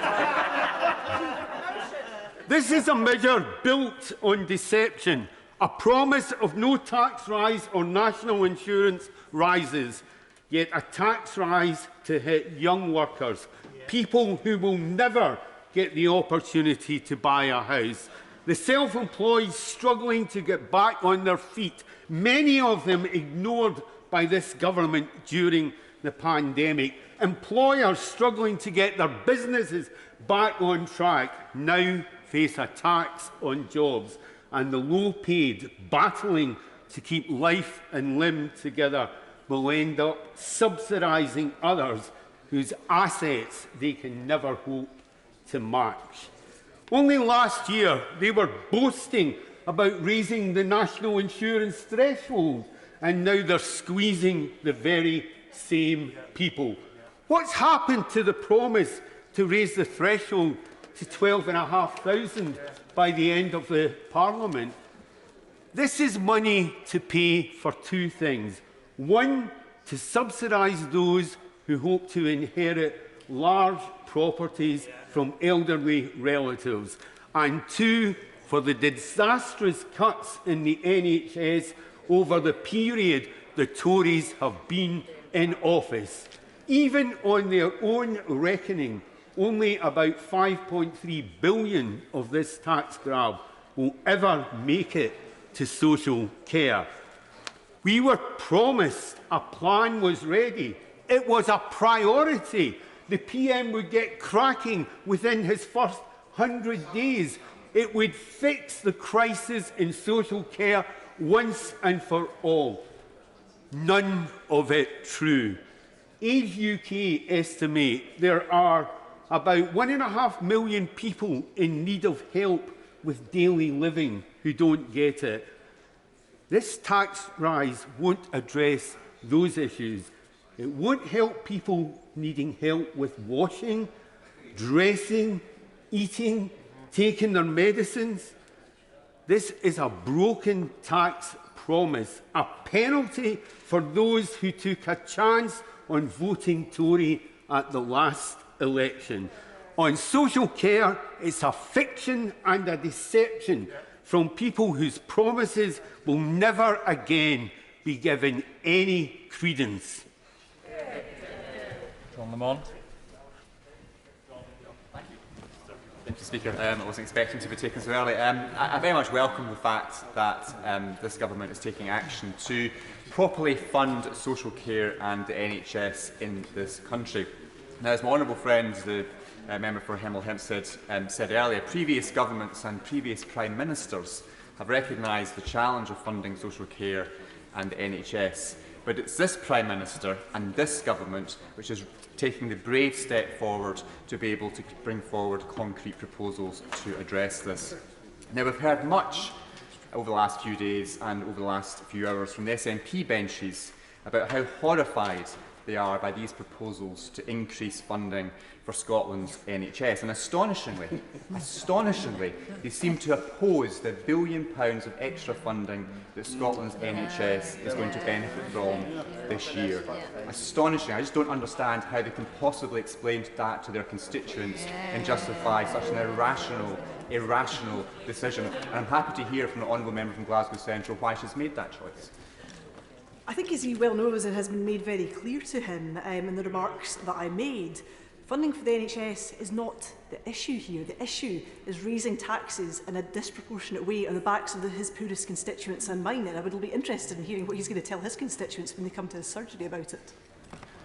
Well, these proposals will bring forward, these proposals will result in Scotland's NHS, the services that our constituents use, getting £1 billion extra each year to help deal with the backlog of treatment, to help deal with the GP shortages and a whole catalogue of other issues that Scotland's NHS is dealing with. And it's a nonsense to pretend that social care is not an issue in Scotland as much as it is in the rest of the United Kingdom. Indeed, the SNP Scottish Government in Edinburgh has called for action on social care in the past.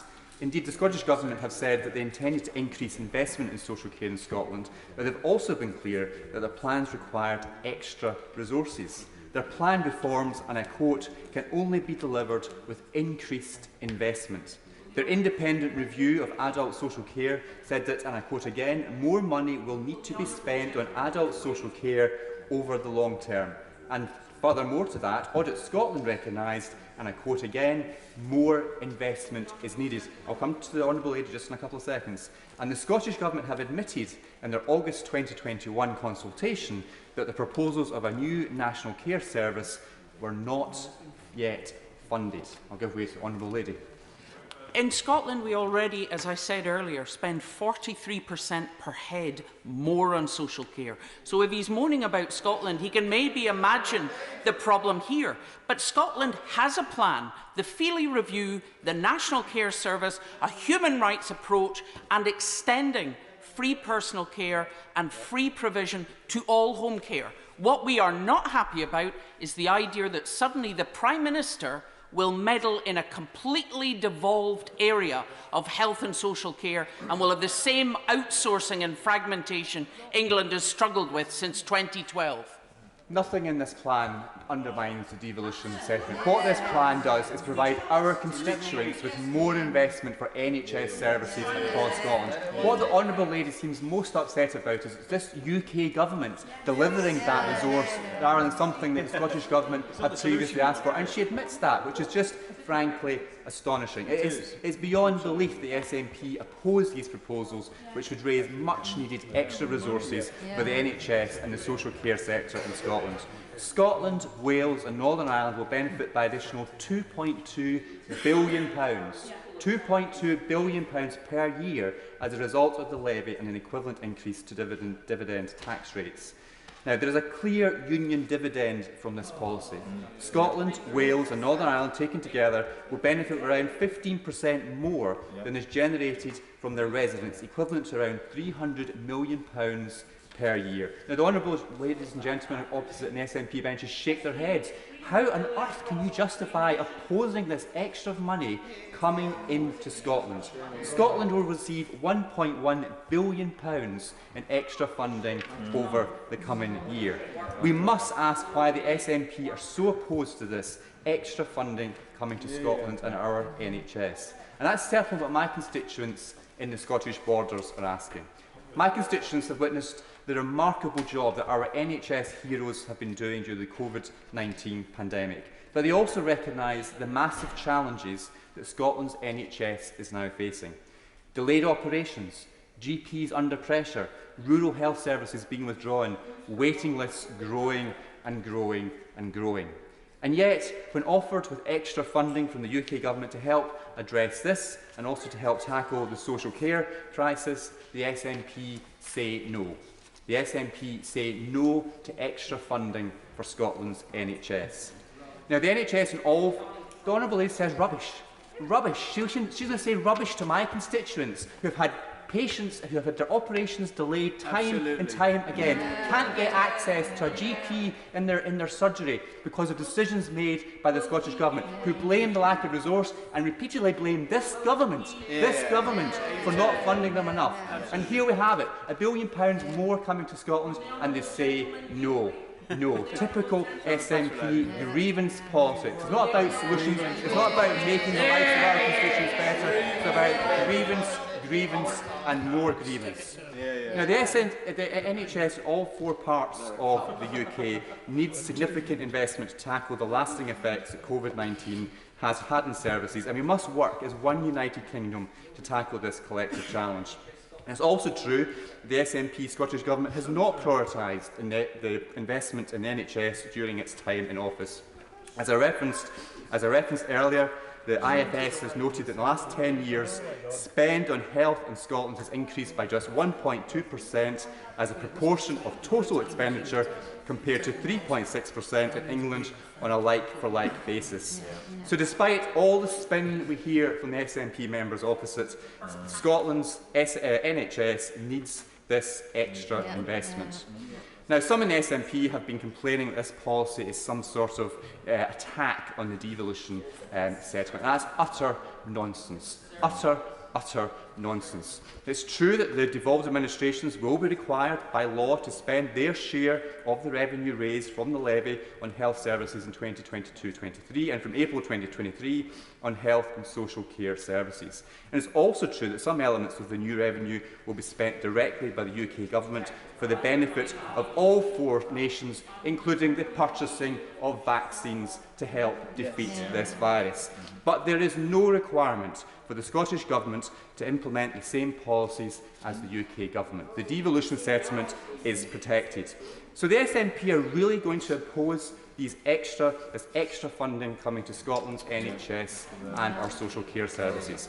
So, Mr Deputy Speaker, I very much welcome this announcement. It's been a tough decision for the Prime Minister and the Government, but it is the right decision. More funding for our NHS and social care services should be welcomed by everyone in this House, and it baffles me completely why the SNP so strongly oppose it.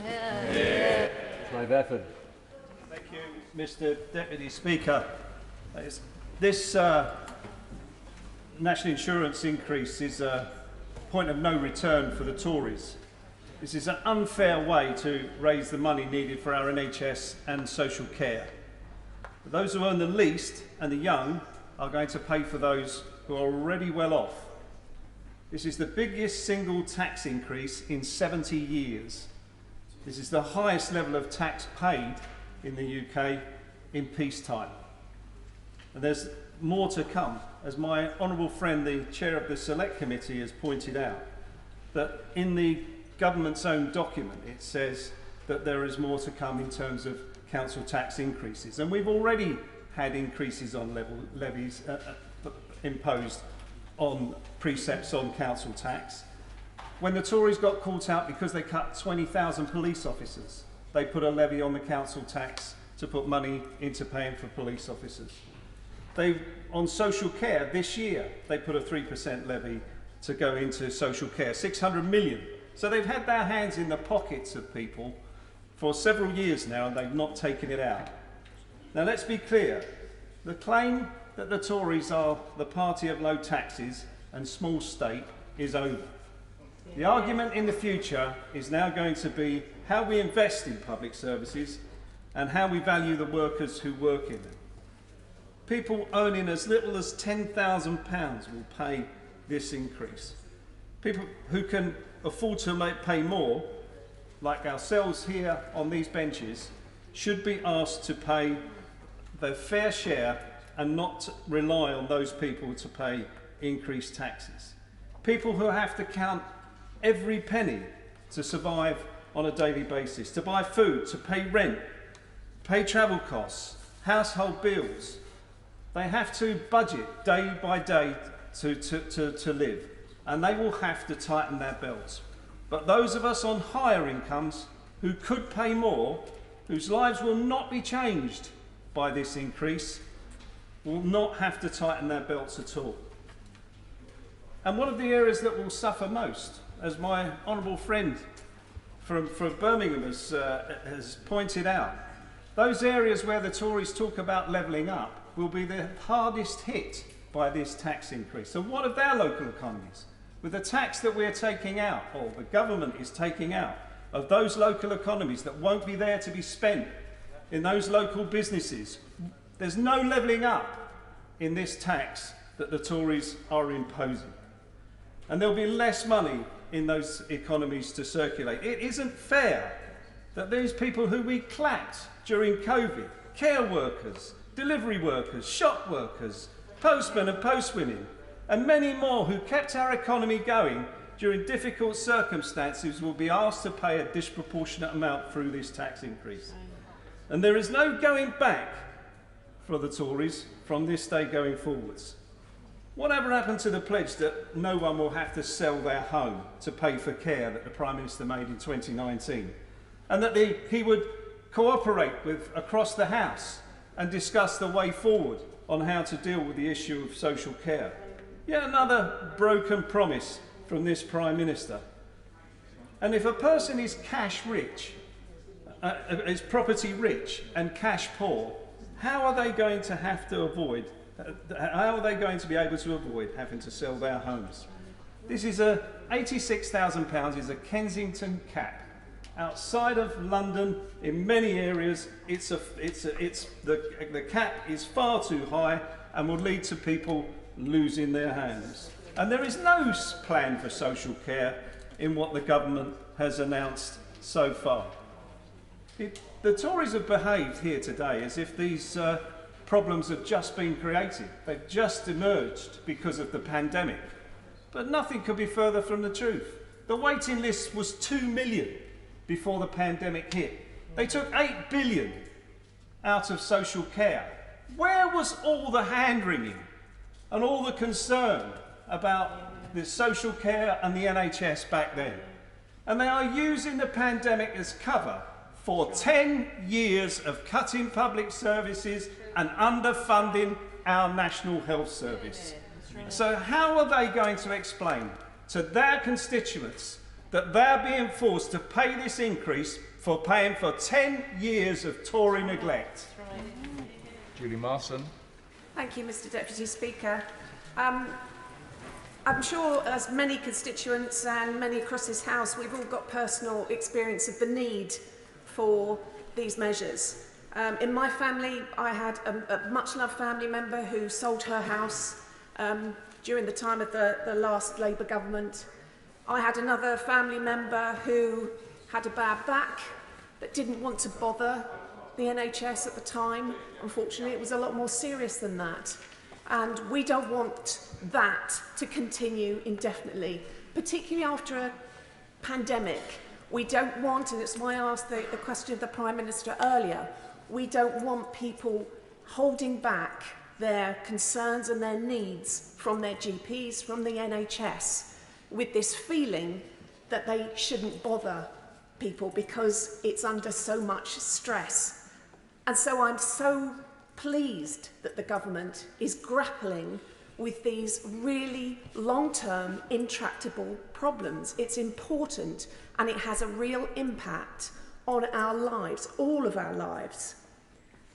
But exceptional circumstances require exceptional measures, hard decisions, difficult decisions for all of us, those of us on this side who do believe, and our beliefs haven't changed, believe that taxes should be as low as possible and believe that services should be available to all, but that the state should do as little as possible because people do things for themselves better than the state.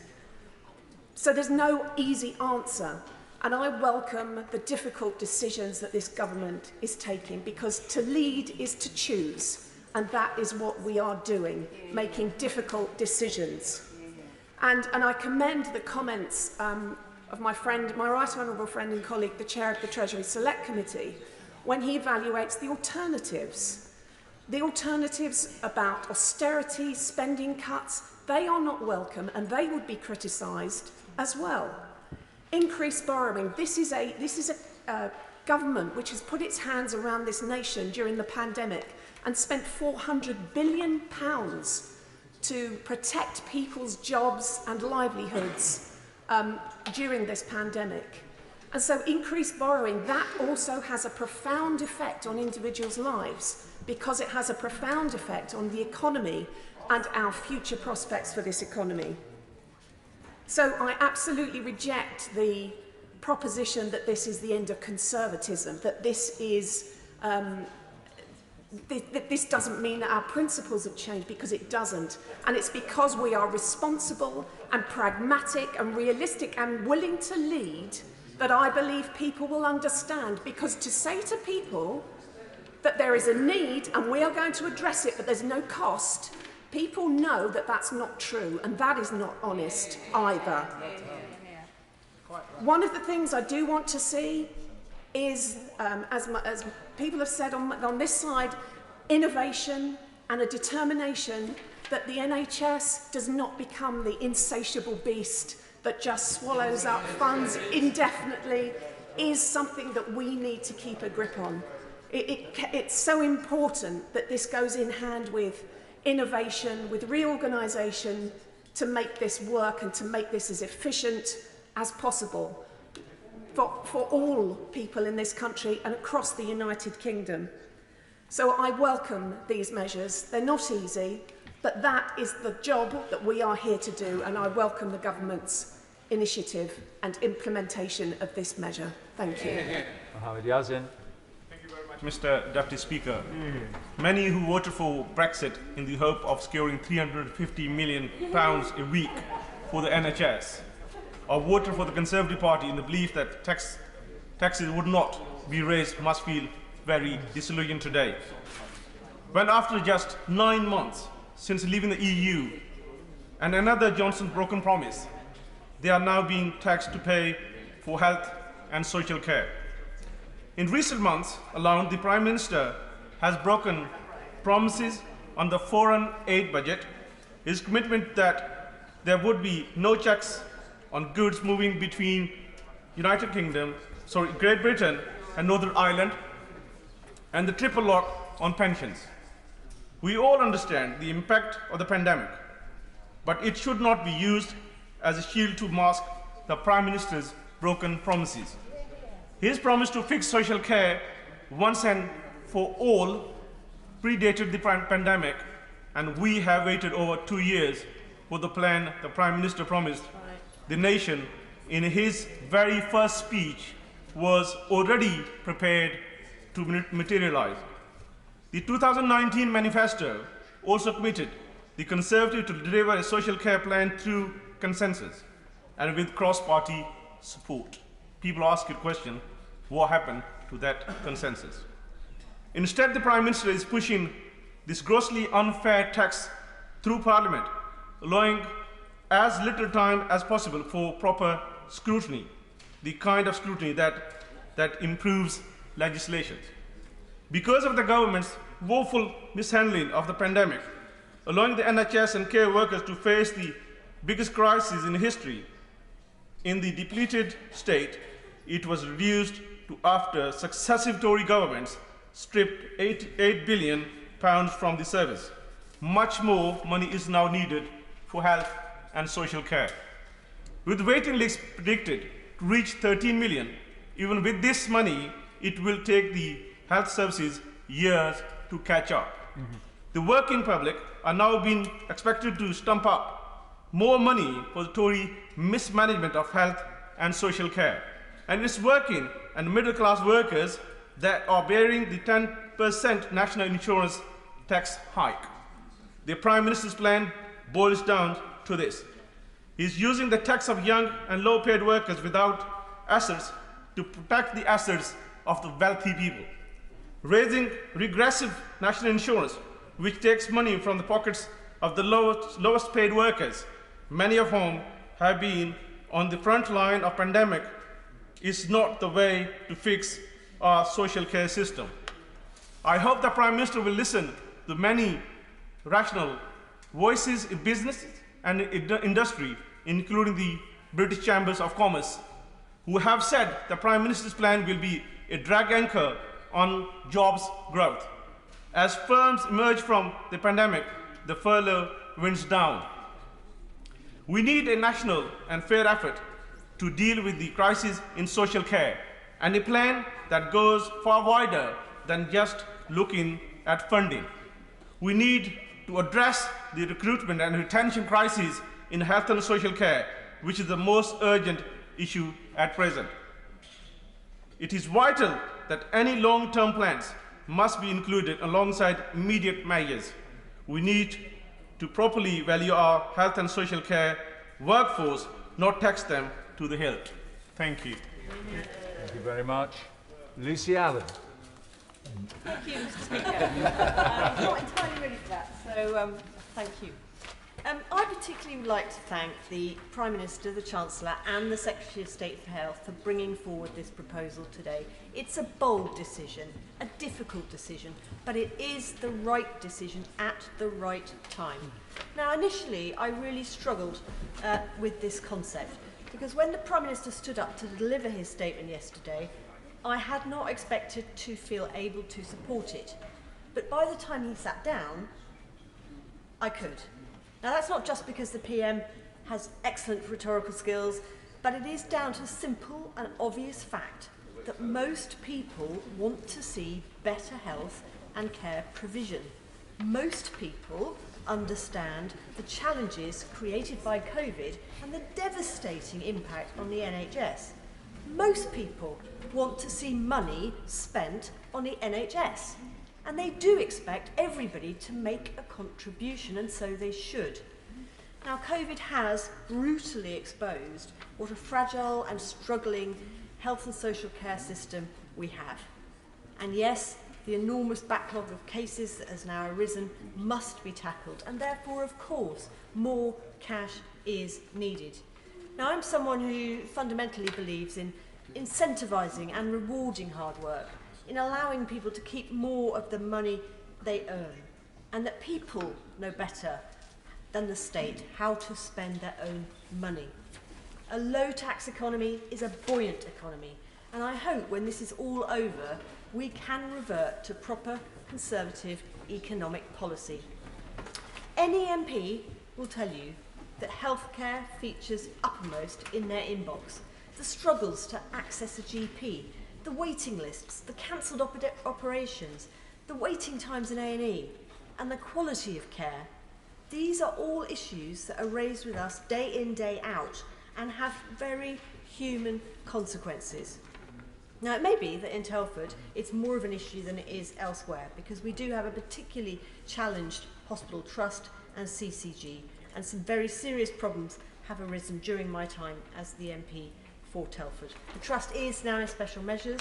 It's facing a police investigation into maternity deaths, and there's been a constant revolving door of highly paid senior management who don't seem to be able to grasp some of the challenges.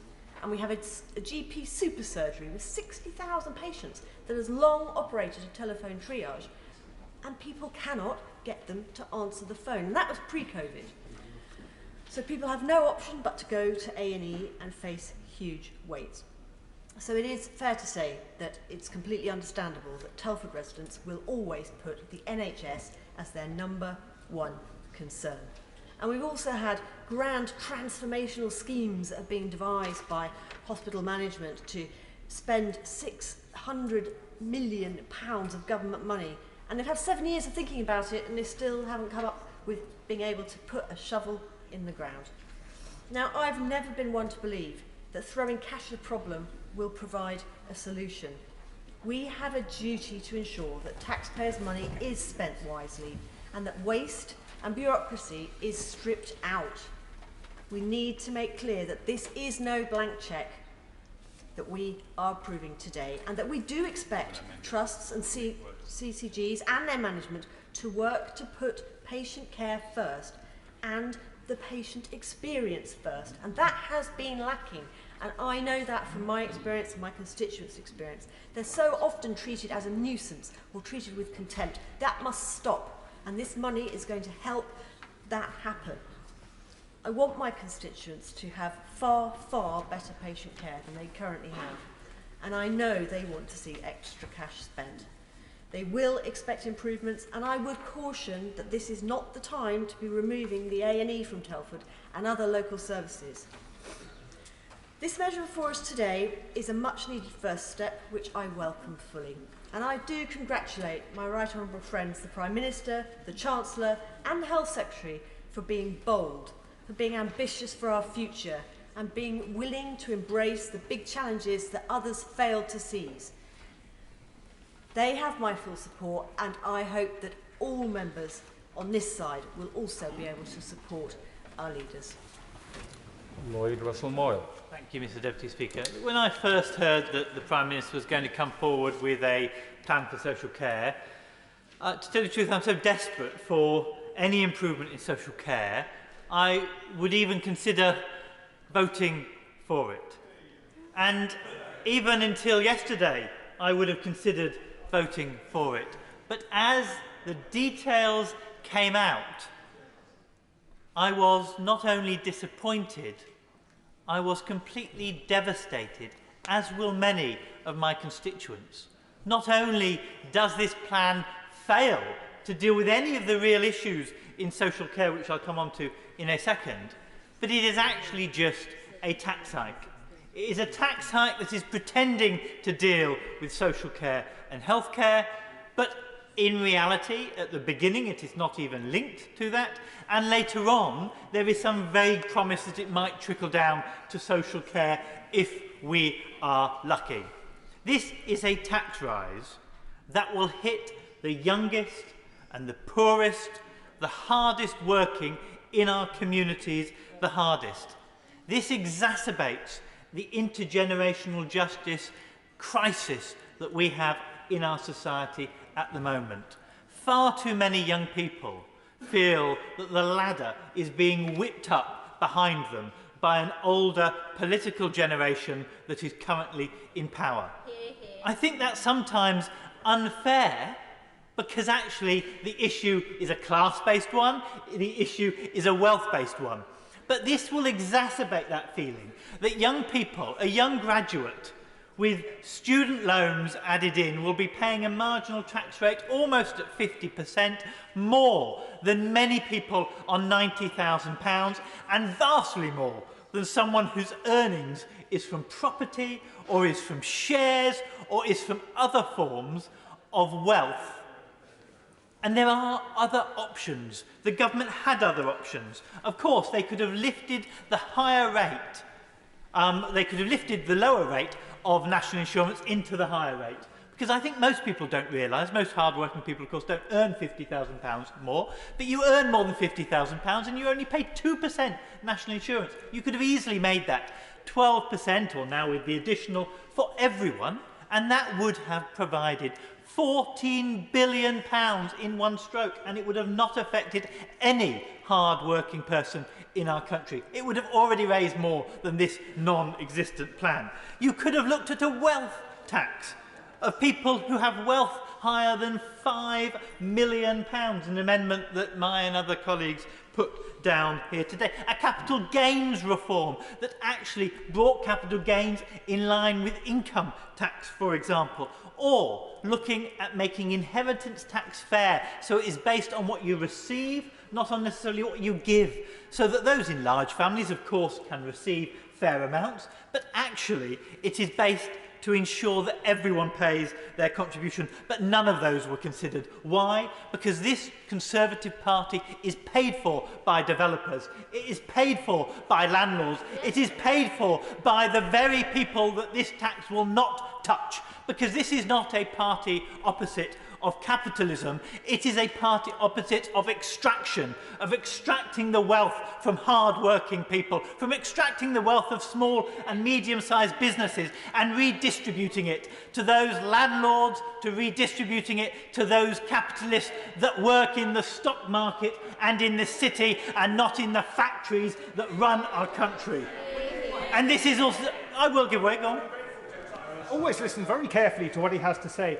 Why then does he think that Gordon Brown did something that's remarkably similar to what my right honourable friends are proposing doing on this occasion in 2003 for exactly the same reason, and that is to raise spend on our National Health Service and care services? Was he wrong? Because then wages were growing. Then the economy and working people were doing better, and now they are not. We are coming out of a pandemic. Everyone has suffered, and suddenly putting a tax on small and medium-sized businesses, putting a tax on working people is the very last thing we need to do. But also, of course, this is a lack of a plan for social care. There is no plan for social care. In fact, what's happened is we've been asked for a begging bowl, but we've not really been told how the money is going to be spent. How are we going to recruit those social care workers that currently are paid miserable wages for 15-minute appointments and no travel time? How are we going to reform the sector so it's not fragmented between people? How is it going to improve your grandmother's care home or your brother's care worker?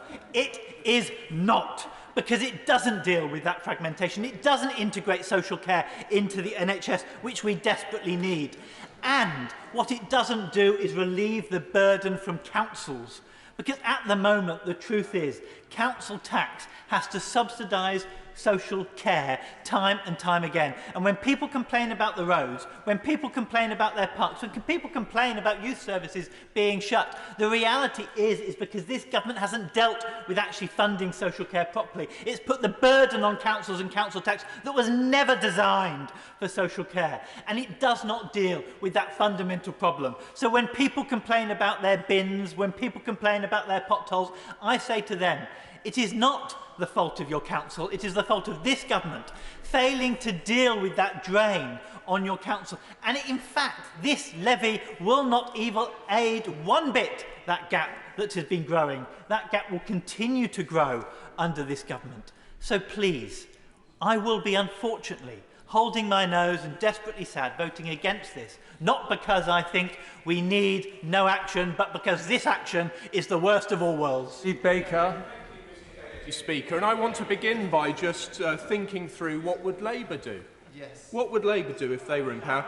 I think, and I'm very grateful that the honourable gentleman has just outlined some of the things that he might do. I think if I understood the front bench correctly, I think they've suggested they'd use stamp duty or various transaction taxes on assets. And I'm grateful that ministers are here because I think they know, as I know, that there's no way the money needed would be raised, and I'm grateful the minister says correct. It says in the document that not enough money would be raised from stamp duty and transaction taxes on assets. It's fanciful, and likewise, I'm afraid, the honourable gentleman's proposals. You'd need to change one of the big taxes. So would Labour put up VAT from 20%? Of course they wouldn't, because it's regressive. It's a bad idea. It's already too high. It already hits everyone. So they wouldn't put up VAT. Would Labour put up income tax? Well, I think they'd get the same advice that these ministers have had from the same officials. And I think they might be advised that we're already in a position where income tax is rather too dependent on the decisions of a small number of top earners. This is the sort of evidence we've had at Treasury Committee for a very long time. So I think we'd find that actually they weren't able to put up income tax. And so where would that leave us? That would leave them, with the big tax, which has always, as this document points out, been used to fund health and social care, national insurance contributions. I think that ministers, if they were from the party opposite, would be presented with a distributional analysis like this one, which our ministers have, and they would look at it and see that actually, distributionally, it's only really the top 2 deciles who are net losers. Deciles from the bottom through to number 8 are either gaining, or in the case of the 8th decile, they are right there in net overall, neither gaining nor losing. And I think that what Labour would do if they were in power was what they did last time they were in power and needed money for the NHS. They'd put up national insurance contributions. Now, my constituents in Wickham are very reasonable people, and knocking on doors in Marlow Bottom just last Saturday, I discovered constituents who recognise that we've suffered, as honourable friends have said earlier, this enormous pandemic which has done so much to damage the public finances and people's lives. But where are we going? That's the second thing I want to touch on. Where are we going? Because this is what I think Labour would do if they were in power, and that is the problem. I'm sorry, ministers. Because if you look, as I'm sure colleagues have, at the future debt trajectory of the United Kingdom, produced by the Office for Budget Responsibility, our public finances are in an unsustainable state. I could easily give the quotes, they're in my pocket, but the finances are in an unsustainable state. In the 2018 report, the OBR describes debt getting to, if I recall correctly, about 260, I think it is, % by about 2057.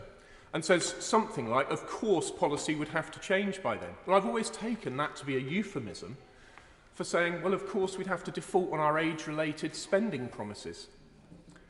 This is the consistent finding of the Office for Budget Responsibility on our long-term public finances.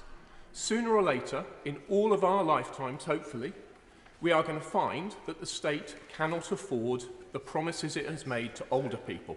And that's the problem we face today. It's not about this national insurance contribution rise, this levy, this plan today, the plan that the Labour Party, I believe, would adopt if they were in power. The problem is that we've got no better ideas than putting up taxes to raise more money for public services. I will give way. Thank you, Mr Deputy Speaker. My honourable friend made a powerful point that this is what Labour would be doing in power. So why are we doing it as a Conservatives? This is the problem, and this is the fundamental problem that I personally face today, because I believe that this is just the beginning of a generational crisis of our inability to fund the promises that have been made progressively for 100 years since the 1911 National Insurance Act. It is a thing which I have talked about ad nauseum, particularly in relation to a paper from the Bank for International Settlements, which sets out charts showing that all Western welfare states, indeed Japan, they're all in the same boat. Some of the cuts to age-related spending, which would need to be made to balance the books, are just implausible. So we are in a dreadful position. Now, when in the past this country has been in a dreadful position, economically, socially, on a trajectory towards ruin, there has proven to be historically only one party capable of rescuing the situation. And of course it's the Conservative Party. Now the Conservative Party, at some stage in our lifetimes, is going to have to rediscover what it stands for. Because I have to say, at the moment, we keep doing things we hate because we feel we must. My honourable friend, the Vaccines Minister, stood at the dispatch box earlier and explained that vaccine passports go against his instincts, and my right honourable friend, the Prime Minister's. Indeed, at one point, I think he said they went against everything he stood for. We've heard people saying, there's quotes out there on the internet, that former ministers, members of the Cabinet, have said they hate raising taxes, but they don't see how they can't vote for it. Tonight, colleagues with a good heart are going to say, well, I just must, because we all know we can't let NHS waiting lists get to where they're going to be going as a result of the pandemic. Well, I know that too. But this also I know, we are going to have to do things differently. We're going to have to rediscover our confidence as free market conservatives.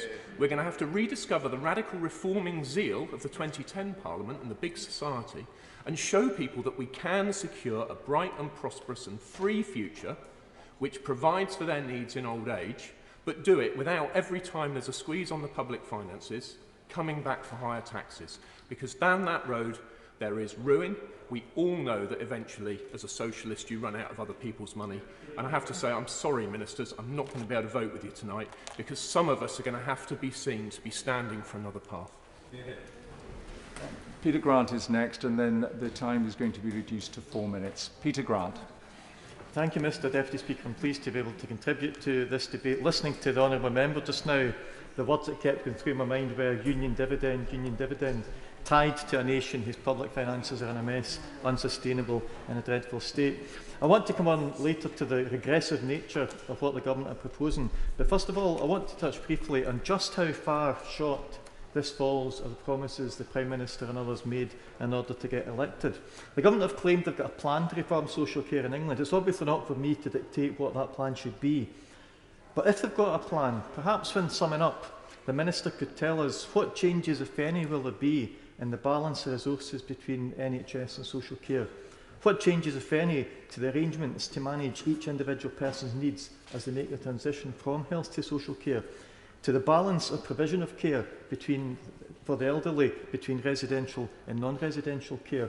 What changes, if any, are planned to the balanced responsibility between the state and the family? There's no easy or right or wrong answers to any of these questions. I haven't got the answers, but I know that there are questions there. The Prime Minister doesn't. I don't believe the Prime Minister even recognises that any one of those questions has got to be faced up to before he can claim to have a plan, or even the first vestige of a plan to deal with the position we have, or that some of us have, in social care. The second major problem is that even if the crisis in social care in England could be fixed with money alone, this proposal doesn't deliver anywhere near enough, and most of the not enough isn't going to social care. A lot of it will go to benefit the families of some care recipients, some, but not all, and guess which some, leaving precious little to actually improve the service. So to claim that anyone voting against this tax hike today is voting against meaningful improvements to social care is simply untrue. And those who are preparing to make those claims on their Twitter accounts later know that what they're about to tweet is not true. I'm in favour of increased funding for health and social care services. If necessary, I'll support fair and progressive tax increases to fund them, and I'll pay my share of those taxes quite happily. But I won't support this proposal because it's not fair and it's not progressive. It discriminates against younger people on average incomes in favour of older people on much higher incomes. It discriminates against people who earn their money by their own hard work in favour of people who earn their money through the simple fact of having had plenty of money to begin with. It discriminates against my constituents in Glenrothes and Central Fife, and in favour of constituents in places such as the Prime Minister's constituency, where the government's own statistics tell us the average income per person is almost £10,000 a year more than my constituents have to get by on.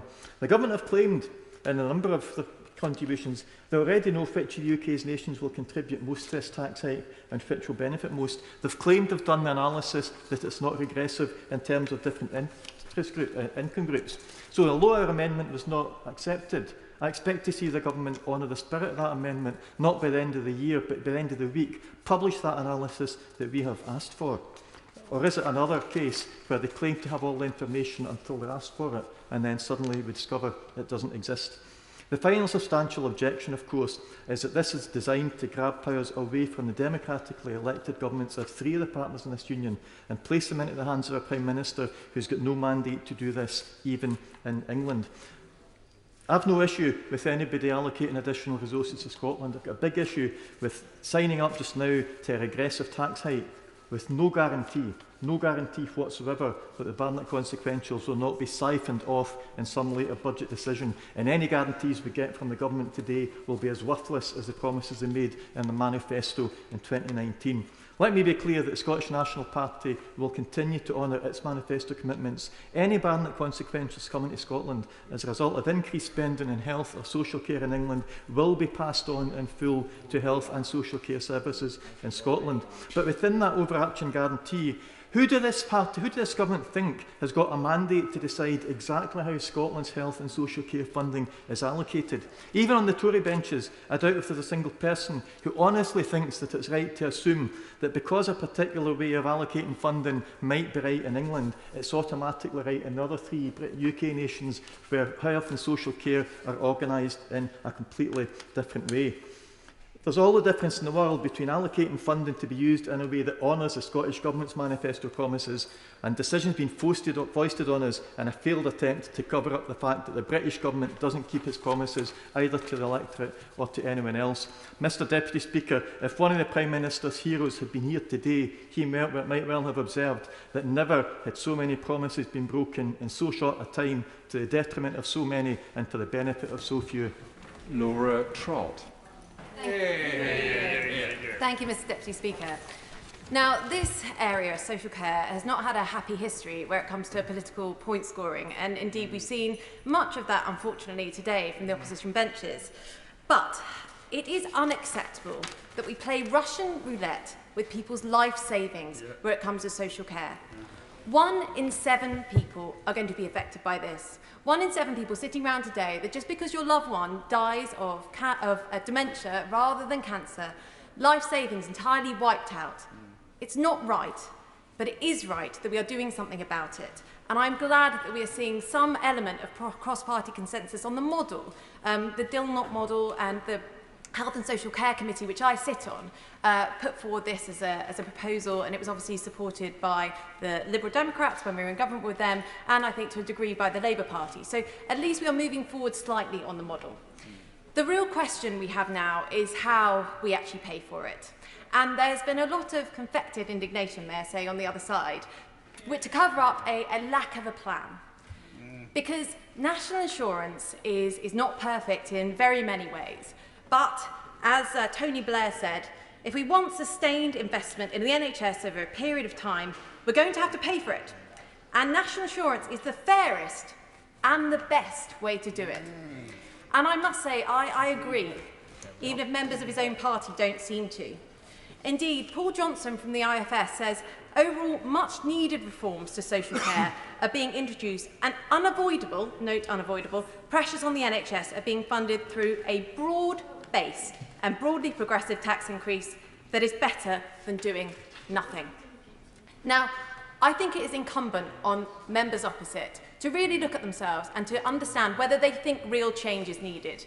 Because if they think real change is needed, then they need to come up with a better alternative, or they need to walk through the lobbies with the people on this side of the House who are taking difficult decisions on behalf of our constituents. Not easy decisions, not decisions that we can just just explain away by saying that we are not doing this in a broad-based way when we are, by making up things about the fact that this is not progressive when it is. We are taking these difficult decisions because that is what Conservatives do in a moment of crisis. Now, my colleague on the Senate committee, the member for Peterborough, was right when he said that reform is needed. This is an awful lot of money that we're putting to a system which is very broken. And specifically on social care, we have a third of members of staff in social care who leave every year. We have 120,000 vacancies within social care. We're going to need to up the quality of provision. We're going to need to inspect it properly. We're going to make sure that the integrated care services which are being put in place are actually assessed by the Care Quality Commission. We need to make sure that local government are held to account on the standards of care that they provide. These are all important reforms. We need to make sure that social care is truly part of the NHS, that a nurse may take a year to go and work in the care service and then come back into a hospital again. These are all going to be absolutely necessary to make sure that we deliver on the very high ambitions that we have for change. But we are taking steps forward to make that change. We're going to make sure that the options available for the family are of high quality and that they will not take away your life savings.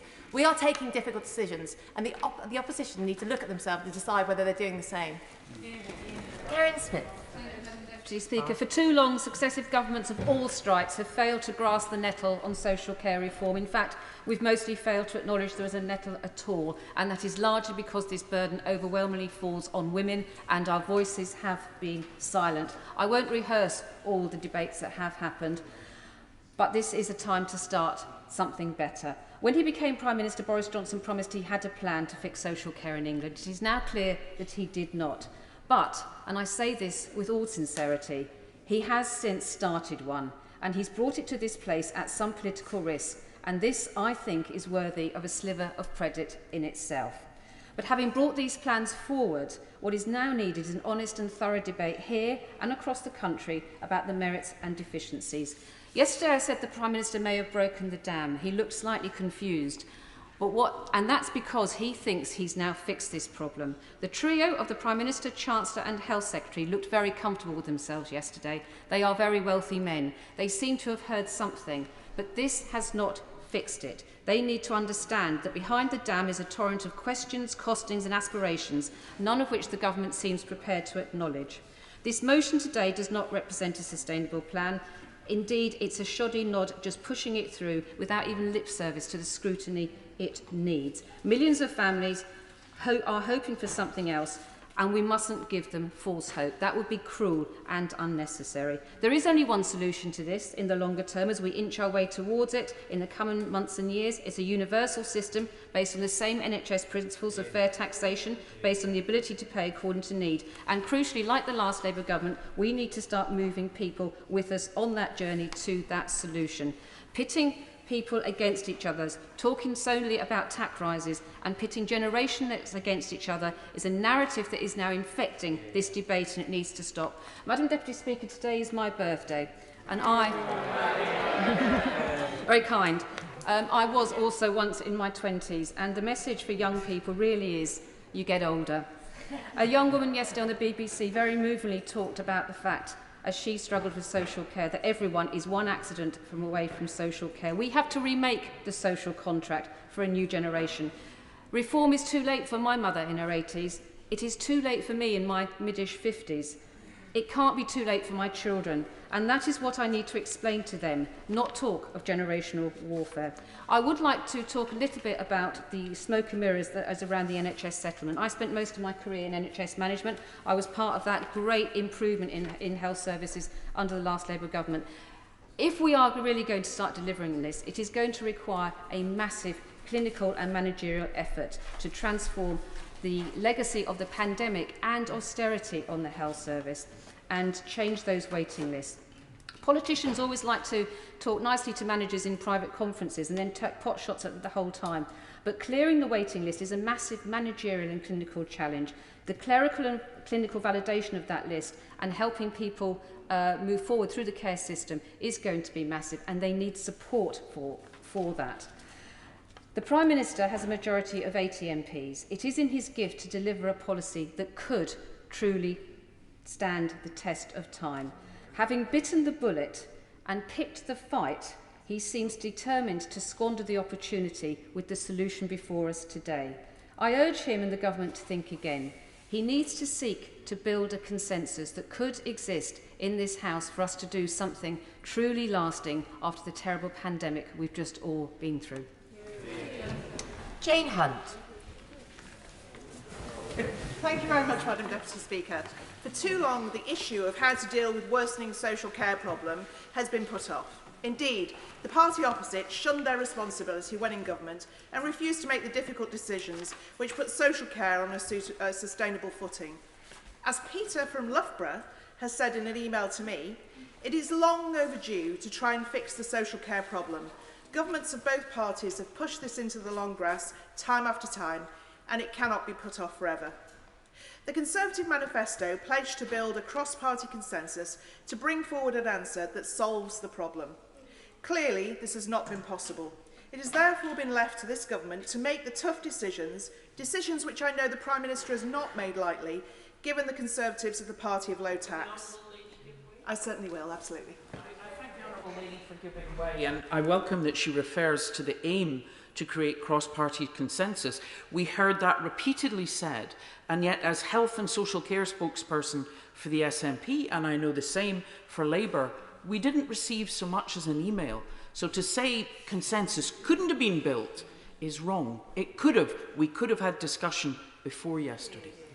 I thank the honourable member very much for her answer. That's not my understanding. Maybe that's the case with the opposition, I'm not sure. But anyway, okay, forgive me if it's not the case. The government has put forward proposals to raise much-needed funds to deliver on important commitments, such as upskilling the social care workforce, strengthening the adult social care system, tackling the elective backlog in the NHS as it recovers from COVID-19, funding a 3% pay rise for fantastic nurses, and implementing a cap on adult social care costs. These are all aims which have widespread support across the country. And I could mention many, many cases, Madam Deputy Speaker, that have been referred to me over the years. Cases of people who are perhaps elderly people in hospital that are afraid to come out because they know they're not well enough now to live independently, but are afraid to move into the care service because of the costs and that kind of thing. So I've had many cases of that. We have had, in the Prime Minister's speech yesterday, talking of social care costs, he said, from October 2023, no one starting care will pay more than £86,000 over their lifetime, and no one with assets of less than £20,000 will have to make any contribution from their savings or housing wealth up to £14,000 today. The ONS states that between 2014 and 16, it's the most up-to-date figures I can find, Madam Deputy Speaker, says the average inheritance is £11,000 per person for an inheritance. So I think that then fits in very well with what we're trying to do and trying to develop, that people are enabled to leave something for their families in the future. So finally, alongside this additional funding, we need to be looking at the overall finances and management of the NHS to try to identify where savings can be made so that money is being put where it is needed most, frontline services. This is particularly true of waste generally. So GP statistics, for example, show that 173,165 people did not attend their appointment last year, costing £5.1 billion.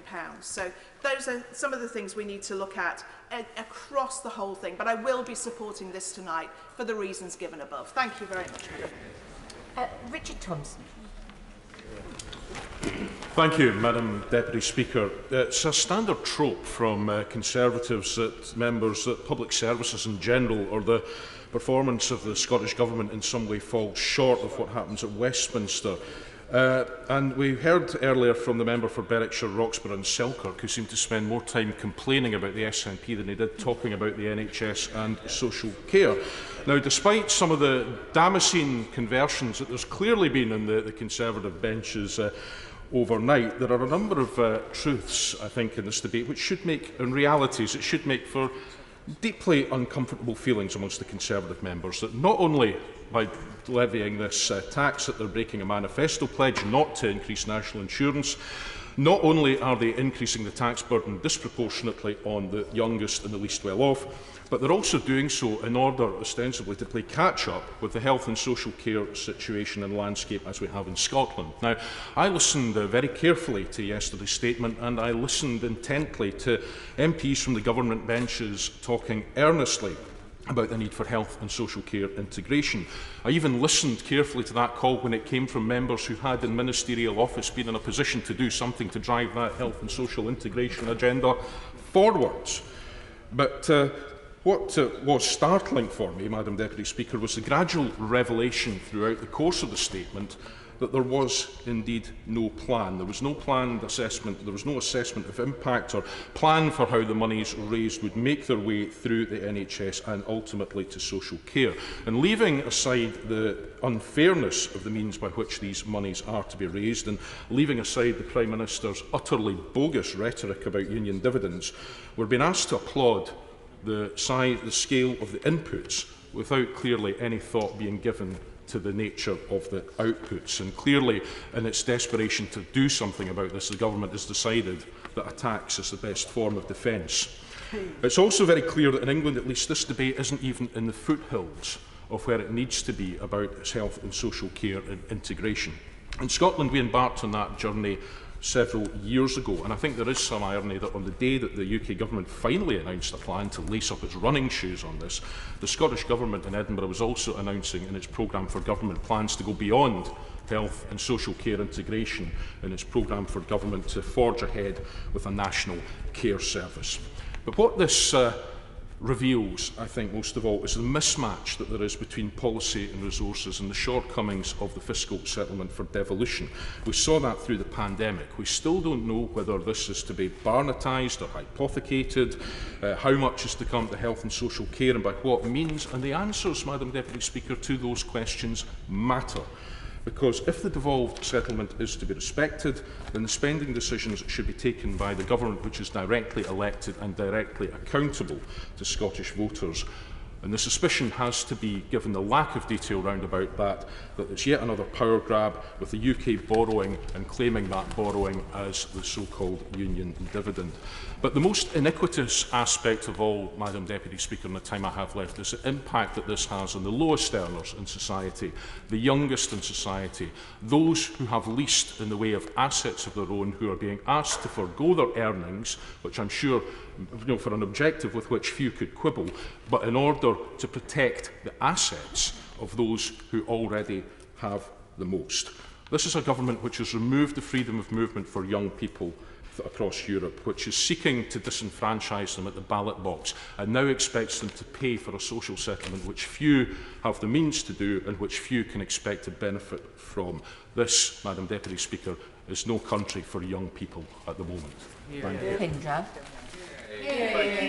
Thank you, Madam Deputy Speaker. Thank you for calling me in this debate. It's an honour to follow the member from Gordon, although I may not always agree with what he said there. I have spoken in this place on multiple occasions about the need for a long-term plan that addresses social care in this country, so I welcome this solution from the government. Social care funding has been a problem that I have had direct experience in. Prior to getting elected into this place, I was the finance lead of a large upper-tier authority, where we spent over 2/3 of our budget on social care provision. So I am all too aware of the issues that local government upper-tier authorities have with funding social care and the challenge that government have faced in addressing it. It is now clear that as we continue our recovery from the COVID-19 pandemic and learn the lessons of the pandemic, that social care is an area that we can no longer ignore.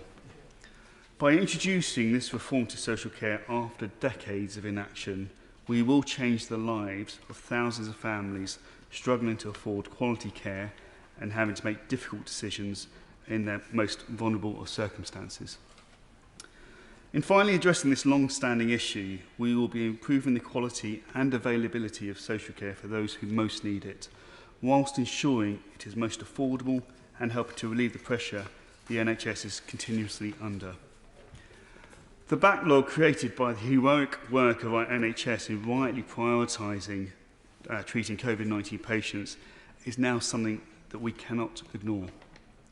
I welcome the government's plan to address this backlog immediately through the new health and social care levy, which will allow us to increase hospital capacity to 110% and create 9 million new appointments. I'm sure I'm not alone when I say that many of my constituents have contacted me to express concerns about hospital waiting times. And I know colleagues across the House will have constituents who will be pleased to hear the government's commitment to solving this problem through this level.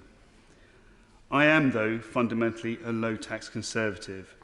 And as my honourable friend, the member for Central Devon, the chairman of the Treasury Select Committee, said earlier in this debate, government has few levers in which to address this.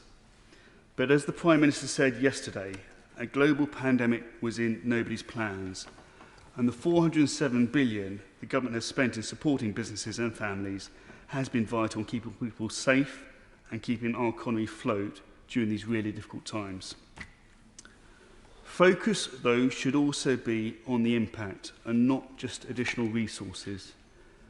We've had many changes in the way things have been done in this country because of the necessity of our response to the global pandemic. And I hope that with the increases of resources, there will also be increased ambition to do things bigger, better and quicker and more efficiently, rather than just continually chucking money at things. The extensive support schemes offered by my government were never intended to continue indefinitely. And as we emerge from this pandemic, it is right that we look at real-world funding options for the reforms that are so clearly necessary. Thank you, Madam Speaker. Christine Jardine. Thank you very much, Madam Deputy Speaker. And I'm sure, like very many people on both sides of this House, I came in here today desperate to support a plan which would see investment in a system which has been set up to provide care not just for us and for all our loved ones, but for everyone in this country. And it's a huge disappointment that while, as I say, it's a problem that we all want to see fixed for the 1.5 million people not receiving the care they deserve, fixed for the staff who are working long hours, under pay and with 120,000 jobs left unfilled, fixed for the unpaid carers, fixed for those caught in the backlog of NHS waiting lists which threaten every day to deny them life-saving treatment in time, and fixed for all of us who might one day need the system that we were brought up to believe was there, cradle to grave. But this so-called plan, it doesn't do any of that. What we have is not a strategy that will fix our NHS and social care. The long-awaited, oven-ready plan that the Prime Minister promised us on the steps of Downing Street.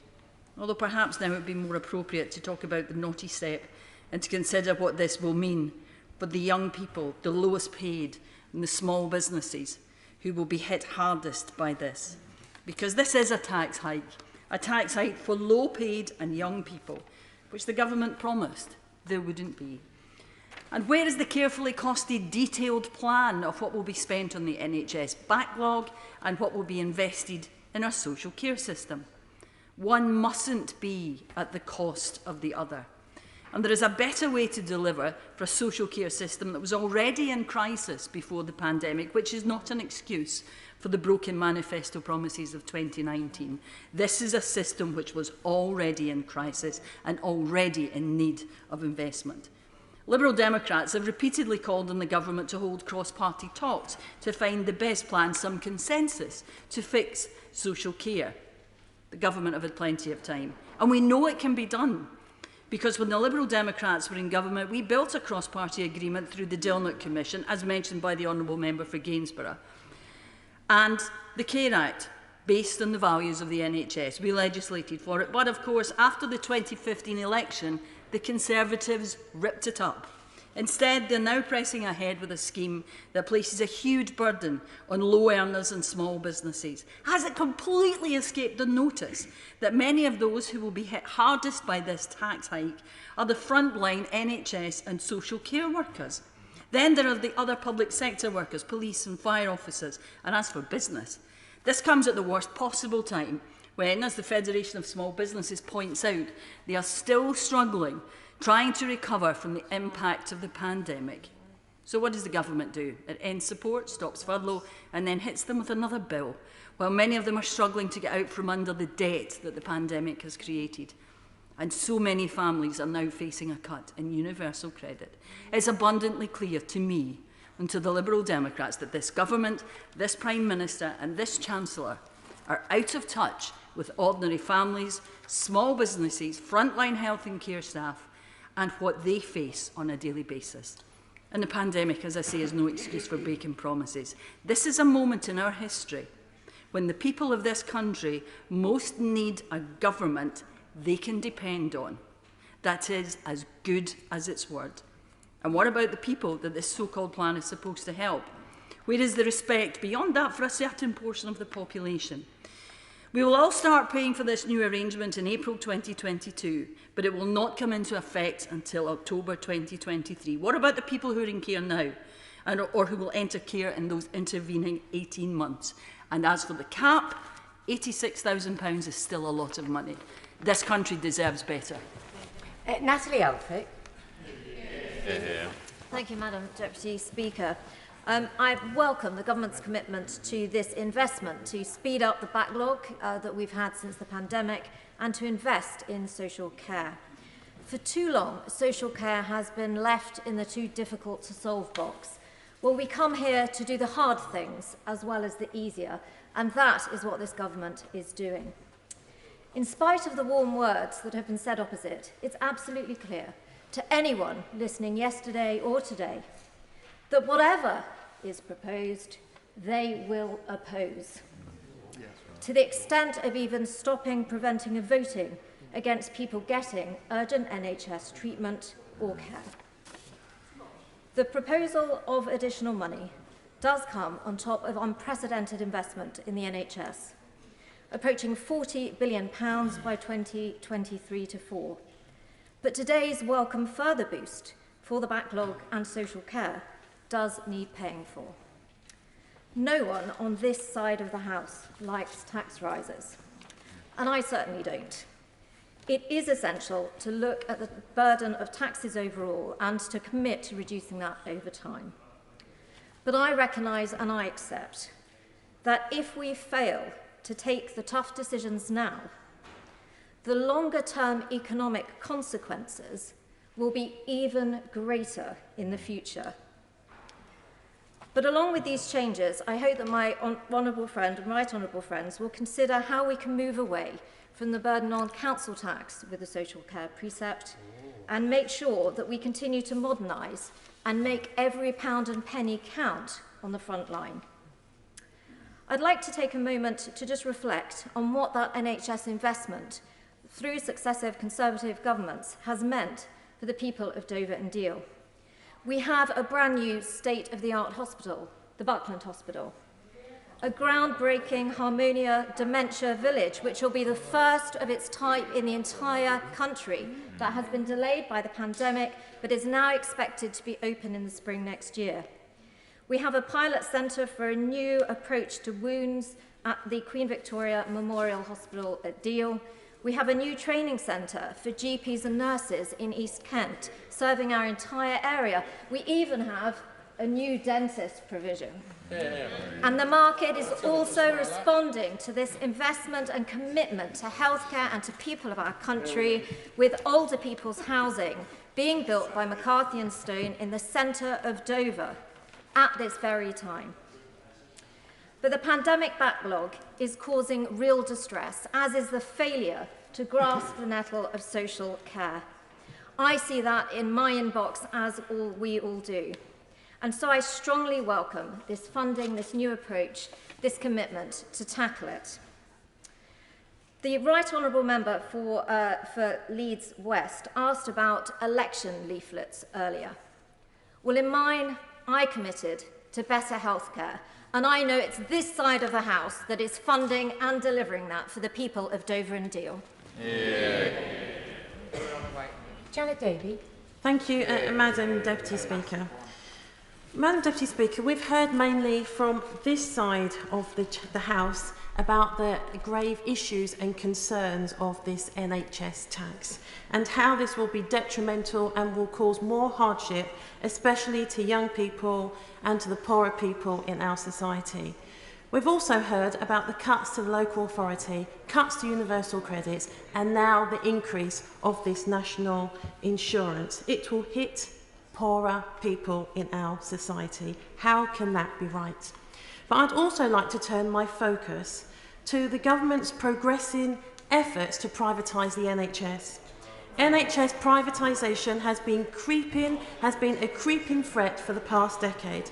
The government makes a strong song and dance every time around the election time about valuing the NHS.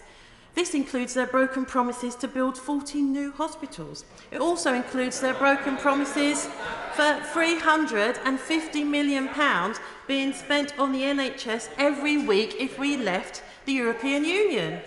The Prime Minister has consistently pulled the wool over the trust in public's eyes, abusing their loyalty to the country's most beloved asset. The Prime Minister is fixated on the pandemic, yet somehow that side seems to have amnesia. There were extensive waiting lists, were at a record high level even before the pandemic, and it's even higher now. The Tories cut 17,000 beds from the NHS before the pandemic struck. And this government is betraying and misleading the nation, and this is astonishing. I recently had 2 constituents write to me about their dismay at the way the government is dismantling the health service, and I say I have to agree. The government has exploited the chaos of the pandemic to advance its agenda of privatisation with minimal public knowledge. There has been more outsourcing of NHS services to private companies. Public money is spent on contracts rather than being spent directly on the NHS. Should the Health and Social Care Bill pass as written in April, we will enter into a new phase where the NHS will be broken down into dozens of smaller units. They will have private companies on their boards, including American health insurance companies seeking only profit. The Deputy Chair of the British Medical Association wrote last year, rather than finding a moment of clarity in this crisis, to reinvest in a publicly provided health service and build a better future, the government has doubled down on its failures, choosing to throw huge amounts of money at scores of private firms, rather than rebuilding the health and care system and empowering those with the greatest expertise. What we are left with is a fragmented healthcare system, which is a skeleton of what it once was. Workers underpaid and exhausted, and social care neglected. Now the Prime Minister wants all taxpayers, including the most financially insecure, to pay for his mistakes. That side's mistakes. It is shameful, it is a betrayal of the NHS and a betrayal of the British people. It is something that those on this side of the House will certainly not accept. Gareth Johnson. And can I start by welcoming the extra funding that's going into tackling the backlog of cases that we have in the NHS. My area of Dartford has been particularly badly hit with this, with Darren Valley Hospital this week having perhaps the busiest week that it's had in many, many years, trying to deal with that backlog.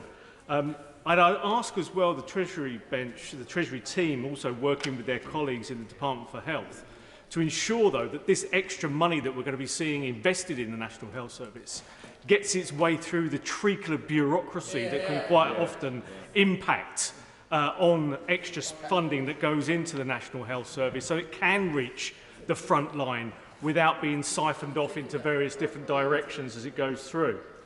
Can I also welcome the fact that this government has had the courage to deal with this issue? We can argue about whether the plans are the correct plans, whether we're funding it in the right way, the wrong way. But what I don't think would be a very wise argument was to say that we should carry on kicking this can down the road. I very much welcome the fact that we are confronting this problem head on, that we are dealing with this as an issue. And it is slightly surprising that we've not actually seen much support from this from the other side. If I could actually help my friend from Wickham in understanding what the Labour Party's plan would have been had they been in power for the last 11 years. Because if you look at the 2015 manifesto of the Labour Party, they did have a plan of how to deal with social care. It actually said that extra public funds was needed, which I think we accept. A cap on contributions to social care should be imposed. And crucially, it could be funded by a social care levy. That was the position that the Labour Party took in 2015. And they were so happy, Madam Deputy Speaker, with that policy, they had that again for the 2017 manifesto general election. So that's exactly how the Labour Party would have approached this situation, with a social care levy. This is what is proposed by the government, and therefore it is slightly surprising that we haven't seen more support. We did, as again referenced by my friend from Wickham, see Gordon Brown come to that dispatch box in a budget and increase national insurance by 1%. He didn't mention it in his budget speech, if you remember rightly. It was in the Red Book. We all found out about it afterwards. But that was his approach then. And so consistently, we have seen the Labour Party supporting exactly what the government is proposing to do today. But instead of supporting it, we've had to listen to these sort of class attacks. And the member for Hemel Hempstead, who was here, made reference to these class attacks that we are receiving from the Labour Party on this. And it shows that they have learnt nothing from the last few general elections. They've learnt nothing from their experiences of dealing with working class people. They don't understand the fact that actually that working class people have aspirations, aspirations to own their own house, aspirations to save some money where they can and not have that house and everything else pretty much that they own taken away from them if they happen to need social care at the end of their lives. And it's trying to ensure that those aspirations are met that has ensured that this party, the Conservative Party, has actually made progress far more with working class people than the Labour Party, who have simply lost contact and lost connection with the people that they used to serve. So I'm surprised that they're not supporting this. They perhaps should reflect upon this decision, and I pay tribute again to the government for actually having the courage to deal with one of the most difficult issues that faces British politics today. Dr Philippa Whitford. Thank you very much, Madam Deputy Speaker. I'm pleased to follow the honourable gentleman opposite because I do welcome that this debate is happening, and I do welcome that there is an attempt to find a solution to something that absolutely has been kicked down the road. But I am very disappointed that despite the rhetoric, there was no attempt at cross-party contact or to achieve consensus and agree a long-term solution. I also feel that this particular proposal is regressive. It will hit lower paid people, including the key workers we were clapping for just 18 months ago. It will hit the younger generation who've been hit in multiple directions and will not have the benefits that we've been lucky enough to have in our lifetime. It will stifle recovery because it is simply a tax on jobs. And like previous social security cuts driven by Tory austerity, it will take money out of local economies. It will remove spending power. That means you're increasing poverty, the single biggest driver of ill health. And in Scotland, that will impact on our aim to have a well-being recovery from COVID. That is why we object to this. That is why we object to the Prime Minister saying he will direct how this spending is used. Income tax would have been fairer. It's paid by wealthy pensioners that I will probably be in a few years' time. It's paid more by people who earn more. It doesn't hit wealth, but there are other taxes that could have been used to do that. The Scottish Government already took action in 2018 by adding a penny to all of our tax bands so that we had more money for health and social care. We don't just provide free prescriptions, we're the only UK nation that provides free personal care, and in 2019 that was extended to those in need below the age of 65. That is something that other nations within the UK should be aspiring to. It allows people to stay at home. It allows people to have greater independence. And that's how we should be looking on it. The Feely review that the Scottish Government commissioned asks us to turn it round. Stop seeing social care as a burden. See it as a way of allowing people to still be part of our society, whether due to disability or to age. And we do object to the undermining of devolution because it's the Scottish Parliament that has responsibility for the strategy of health and social care. And our health and social care landscape is quite different. Not just free personal care, but also we still have a unified public NHS. We've been integrating with social care since 2013. So to say that suddenly we will hand that control over to the Prime Minister, I'm sorry, that isn't going to wash. What we have in the National Care Service proposal from the Feely review is recognition that we already pay the real living wage. We pay for overnight sleepovers. But what we actually need in social care in all 4 nations is to develop social care as a career. So people stay there and commit to it. It's not just a job you do till you can go on the checkout at Tesco's. It's a simple fact that above all other careers, care is delivered by people for people. And that's where any plan should start. Focus on the workforce, and then you may end up with a care service that you can be proud of and will deliver for all constituents. Thank you. Sir Robert Sims. Political parties in this country set out with manifestos at general elections with a general intent to try and implement them. And there's usually a number of rules. If you think you're going to win, you have the shortest manifesto possible. And if you're in opposition, you usually have an endless manifesto with lots of promises for what you're to try and attract people. And the truth of the matter is what comes along are events. And a pragmatic, sensible government has to respond to events. Now, we've had one big event, the pandemic. Nobody said you didn't have the furlough in the manifesto, because how could we have foreseen that? 7, 8, 9 million people, jobs protected to get through the pandemic, or that you can't give grants, or that you can't spend £400 billion. And we live in a funny country. The Prime Minister can spend £400 billion getting us through a pandemic, but God forbid he try and put wallpaper on his flat in Downing Street, which of course the Cabinet Office wouldn't pay for. The reality is that the government has been pragmatic and sensible, and the consequence of the pandemic is that we have a higher debt level, and that changes the parameters that the party which is governing can do. So we want to implement our manifesto of dealing with care. We need to get the backlog of the NHS down. There are many people in my constituents who have been quiet, waiting for their operation, waiting for their opportunity to get back to normal. And we need to, I think, give them support. And that's what we're trying to do. The simple truth of the matter is we're in a different world to the one that we had in 2019. And this government is treating the world as it is. And that means tough decisions. That means unpopular decisions. I wouldn't be surprised if we actually fell behind in the opinion polls.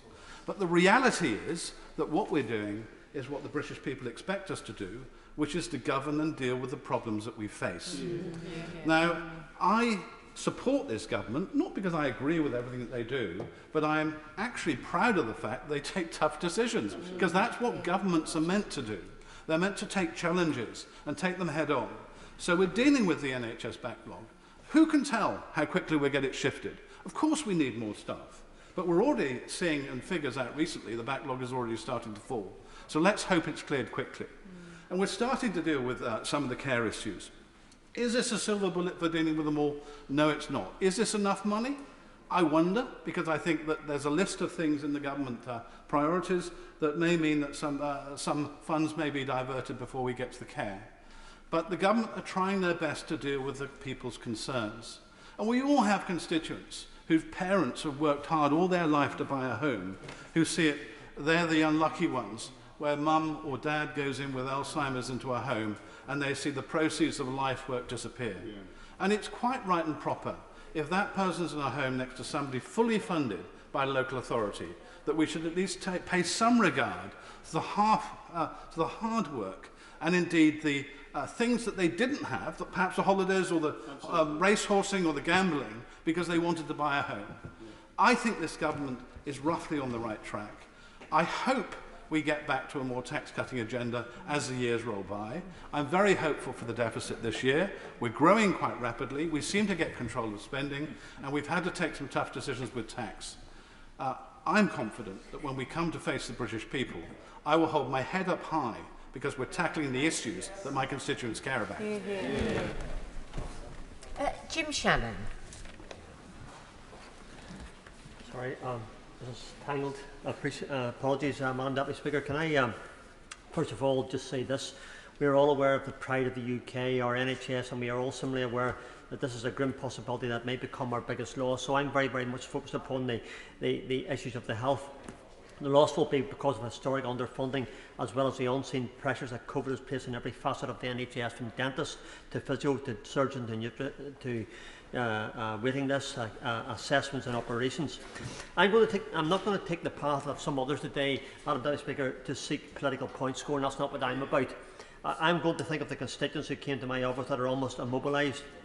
I'm waiting 4 years for a hip replacement at the age of 53. I'm going to think of the parents who are desperately trying to get respite for their disabled children. I'm going to think of the mums watching their daughters and increasingly their sons killing themselves with eating disorders, who cannot get the help that is needed.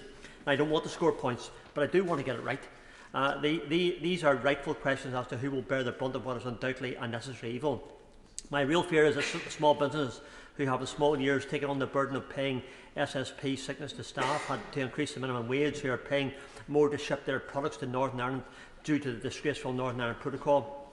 And now what seems like a small increase may simply put them off hiring that new staff member. There is a real concern, and when weighed along with the fact that big businesses with their expensive accountants can find a loophole to prevent them paying what they can well afford to pay it seems again that the middle class will be the ones who feel the squeeze.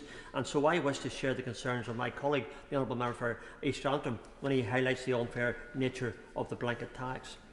However, whatever method has been made to raise money, I need to be heard clearly. This money cannot be diverted by way of the Barnett consequential to any other department, as it has been in the past. So we need to reform our health and social care, or we will lose the NHS. In Northern Ireland, the funding that makes up can't be ring-fenced. Can I just maybe read this here? Northern Ireland will benefit by around £420 million per year by this increase in national insurance, but there is no indication that the Northern Ireland Executive will be required to spend it on the purpose for which it was raised, since the government, it appears, cannot ring-fence the money. I've spoken to the Health and Social Care Minister before I came to the debate. I sought the assurances from the Honourable Lady, and she will seek those from Treasury. I want to put to the acting ministers in the front row here, since the other ministers aren't here at this moment in time, these very questions. Will and can that money for Northern Ireland be ring-fenced, number one? Will all monies that come in the future to Northern Ireland for this purpose also be ring-fenced? Because those are the questions that we need to know. We can't have a system whereby, as it happened on multiple occasions, this salvation funding to the NHS does not go to putting, for instance, an Irish language or an Ulster Scots sign up on the street. How do we ensure that the money actually goes to reform and not used by others to promote their political goals and aspirations? We undoubtedly need to take the bull by the horns and swallow the pill for the increase. However, they will never forgive us if in 5 years' time we're still in the same position. So those are the questions I want to ask the Minister. What guarantees do we have that every single employed person, every single pensioner, every single business owner, that their sacrifice will bring about necessary change and not be lost in the ether of politics as storm out? Many are willing to sacrifice for care, not for anything else. And we need to have binding legislation in place for us to believe any guarantee given will not be waylaid by political machinations. The future of the NHS is worth the change of legislation. Let's get it done. I want to see something happening that we can all benefit from across the United Kingdom. I need that to happen for us in Northern Ireland. Thank you. Dr Andrew Morrison. Mr. Speaker, can I congratulate the Government for dealing with unfinished business? Since 1948, we pooled our risk for the management of the consequences of poor health, except for things like dementia and the general frailty that, for some of us, attends old age. This could be a historic moment in which we sort that out, and I will most certainly be enthusiastically supporting the Government tonight. It is grossly unfair that certain conditions should be excluded from our provision, and I'm so hopeful that this will finally, after 70 years, complete the job that was begun by our predecessors. And I'm disappointed that the benches opposite should have taken the line that they have taken, because I recall in 2003 them doing something really rather similar with national insurance contributions, presumably because Gordon Brown and Tony Blair at that time, Madam Deputy Speaker, decided that this was a broad-based tax that was the fairest and most equitable way of dealing with this, and raised, crucially, significant amounts of money. We can debate whether the money was then well spent, and the statistics or figures suggest that was not the case, at least for the rest of that decade, and productivity in the NHS only started picking up in the decade that followed. But nevertheless, in terms of raising sufficient funds for spending on something we all agree is vital, Gordon Brown, Tony Blair in 2003 made the right call, and I find it dispiriting, saddening, disheartening that the front bench opposite should on this occasion decide for its own purposes not to. Yes, of course I will. Thank you. I thank him for taking the intervention. I noticed from his Members' Register of Interest that he is somebody who makes income via rentals, as many people in this House do. And I wonder if he thinks it's fair that in what has been presented to us today, that rental income for landlords is completely not within the remit of any take for this. So there will be care workers in South West Wiltshire who are paying on income that they make being care workers that won't be paid by landlords with rental income. Grateful for that, because additional rate taxpayers, of course, which I think make up about 2% of taxpayers in this country, will be paying a fifth of the whole of the receipts from this measure. 14% of taxpayers will be providing half of that. That's progressive. That's presumably why Gordon Brown and Tony Blair all those years ago decided to levy this on national insurance. I'm extremely grateful to her for raising and underscoring that point. But I do have some concerns. Ministers would expect me to have concerns. One of those concerns was expressed by our honourable friend, the member for Rossendale and Darwin, and that is this is, of course, a one-way tax, because there's no way are we ever in the future going to attack a tax that is hypothecated to health and social care. That potentially, and in some eyes, would represent a flawed tax, since, of course, as Conservatives, we always want to remove as little money from the pockets of all of our constituents as is possible. There is also, of course, a traditional disconnect in healthcare between money in and services out. We found that in 2003, and the challenge for government today, which I am fully confident that they are up for, is to turn the money that they have announced yesterday and today into output, which we so badly need and indeed is vital if we are to turn this around in 2 years' time and use this money for social care. I think there's some concern about the extent to which the money that has been announced for this will distort the social care market, and I'd be interested in Ministers' views on this. Will the industry load hotel costs? Will it front-load charges up to the 86,000 cap?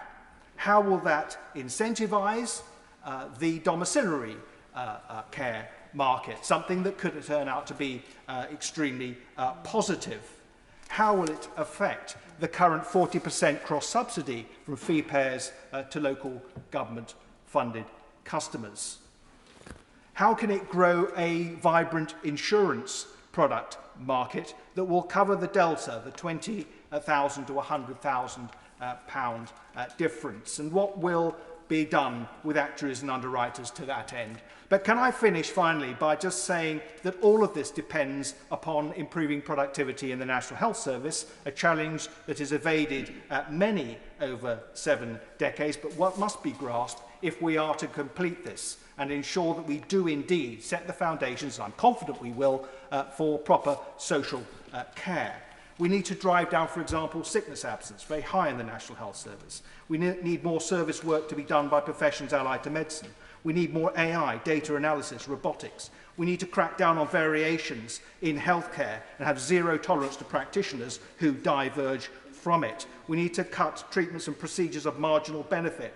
We need early switching to generics. We must stop the revolving door between social care and the acute sector, something that I'm afraid the industry exploits to its advantage. And over time, we must revisit the disastrous doctors' contracts that have, over the past several years, I'm afraid, meant people like me, at the peak of our powers, are retiring early or going part-time, grossly reducing productivity in our National Health Service. Zara Sultana.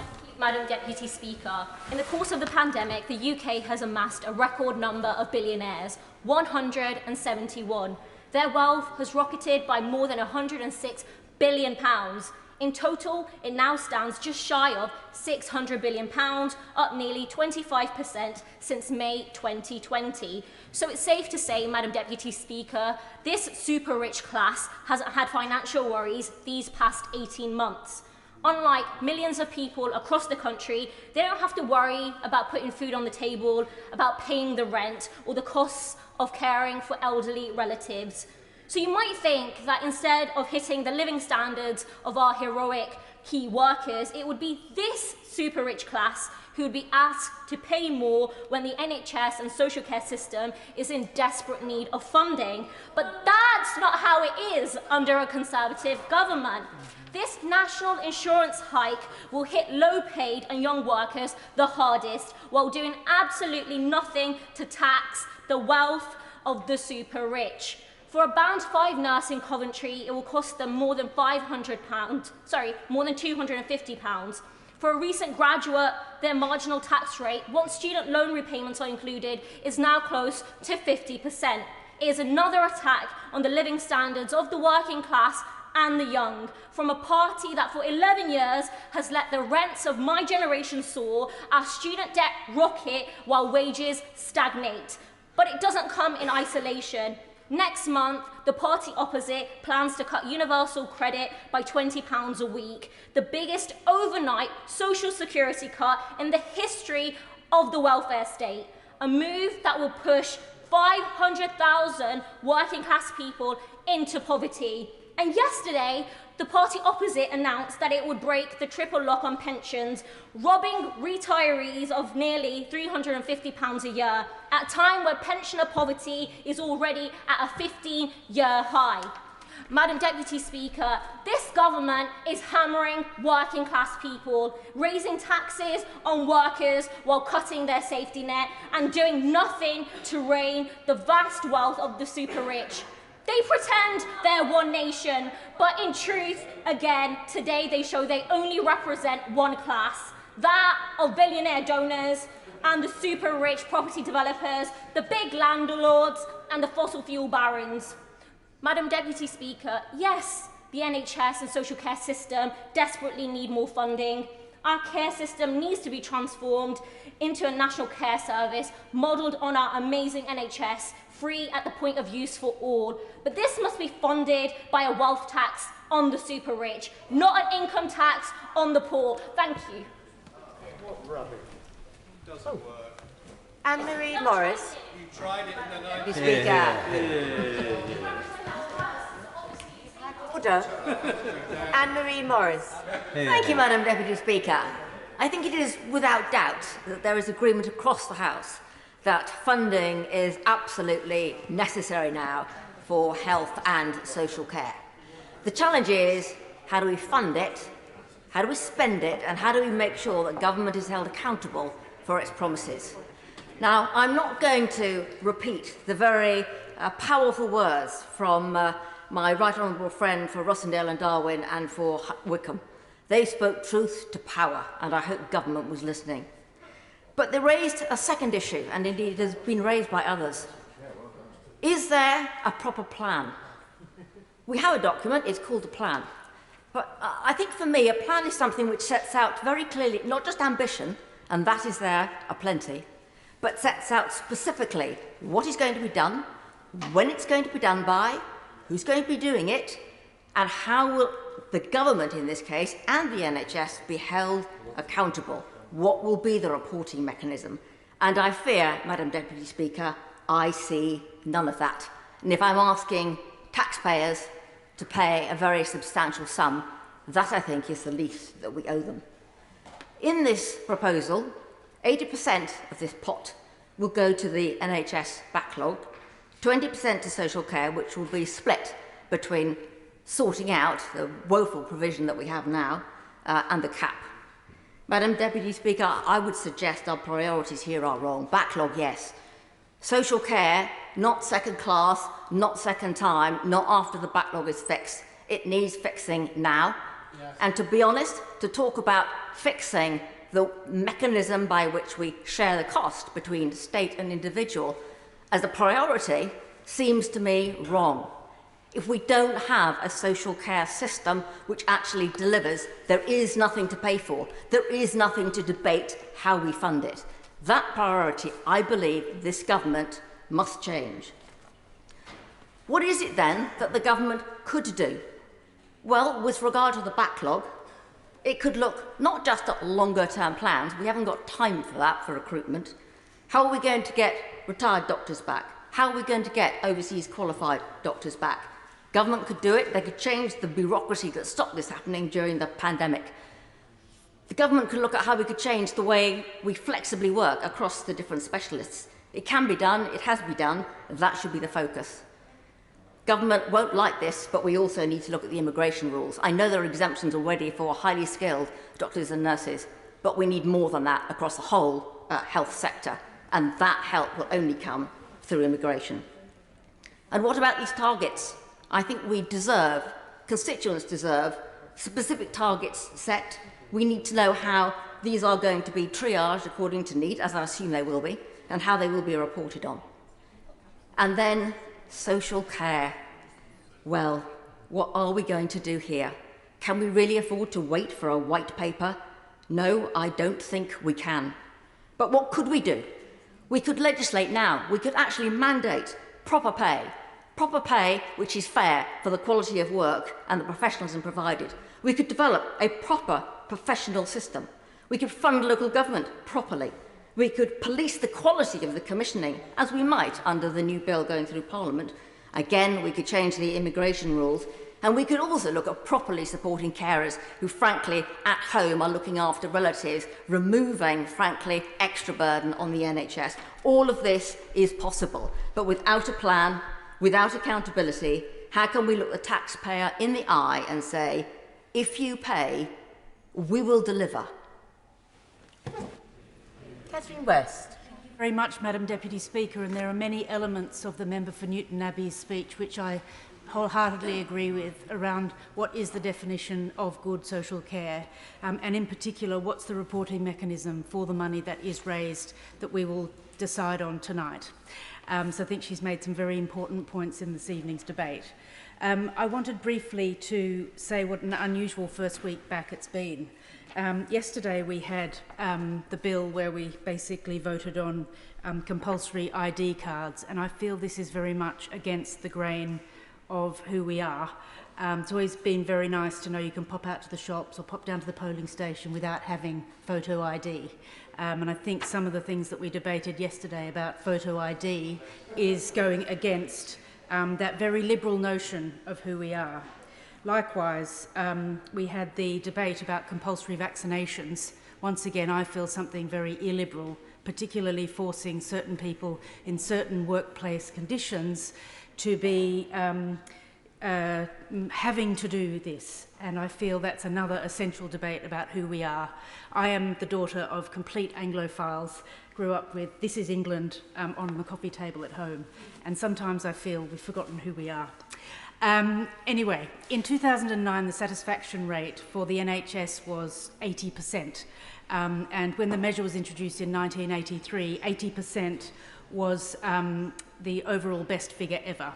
In 2010, when the government came in, that started to drop, and now it's dropped by more than 16%. We know now that the waiting list is up to 13 million, but as the member for Newton Abbey said, we have no recording mechanism or no mechanism for knowing exactly what that money is going to go on. So very well made, that point.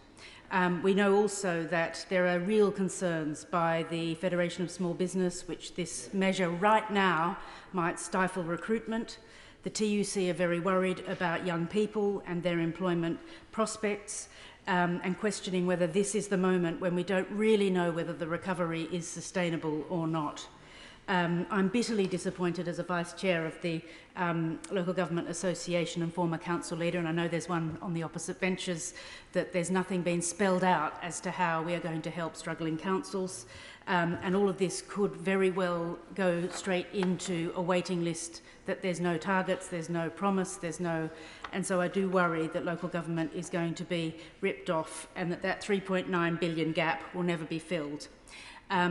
We have also had, of course, this particular measure coming forward at a time when we know that the particular people who will be feel the impact of it the most, as the member for Darwin said, happen to be in that care system. So the irony that they will have to pay even more to be working in a failing system where many are not paid the living wage.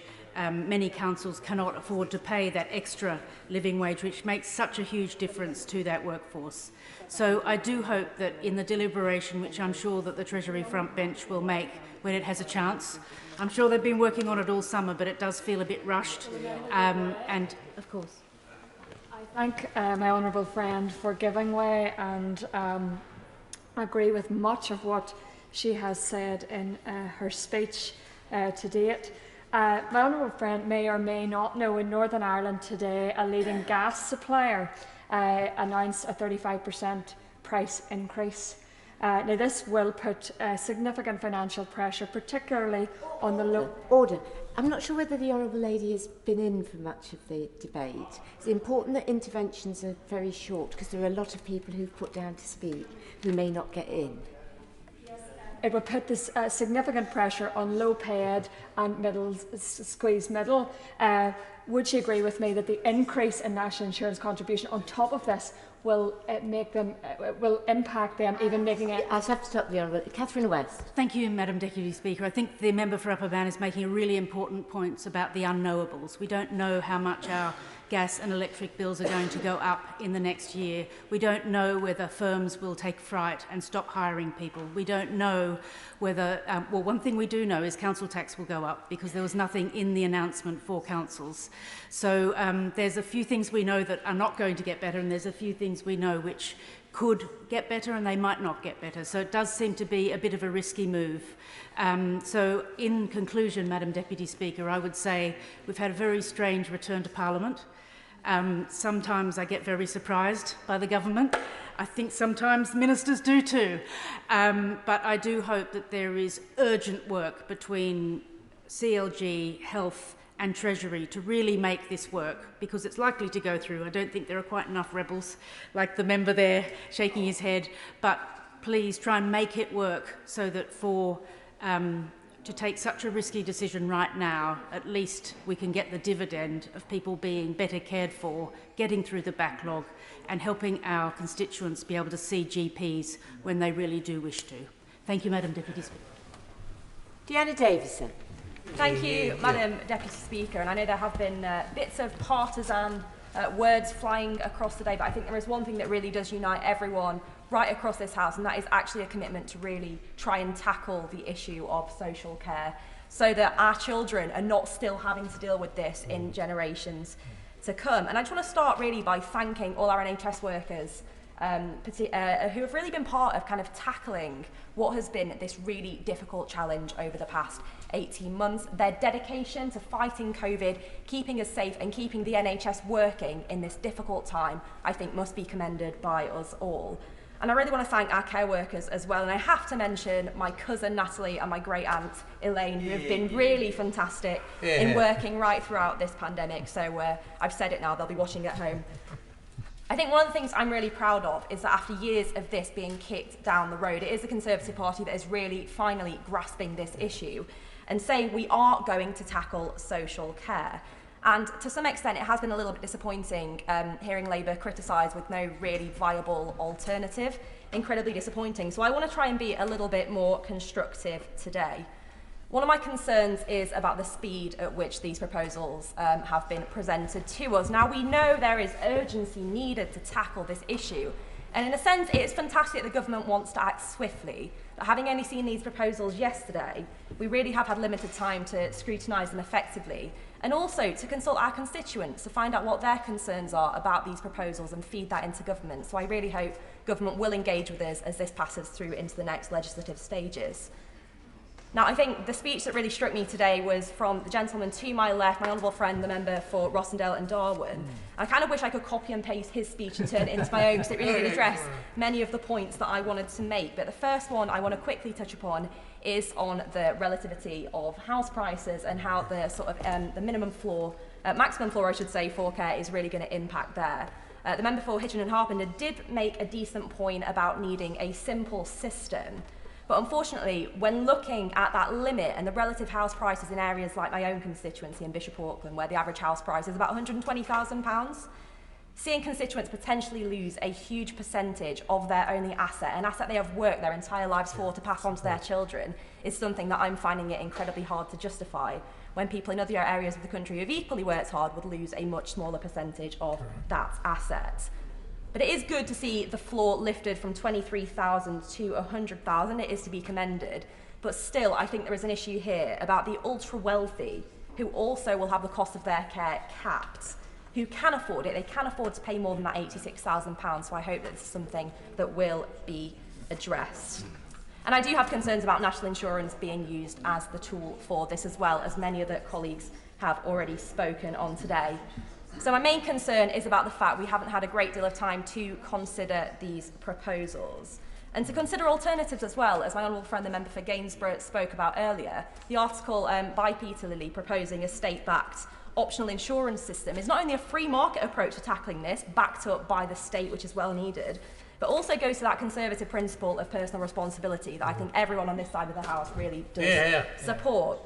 So a quote by Mike DeWine, former governor of Ohio and a US senator, struck me. He said, "Governing is about making tough decisions, but it's also about figuring out a better way to do things. Now, I'm so proud the government is making this tough decision, and I hope that by working together we can find this better way of delivering on our social care pledge. But unfortunately, for reasons I've highlighted, I will be abstaining on this today, but will be working alongside colleagues to try and make this the best it can be for all of our constituents, for the country, and to ensure our economy can bounce back in the best possible way.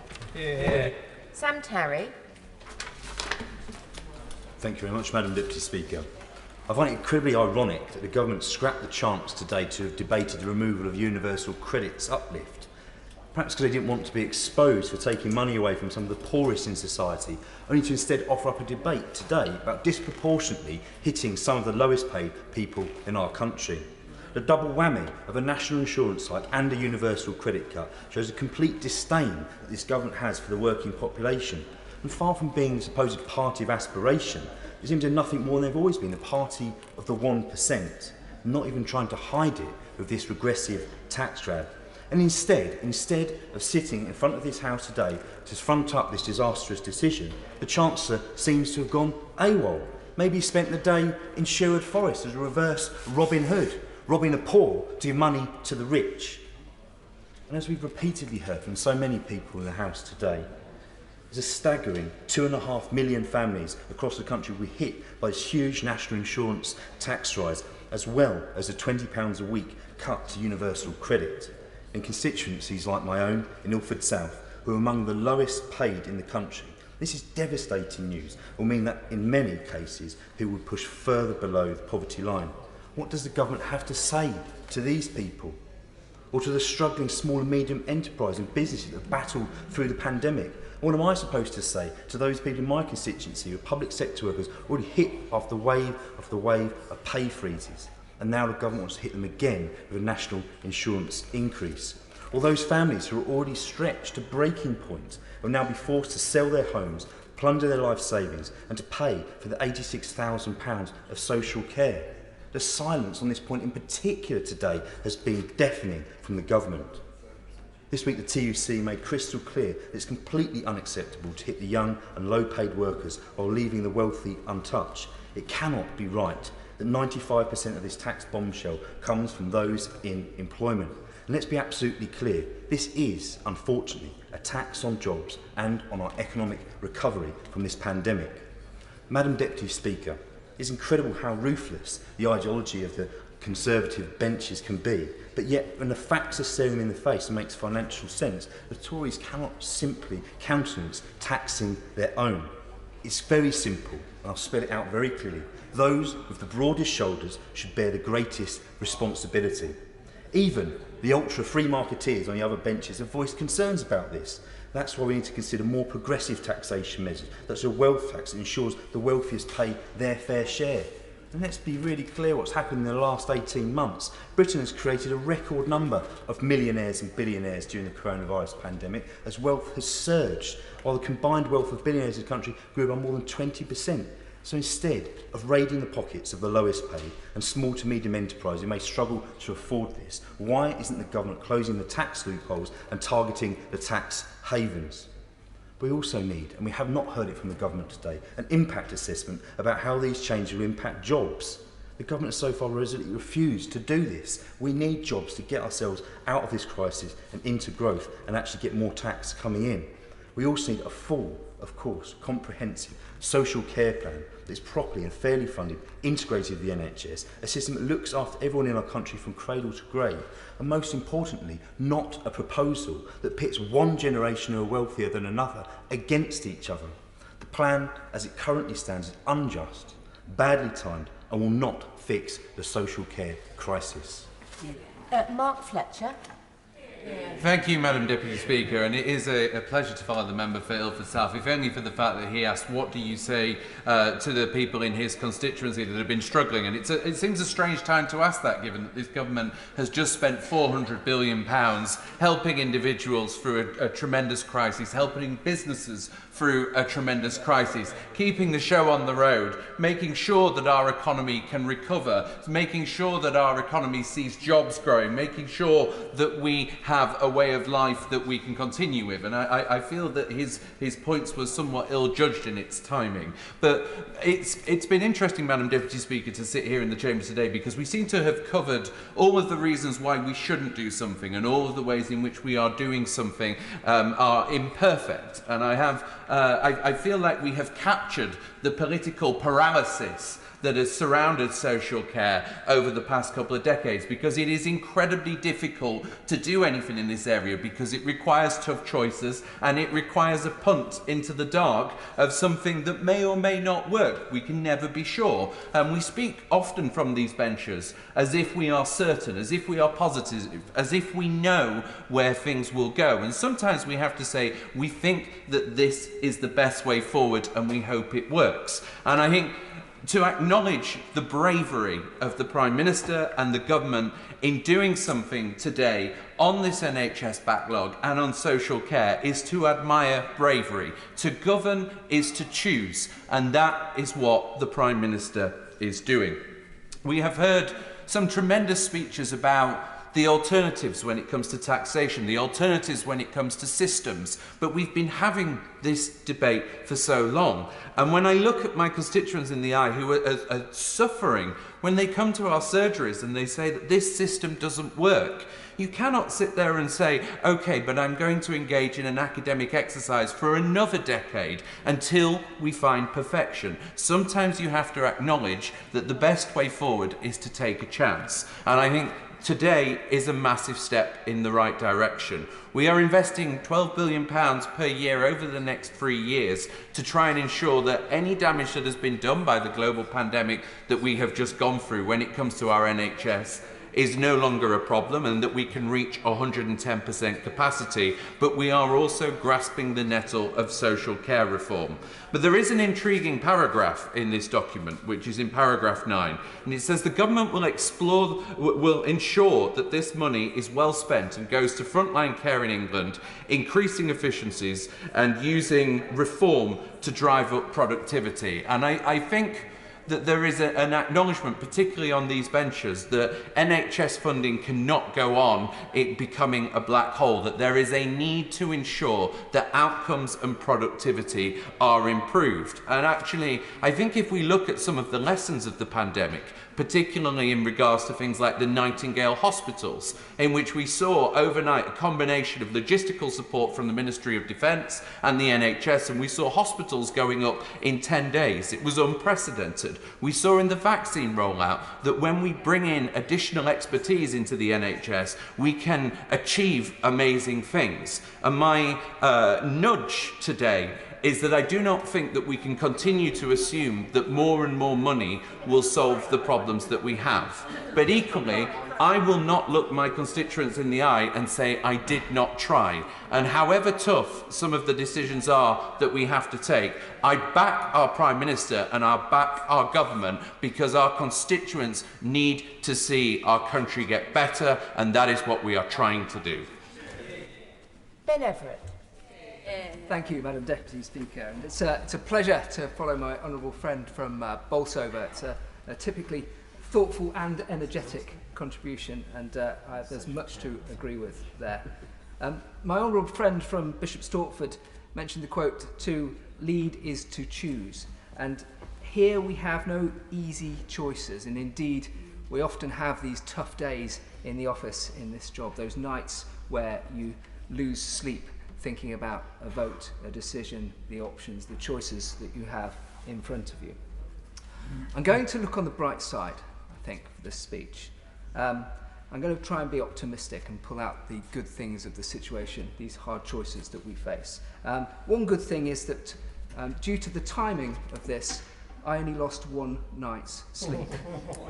So I'm going to be very positive on the policy itself as well, and I'm only going to choose 3 things that I want to improve.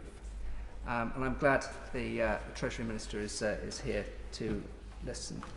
So those 3 things are how the revenue is raised, the quantum and the period it is spent over, and how it is spent. when we come to how it is raised, there are never any good options for raising taxes. I happen to think, though, that raising taxes on having a job is possibly the thing that should be at the bottom of the list when we look at new areas of income. We've just spent billions on furlough, keeping people in jobs. That's been borrowed by future generations and will be paid back, or borrowed off the back of future generations. We've kept people in jobs, we've kept the economy going, we've kept the show on the road, we've avoided that kind of economic death spiral of mass unemployment whilst we have all these additional rising pressures on spending on public services, including, of course, social care, the very problem that we are here to fix. So there are, I think, other less bad options. My honourable friend here from Rosendale and Darwin suggested a cocktail of taxes and levies. Now, normally, instinctively, I avoid complexity in taxation, but we're not cocktails, thank you. But we'd have to recognise that sometimes the simple option is not sometimes the right one. So I look forward to the debates that will follow as this policy evolves. I talked about the quantum and the period over which it was spent. Is it enough to actually fix the care centre? My honourable colleague, the chairman of the Select Committee, from his place opposite, referred to the previous report of the Health and Social Care Select Committee that required £3.6 billion additional for the sector. Are we going to get that? Is it going to go through at the right time? We need to solve the broken economics of running a care home, where providers have to fund the services off the back of private clients to subsidise the clients coming in that are referred by local authorities. Again, I think we need a big conversation about that. Let's turn to how the money's spent. Additional funding must be supported by meaningful reform. We must address the issue of funding allocation and the allocation of responsibility within the sector. Currently, the system is set up to incentivise referrals. The system is split between local authorities, care providers and the NHS. Will the honourable friend give way? Yes, thank you. Does he agree that we need a widespread of provision in order to ensure we have the best possible outcomes for social care patients? Thank you. Yes, I absolutely do agree. It's we need more providers in the market, but the market needs to be functioning. It needs to be able to work for it to actually get through. In fact, my honourable friend made a very good point, turning to another aspect of how the money is spent. The £86,000 cap needs to be met and tweaked with a regional house price element to recognise that houses are worth more in one area of the country and others. But in conclusion, I will vote for this. Our job in this place is to make good laws, and we need to do that at every stage. And this is a tricky problem. The government's right to grasp the nettle, reform social care. Our fundamental issue, the problem that we are facing, is that the welfare system, the assumptions that we are basing our entire welfare system on, were made in the 1940s when people lived until they were 60 and went into work in their teens, they retired when they were 60 and they lived until about 65, and now we're living much longer lives but retiring earlier, and that is the funding issue that we face. I would just gently point out that colleagues may think they're helping each other out, but they are at this stage going to stop other colleagues getting in. Mike Wood. Mr. Speaker, my honourable friend, the member for Bolsover, rightly said that a government is to choose, and I think one of the reasons for the result of the last general election was that voters knew that this government was the one more likely to take the difficult choices that were needed, because the options on offer, the choices we have to make, are not always between the good and the perfect. For many of the choices that have to be made, they are really between which is the less bad option. And as a Conservative, raising taxation is certainly a option, not only because clearly it does breach a manifesto pledge, but because in itself it is both economically and morally wrong. It's economically wrong because higher taxes in the longer term will dampen growth and prosperity, and it's morally wrong because it means taking money away from those who've worked hard to spend elsewhere, and so it needs to be kept at a minimum. But if raising taxation is a bad option, then surely the alternative, to not act, is far, far worse. Because not acting means allowing the backlogs that have built up in the NHS through this pandemic to continue, to put people's early diagnosis at risk, to delay treatments further, clearly endangering lives. It means not reforming social care that there is almost universal agreement is long overdue reform. Government after government has promised to take this on, to reform social care, put it on a sustainable footing financially. There have been endless reviews, but ultimately each time they've ended up in the too difficult box. How many of us really go a week without having an email from constituents around social care, whether it's around the quality of social care, whether it's around access to social care, top-up fees for social care, and of course, how people are going to pay for it, and fear of having to sell everything that they've worked hard and saved for all of their lives. That is why something needs to be done. And if we agree that action is needed, that we need more money to be spent in the NHS to clear this backlog, and we need to reform social care, then the only decision we have to take is how can we pay for it. And I don't think in the long term that borrowing to pay for it is a sensible option. And there are very few taxes that can raise anything like enough money to meet the challenges we face. Of course it could be put on VAT, but that is clearly a much, much more regressive option, placing a disproportionate burden on the least well-off. There have been various fanciful ideas from some backbench members opposite with how basically someone else can pay for it. There's a hidden pot of money that can just be raided. It's not there. The fairest way is to have a levy on national insurance contributions, sharing the cost between employees, employers, self-employed and those who get incomes from dividends, so that those who earn more do pay more. I think the Shadow Chancellor was suggesting that perhaps it could be funded by charges on sales of land, of property, of shares. But the truth is that combined revenues from all stamp duties on land, property and shares comes to about £15 billion, nothing like enough to pay for what is needed in this. So national insurance is the fairest option. Gordon Brown was right on this one occasion that it is the most progressive option. Unlike then, of course, it was on income over 4. Order. Order. Hugh Merriman. Deputy Speaker, thank you very much. It's been an absolute pleasure to sit here for the last 4 hours exercising, as we have been in this area, no doubt contributing towards our own social care needs in the future. Madam Deputy Speaker, in the next 20 years, the population in England alone will increase by 10%.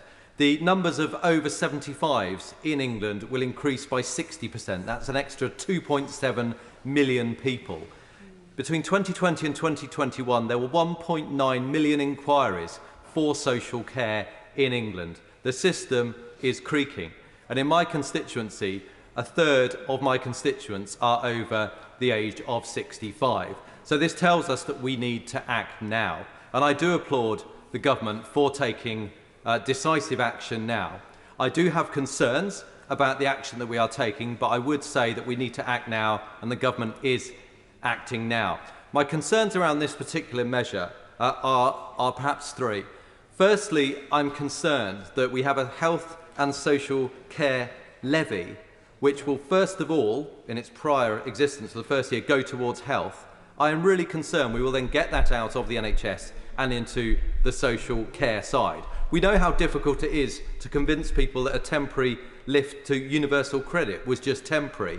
How on earth are we going to challenge the equivalence of Marcus Rashford when it comes to the NHS in persuading people this wasn't a cut, but it was always a plan just for a period of time, and then we move the money to social care? There doesn't seem to be any guarantee on that, and I'm concerned politically it would be very difficult for any government to do so. Secondly, I'm concerned about the intergenerational unfairness that could be seen on this particular measure.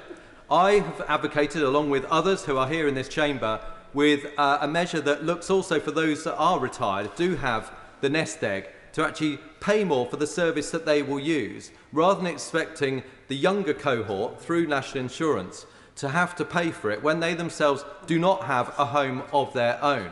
And if you look at the German model that was actually built because of the regional imbalances of reunification, the Germans looked at this model and made a provision that everybody would pay in, workers and the employer.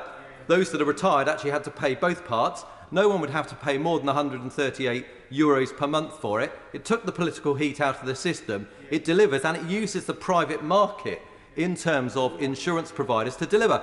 You are incentivised to look after your parents in their own home. You can take money from the insurance fund to do so. And I would like to see the time we have now spent to see if we really can look more at that model. And if that doesn't work for the more catastrophic situations, then what about the noble Lord Lilly's proposal of taking a charge against the property so that the premium is paid out? He estimated about £16,000, and then on the death of the person, that property, the charge is released from the sale of the property. Both those plans look more towards the people that use the service having to pay into it. And I think that those who are older would see the fairness of that, because it's their children and their grandchildren that have to pay the national insurance.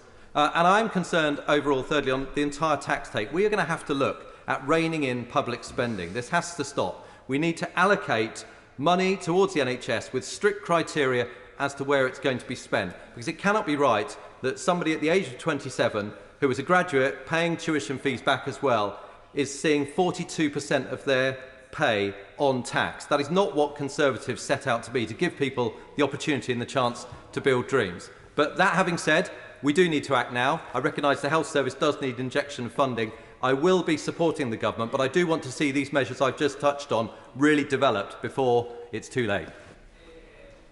Richard Fuller.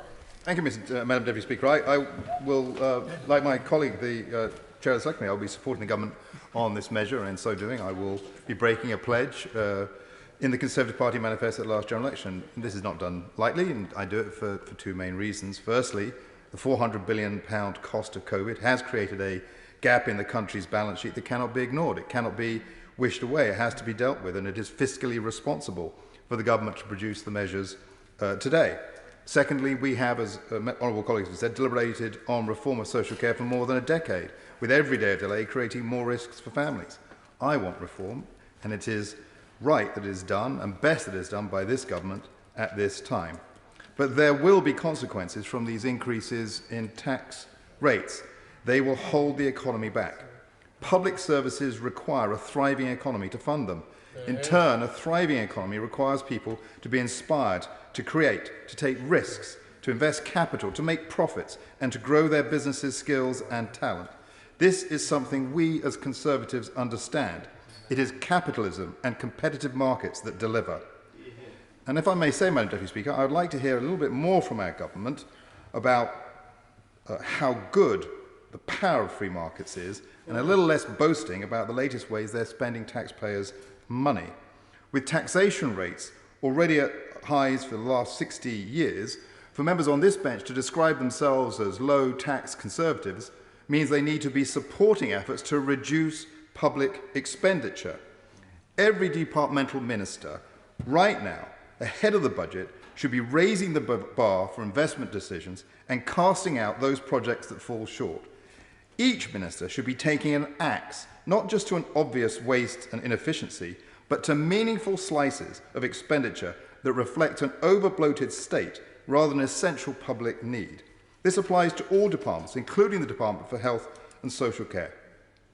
The NHS is a great hallmark of British society, but it is not a religion. It is an organisation of people to achieve a social purpose. As an MP, my role, our roles, are not to deify the National Health Service, but to hold it to account for its effectiveness in achieving that social purpose. Yet it is so dispiriting when taxpayer funding for healthcare is increased, when the immediate response of those in positions of knowledge or responsibility in our health service is to say the funding is not enough. It is dispiriting and it is irresponsible to the taxpayer. It is not acceptable that the leadership of the NHS shies away from even the most modest of productivity targets. It is not right that by the BMA's own calculations of the 134,000 people involved in general practice, more than half, 70,000, are non-clinical administrators, and yet so many of my constituents find it so hard to get an appointment. I wish to see reform of social care, which eliminates the excessive cost risk for families. I recognise that a private insurance market for these risks cannot exist without significant state intervention, and that for a period at least, taxpayer support is required as care services are reformed. As of today, we have promises but not guarantees for reform. I am placing considerable faith that these reforms will be implemented by 2023. The government and the NHS must deliver. Jack Brereton. Thank you, Madam Deputy Speaker. Increasing taxes is not something I take lightly, and it goes against much of my beliefs and many on this side for a need for a low-tax, high-wage economy. But the realities we now face of increased pressures on our health and care system mean we cannot stand still. We must invest more in these services. Hundreds in Stoke-on-Trent South have contacted me previously about the need for more investment in social care and the challenges they face of accessing healthcare and medical treatments. I'm not willing to go on ignoring these calls. For far too long, decades, social care has been starved of the real investment it needs. No decision to invest more to the scale required is going to be easy, and money must come from somewhere. I think what we've arrived at is probably the least worst option. The approach taken will ensure this burden is spread as broadly as possible, so all those with earned income streams must contribute, and protections in place to protect those on lowest incomes. I also welcome the suggestions in the guidance that health services, local authorities and other public services will be compensated for these additional costs, as I know there were significant concerns about the potential implications for these services of those additional costs. If we are to put this huge investment into improving health and social care, we must, however, also see reforms that are needed to ensure money goes directly to the front line of improving services in Stoke-on-Trent. We must see further integration of services so patients truly are put first, with all local health and care partners fully committed to delivering the improvements needed, supporting one another to reduce pressures and ensuring people receive the right healthcare at the right time. We must also see money spent better, cutting out waste and outdated practices where they exist. I hope that we see the Health and Care Bill passing through Parliament as swiftly as possible to bring about these vital reforms. Investment must be about creating better funding models for social care that improves the quality and reduces the burden on families.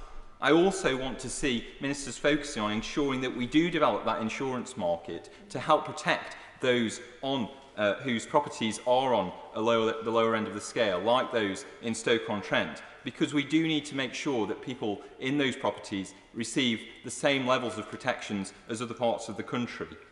This also must be about addressing the huge issues we are seeing with access to health treatments and GP services, which have dramatically worsened during the pandemic. It's not good enough my constituents in Stoke-on-Trent South have to wait inordinately long times for the treatment they need and cannot get GP appointments. We must tackle the backlog at the Royal Stoke and get primary care fully back to pre-pandemic levels. But we need to go further. Social care is a key part of addressing the pressures, but also so is primary care. Primary care must be properly invested in, and we must see the development of our new integrated health care hubs in North Staffordshire, including the development of the second phase of the new Longton Health Centre in my constituency. The first phase will be opening within the next few weeks.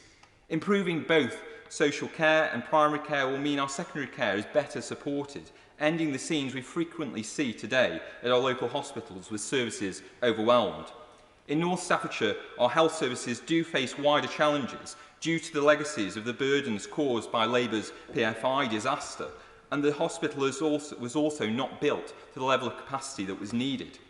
Many of these pressures continue, and I know much progress has been made, but we must continue to see the level of investment that we need in health services in Stoke-on-Trent.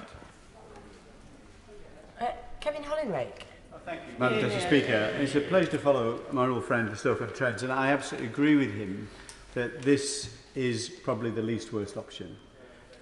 I feel saddest about this debate. There are many constituents who have come up to me in recent years and said, when it comes to the big issues, the issues of national interest, why is it you lot can't work together and come up with a solution? And clearly this is of huge national interest, and it's been debated in this House many, many times over recent decades, and dozens of times I've been involved in the 6 years I've been in this House.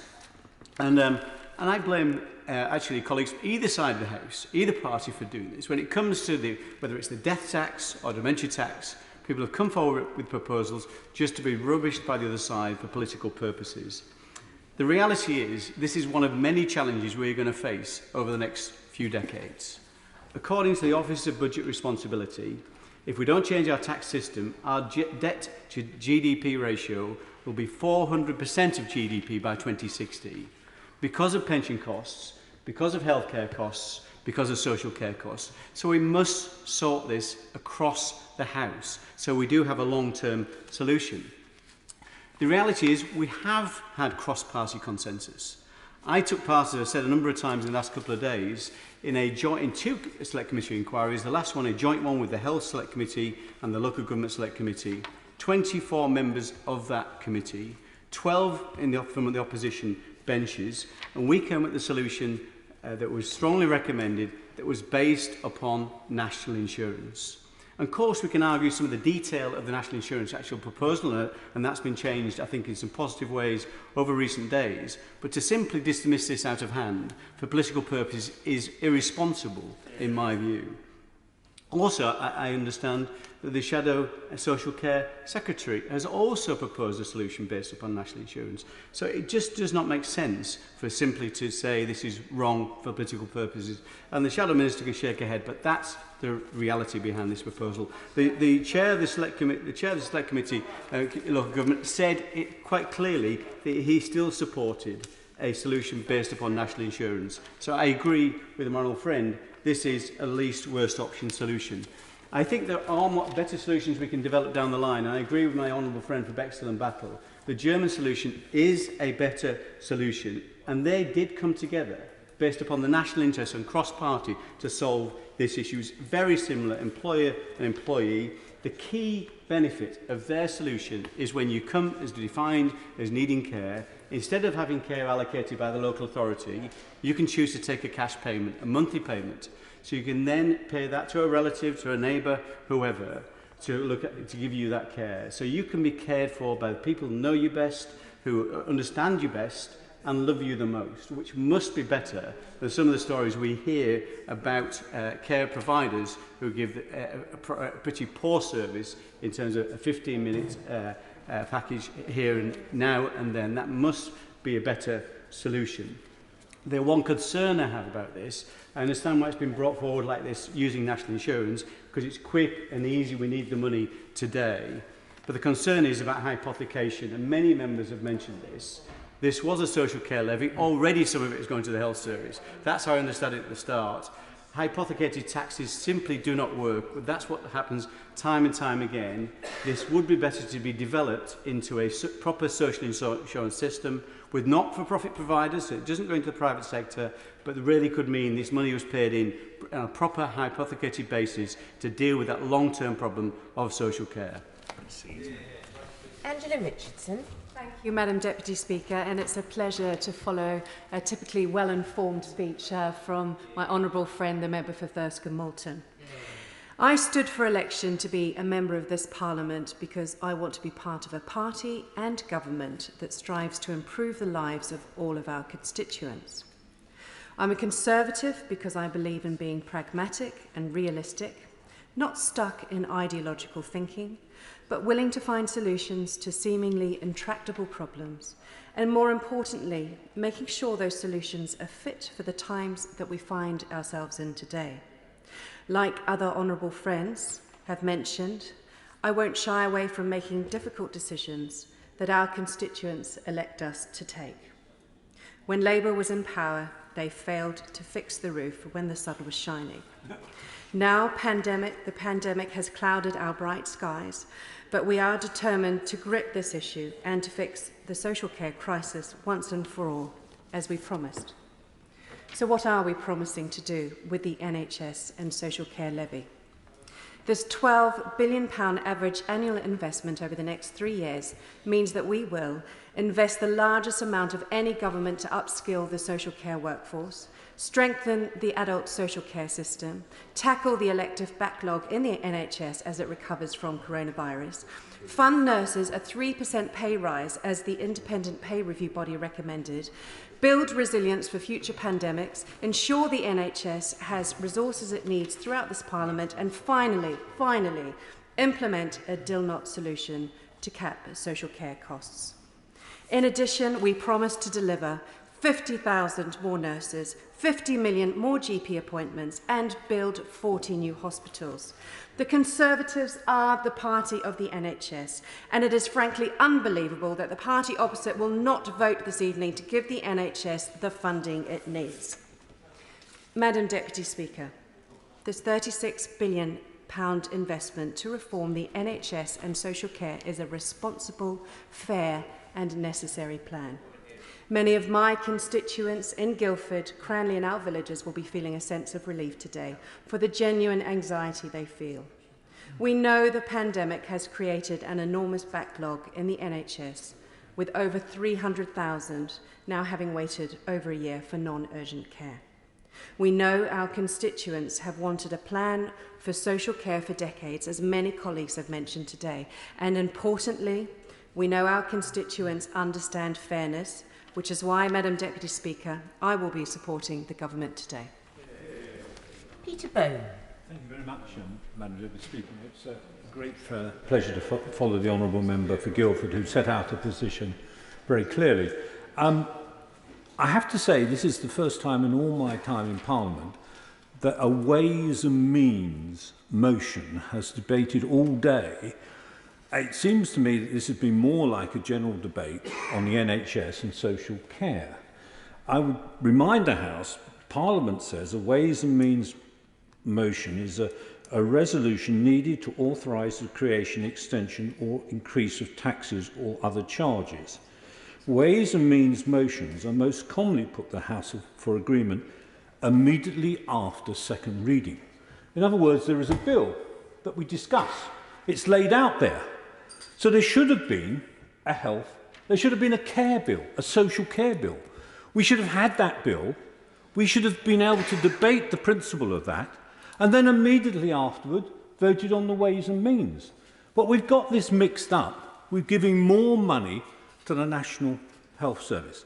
Now, the National Health Service, a Ways and Means to increase a tax, to pay more money to the health service is quite acceptable. I mean, we are creating a new tax. I mean, the motion today doesn't refer to 1.5%. It doesn't refer to how much for social care. It just says we're going to bring in a new tax. So we're making a way of bringing in a new tax. We're doing it, though, without having the detail. If this was a budget, Madam Deputy Speaker, the Chancellor would stand up, he'd make a powerful speech, there would be an immense amount of applause on that day for what he said. Then people would read the Red Book, and for 5 days they would unpick the budget, and then we'd vote on the Ways and Means motion. So I'm very, very unhappy with the procedure here. It seems to me, whilst I support the idea of more money for the NHS, and I have no objection to being done through national insurance, I absolutely object to saying that this has got anything to do with the care bill, because that hasn't been introduced. Social care, Madam Deputy Speaker, should be paid for separately. We should have the bill, we should debate it, it should go through the committee stage, it should go through the Lords, and then it should be paid for.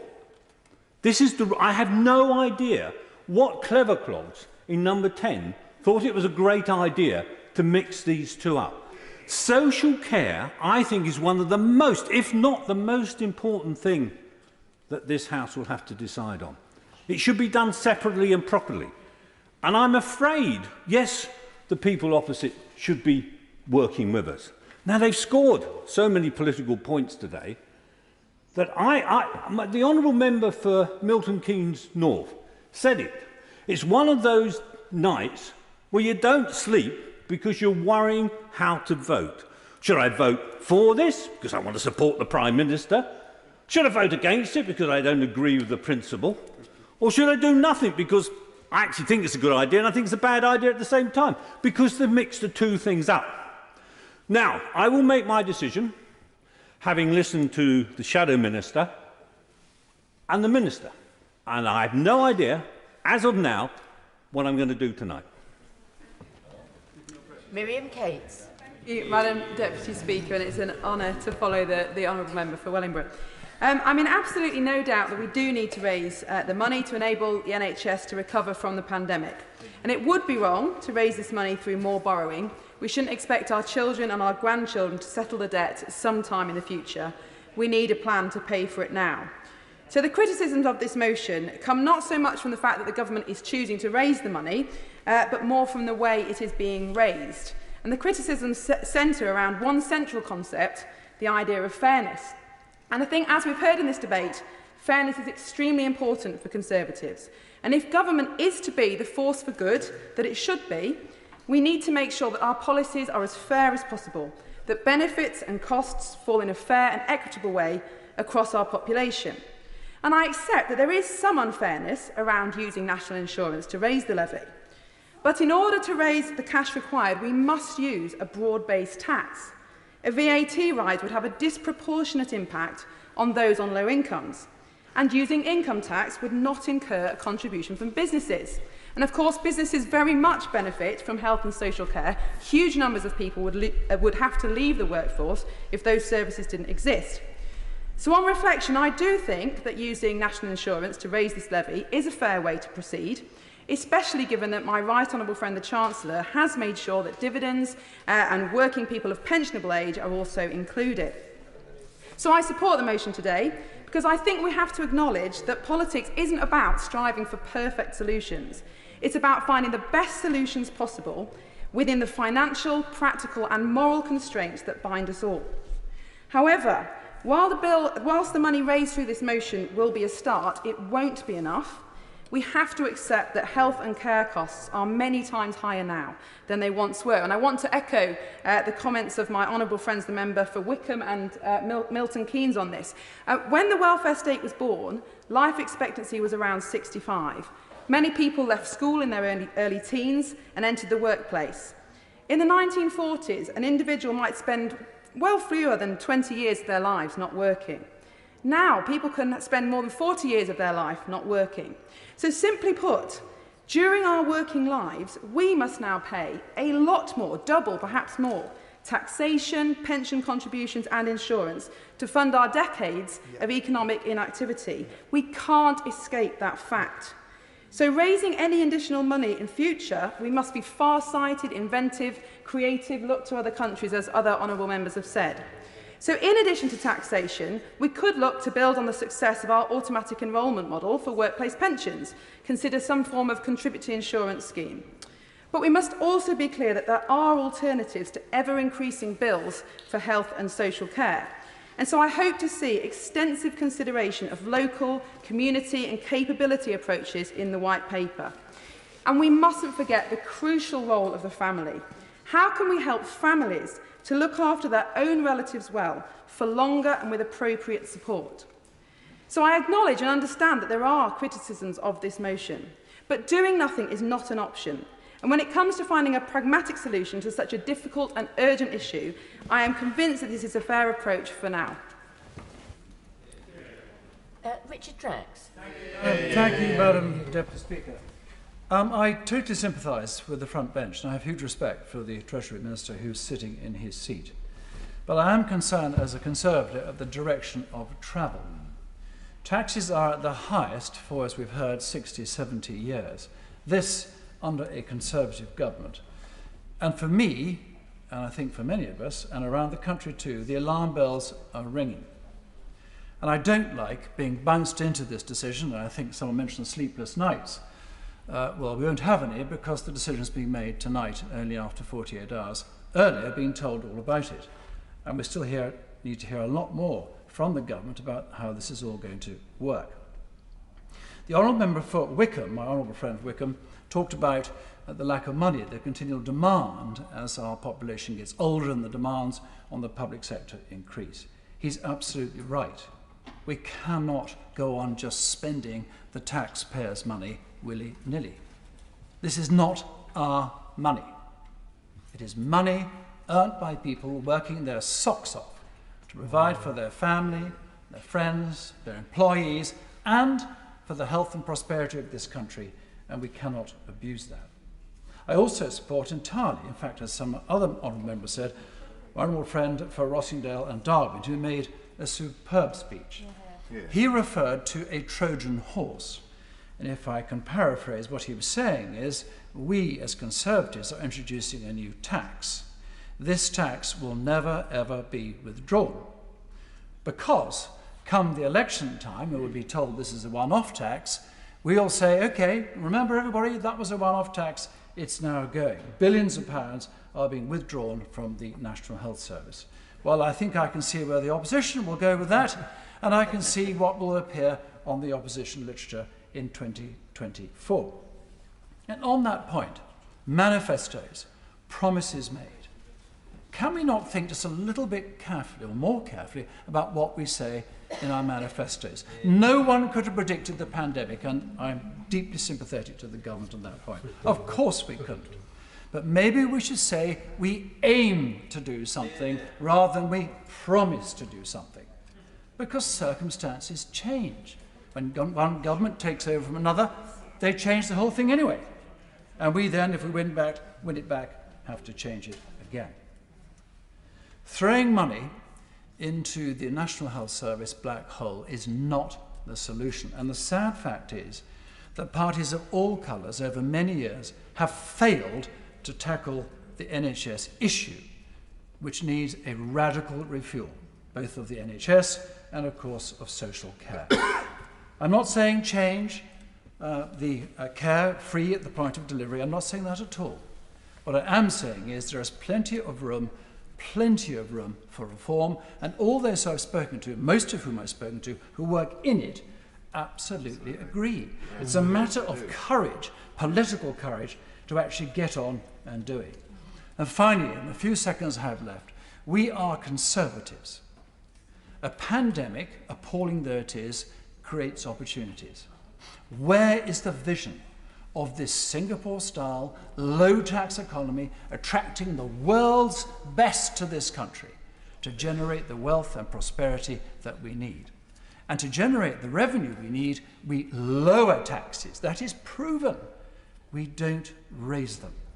Because if we do, all we do is damage our economy, and we have less money to spend on the things we need, like social care and the NHS. Tom Hunt. Thank you very much, Madam Deputy Speaker. I think there's a few. I think one thing which does concern me is I saw some polling earlier this week saying that only about 25% of the population actually know that you've got to pay for social care.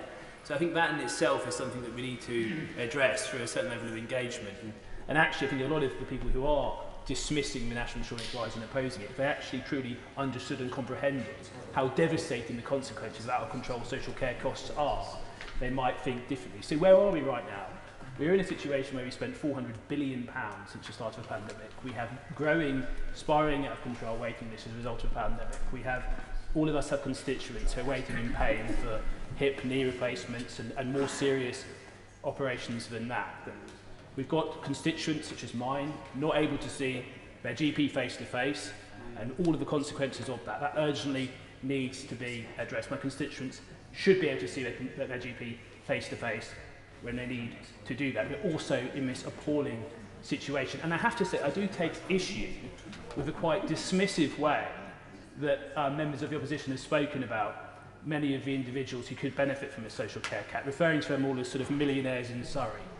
The people I know who have been clobbered by social care bills are not millionaires, Susan. They're people who have worked hard their entire life, paid tax on what they earn, and at the end of their life, they've got something to show for it. And it's not just bricks and mortar, it's a home that they love and which they grew and they raised their kids in. And not unreasonably, they want to pass that on to their kids. And when their mental and physical health is deteriorating, to see everything they've worked hard for whittled away in a matter of years is utterly depressing and morally wrong, and I'm proud to support a cap that addresses that, and I make no apology for doing that. In terms of the manifesto point, of course, I stood in the manifesto, we all did. There was a pandemic straight after we had the election. This is an extraordinary situation, and probably nothing since the Second World War happened so dramatic, which affected cost and spend, and the £400 billion that we spent. People make this quite inaccurate comparison of George H.W. Bush and read my lips. Well, I have to say, over the summer I did have a few days off, and I read a very long book about George H.W. Bush. He didn't have a pandemic happen a year after he stood for election. He didn't. It simply didn't happen. It's like writing a manifesto in 1938 and then realising you've got to build thousands of Spitfires because the Second World War started, and you've got to raise the money somehow and say, well, we can't possibly do that because we can't change the manifesto we stood on a year ago. It's absolutely absurd. So what are we dealing with right now? We're dealing with a situation where we've got a cap of £86,000. We need to know more. We need to know more particularly about the 20,000 to 100,000 and how their care costs are going to be subsidised in that range. We understand that the councils are going to help with this. I need to know more about how that's going to work in practice. Because, a lot of those, and I sympathise with my colleagues, my honourable friend, the member for Bishop Auckland and others who do represent areas of hard-working constituents where house prices are very different from what they are in London. So we need to know more about that. But ultimately, we've seen the Prime Minister speak on this issue, and we've seen his passion and his right to be passionate about this. The easy thing for him to do would have been to use the pandemic as an excuse to push this into the long grass. But he hasn't done that. He's done the difficult thing, and he's grasped the nettle. And actually, I'm proud that he's our leader, he's our Prime Minister, and he's doing that. And what else was in the manifesto? Sorting out social care was in the manifesto, Madam Deputy Speaker. So actually, anyone who suggests we push that into a long grass, and the Labour Party, well, they don't want us to decrease international aid. They want us to make UC increase permanent. They want us to spend £16 billion on this, that. They never say no to a pay increase. But I know what's going to be in my manifesto. You voted against the first... Order. Dr. Kieran Mullen. Thank you, Madam Deputy Speaker. I want to begin by joining others in applauding this government for finally tackling the social injustice of catastrophic care costs. Yet again, it's a Conservative government that's taken the difficult decisions that others have avoided. My remarks today are going to focus on fairness and the nature of health and social care demand. Firstly, on fairness. Somehow, the political debate fueled by others on the opposite benches in this country focuses on fairness as only one thing: the need for the better off to pay more. That is definitely a very important element of fairness in society, and we see that in these proposals, with the top 14% of earners paying half of this new levy. But it's not the only measure of fairness. The other important way to decide if a society is fair is to think about what you get back compared to what you put in. We don't talk enough about the fact that a small number of people pay many, many, many times over what they get back, and that some people pay almost nothing and get everything paid for by others. Members have talked about, on both sides, the challenge for those on low income and the proportion this will take from their income in terms of a tax rise, but it works both ways. Those same people, relative to what they put in, get a lot back when they seek health and social care services. You could be from a middle income family, paying significant amounts of money in tax over many decades, buy your own home and see that home and nearly every penny of what you've saved taken off you to pay for social care. Living next door to someone who's paid no tax perhaps, or a low rate of tax, who gets everything paid for them. You end up in exactly the same boat with nothing to show for what you saved, despite the huge difference in what you put in through taxes, and that's simply not fair. In this case, people on lower incomes will continue to benefit from essentially free social care. They're just being asked to contribute a little bit more, and inevitably a little bit more is going to be spent on them. That's fairness too. And I want to turn to the issue of demand in health and social care, and perhaps a point that won't be popular necessarily on my side of the House. I'm a Conservative. I don't want the government to pay for everything on behalf of everybody, but the facts of health and social care spending are fundamentally different to other areas of healthcare spending. In real terms, what it costs to run an education system or a prison service or public transport should be broadly stable. If anything, it might go down. But every time we treat someone successfully in the NHS, one of two things happen. Either that condition becomes chronic or comes back and we have to treat them again, or if eventually it doesn't come back, they live longer and they become ill with another condition. This is an unalterable reality, and it will happen more and more and more as we improve our healthcare services. A heart attack is a good example. We've improved enormously the number of lives we save when someone has a heart attack. But all that means is that more people live with chronic heart conditions that result from their heart attack, or they live longer and end up with another condition, perhaps cancer, or dementia, and we have to pay for that on top. I join comments made by others on the other side. That's not a bad thing. We haven't failed because we spent more money on people in terms of health and social care. It's not a negative. We're providing a greater public benefit. But ultimately, that does mean over time, even if we tackle all the inefficiencies and challenges in healthcare spending that we see in the NHS, if we get all of those things right, then you still need to spend more on health and social care, which is why I welcome the proposal today. Actually, I think we do need to start separating out this discussion around tax and spend when it comes to health and social care from other areas of public spending. And the step we've taken today to create some sense of hypothecation is similar to what they do in other countries in terms of insurance, separating out this debate so that actually people understand you haven't failed because you spent more, and that we all need to spend more to ensure that we get that continued public benefit of living longer with health and social care supporting us to do that, so we get to spend more time with our friends and family. So I'll be supporting the motion tonight, and I would encourage members on both sides of the House to perhaps engage more thoroughly with the challenges of rising costs in health and social care. It's not just about waste or efficiency or these other things. It's actually the nature of delivering better health and social care for a population. David Simmons. Well, thank you, Madam Deputy Speaker. The key issue for me in this debate this evening is not so much with the raising of the funds. There are no perfect solutions, but with the spending of them. I'm more than happy to look my constituents in the eye and say that I voted to raise taxes if I can demonstrate that we have something to show for it. And those of us with a local government background will know that the social care sector has been crying out for a sustainable financial settlement for at least 2 decades. The fair access criteria, which were implemented by a Labour government in 2003, precipitated a financial crisis in a sector which was already under pressure by removing local authority discretion about services and failing to provide the funding for the new model. And existing charging policies and council tax precepts have proved unable to bridge that gap. As a chairman of a social services committee in those days, I looked my residents in the eye whilst imposing Labour's charging policy for social care upon them. So I welcome the government's courage in bringing forward a proposal tonight which looks both realistic and workable. Will he give way on that point? I'll be pleased to give way to one. I'm interested, from his local government background, whether he thinks that this policy will fit within a wider local government finance reform agenda. The Honourable Member for Milton Keynes is absolutely correct to highlight that wider reform agenda. I know we are anticipating more detailed proposals from government in due course. But it's clear, and he will know this from his local government experience, that if we are serious in this House about fixing social care, much of which is not about the elderly, but working with adults and children with disabilities, we must learn the lessons from the sector of several decades of change. And firstly, Madam Deputy Speaker, we must reflect on the lessons of the Better Care Fund, which taught us that councils have been the efficient delivery partner.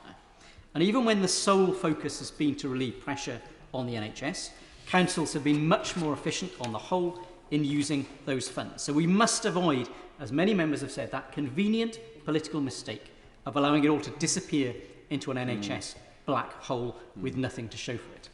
But having learnt the lessons of the Better Care Fund, we have to ensure that those additional national insurance costs don't consume the extra funding. And I know I've heard ministers' assurances about this, but the care sector has heard many times of new funding which has been cancelled out by deductions from other budgets. So we need absolute clarity that this will find its way to the front line.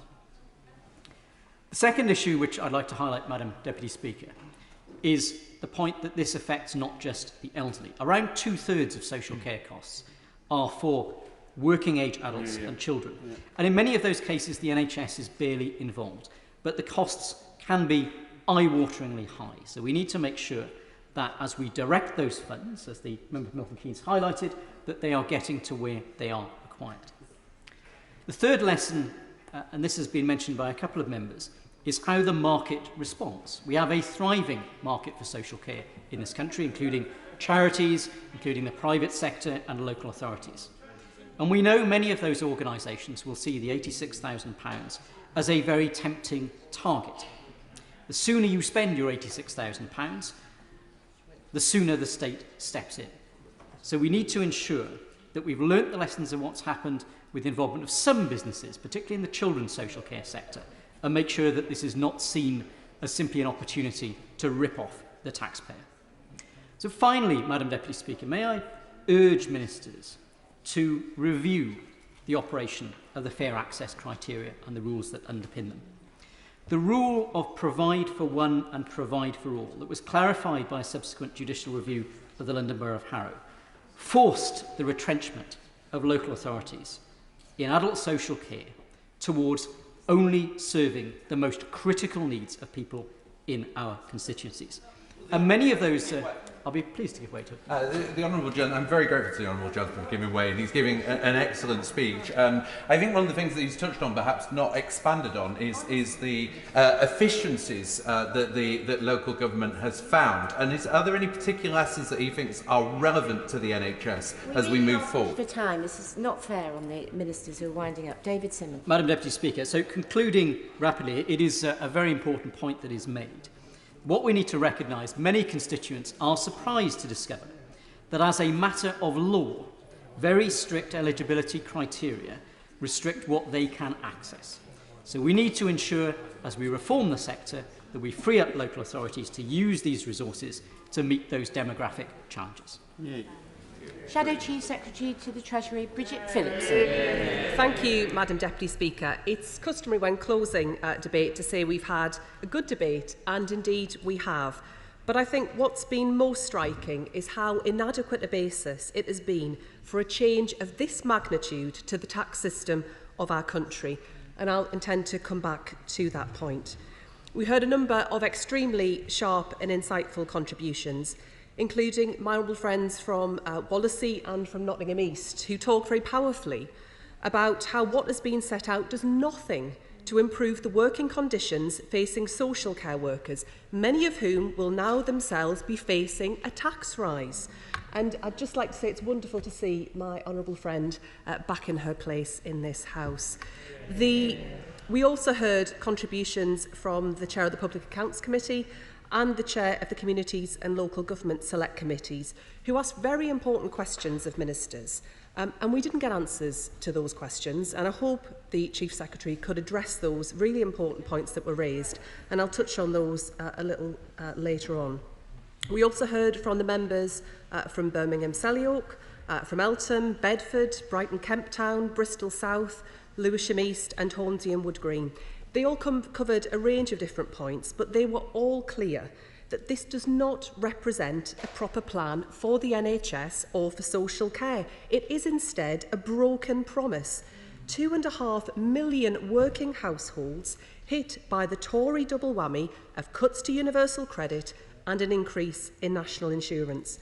Now, understandably, I focused on contributions from Labour members, and I'm sad that, except for a few honourable members opposite, I mean, notably the member from Rossendale and Darwin, many of those who were very bravely stating their reservations over the weekend to the Sunday newspapers have been strangely silent this evening. And I was hoping we might have heard from whichever Tory MP said that putting up national insurance would be morally and economically wrong. It kicks in at a low level. If you get all your income from investments in property, you don't pay a penny. But if you work your guts out for the minimum wage, you get clobbered. Madam Deputy Speaker, I could not agree more. I'll happily give way. I'm very grateful for giving way. It's been made, that point's been made on a number of occasions today about rental income. If you hold your properties in a limited company, you'll take your profits through dividends. Those dividends are taxed to include the social care levy. Will she then put the record straight and accept that that is the case? Madam Deputy Speaker, it is absolutely ludicrous that if you are a landlord, you will be paying not a single penny more, but your tenants, however, many of them perhaps working in the NHS or social care themselves, are about to be clobbered by a tax rise. 95% of what is to be raised from this will come from working people and businesses. It is just not simply right what he is saying. I understand this afternoon, Madam Deputy Speaker, that one former Cabinet Minister used perhaps more colourful language this afternoon. And I won't test your patience by repeating exactly what they said, but safe to say he or she is not a fan of this Tory tax hike. Now, it's usual for major fiscal events in this House to be timetabled in advance. Indeed, this week the Chancellor put us all on notice of a comprehensive spending review and an autumn budget just at the end of next month. It's also usual for major fiscal events to be accompanied by independent and thorough scrutiny by the Office for Budget Responsibility. And it's also usual for those forecasts to be published alongside the government's plans so that all members of this House can understand in detail what they are voting for, how it will affect the public finances, how it will affect the livelihoods of our constituents, and how it will affect the success of the economy. Now, the OBR's typically thorough work back in March produced a report with over 130 charts and tables, and the flimsy document produced by the government yesterday had just 3.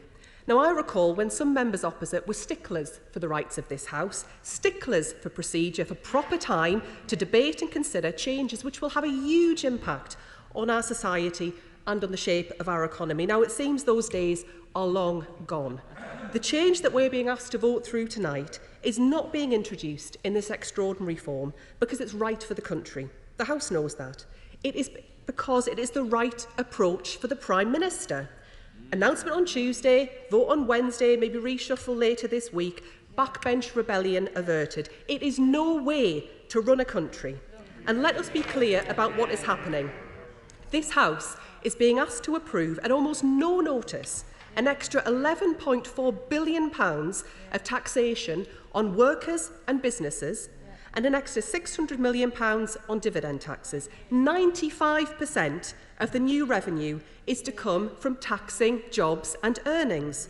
When this government needs income, it doesn't turn first to those with assets, stocks and shares, property, to those with the broadest shoulders who can afford a little more. No, it turns to working people, to those who work hard to earn their income and to their employers. And it breaks a solemn promise that every member opposite made to the people of this country. It is a choice, and it is not a choice that this party would make. There are 2 other major questions which emerge from the contributions today. Where is the government's actual plan? We need a real plan for social care, not just a few numbered paragraphs and a handful of case studies. Labour's priority will be to give older and disabled people the chance to live the life that they choose, shifting the focus of support towards prevention and early help. And let us not forget in this place that around half of the social care budget supports working age adults with disabilities, far too often overlooked in these discussions on social care, and the government's announcement does nothing for them. Alongside a strong and skilled social care workforce, Labour would deliver a new deal for care workers to create a well-motivated and properly rewarded workforce with clear support for unpaid carers, those very people that got us through the last 18 months, that we clapped, that we claim to care about. There's absolutely no sign of that plan here today or in the documents published yesterday, because the document the government published yesterday is strikingly poor on the practicalities of delivery, not just for social care, but for our NHS as well. Our National Health Service was chronically overstretched long before the pandemic ever hit. We entered the pandemic with over 100,000 vacancies, and by March of this year, there were 5 million people on waiting lists for NHS treatment, waiting longer for cancer care, longer for vital surgery, longer for mental health support. What we have been given today is not a plan. It is the promise, another promise, of a plan to follow. The Minister couldn't even tell us what the impact would be on waiting times. He couldn't tell us what it meant for local authorities on the front line. He couldn't give us details of how public sector bodies are expected to meet the cost. It isn't a plan, it is just a tax rise. And much of this debate today has focused on whether it's the right sort of tax rise. Now, I'd say sometimes it's easy to focus on the fiscal aspects and forget the economic aspects too. Our recovery is still fragile. Businesses are under enormous pressure. We all know it. Many are yet to fully reopen, many not yet operating at full capacity. And yet the Chancellor has been putting up council tax. He's slashing universal credit, he's freezing income tax thresholds, he's sucking demand out of our economy at the worst possible time. Now, my honourable friend, the Shadow Chancellor, set out powerfully what this means for working people. But this isn't just a series of hammer blows for working people. It is for firms too. Small businesses struggling to get back on track after a terrible 18 months. They have been clear that, in the words of the Federation of Small Businesses, this is precisely the wrong moment to be putting up the cost of taking on and retaining staff. And they estimate this afternoon these changes could mean an extra 50,000 people out of work. This is the wrong process to agree the wrong tax at the wrong time.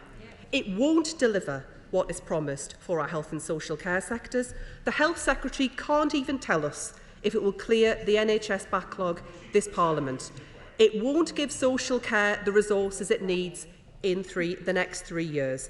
There isn't a plan for reform of social care. It will not create more and better paid jobs in the wider economy. It is not fair across the regions. It will not end people having to sell their homes to fund their care, and it will not help our economic recovery. The Prime Minister cannot even guarantee that it is the last unfair tax rise of this Parliament. Tonight, we are not voting for a plan to fix social care. There isn't one. We are voting on the third Tory tax rise on working people, and we will oppose it. Chief Secretary to the Treasury, Steve Barclay. Thank you, Madam Deputy Speaker. Let me first thank members and right honourable members for their thoughtful and constructive contributions during today's debate. Yesterday, the Prime Minister set out a series of necessary steps to tackle the COVID backlogs, reform adult social care, and bring the health and social care system closer together on a long-term sustainable footing. As the House well knows, the pandemic has put unprecedented pressure on the NHS. The number of patients waiting for elective surgery and routine treatment in England is now at a record high of 5.5 million. If left unchecked, this could reach 13 million, an issue of concern across the House. At the same time, this country is facing a long-standing challenge to the social care system. Typically, around 1 in 7 must pay over £100,000 for care, with bills falling indiscriminately on some of the sickest and most vulnerable in society. The government's response, the plan we have debated today, means an investment of £36 billion in the health and care system over the next 3 years. Patients across the country will benefit from the biggest catch-up programme in the NHS's history. And the social care system will finally be reformed, ending unpredictable and catastrophic care costs faced by thousands and making the system fairer for all. And I just gently say to the Shadow Chief Secretary, who just said a moment ago in her closing remarks that this is not the right time. I think many times in this House people have highlighted the urgency of acting, both on the COVID backlog and on social care. Now, as one of the prominent critics of the government's process, of course I'll give way to my honourable friend. I thank my right honourable friend. He's very helpfully said that 1 in 7, I believe he said, of people currently in the care system pay over £100,000. Could he just say in absolute numbers how many that is in any given year or any period he chooses? And if he doesn't have the information with him tonight, or can't get it from the box, could he write to me with that information and put a copy in the House of Commons library before we have our next debate? I'm glad Madam Deputy highlights that, and let me address that in two ways, because it goes to the crux of his remarks during the debate. Firstly, we have set out, as was referred to even again by critics of the government, the illustrative analysis in terms of the impact of this from a distributional point of view, with the lower income households being the largest net beneficiaries.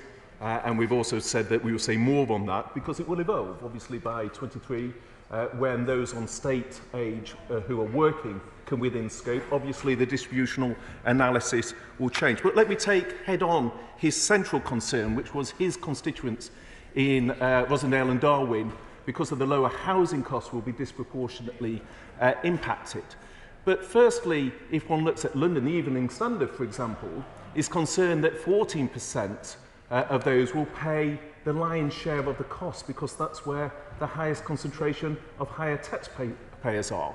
But also for his constituents, I think one of the key aspects of the reform is it ends the unpredictability of costs through the cap.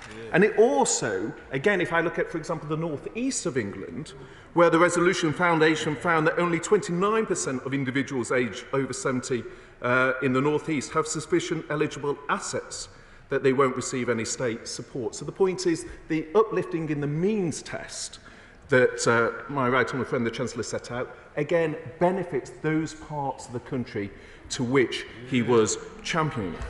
I've just given way and address his points head on. Let me, in turn, address the points of the Shadow Chancellor head on.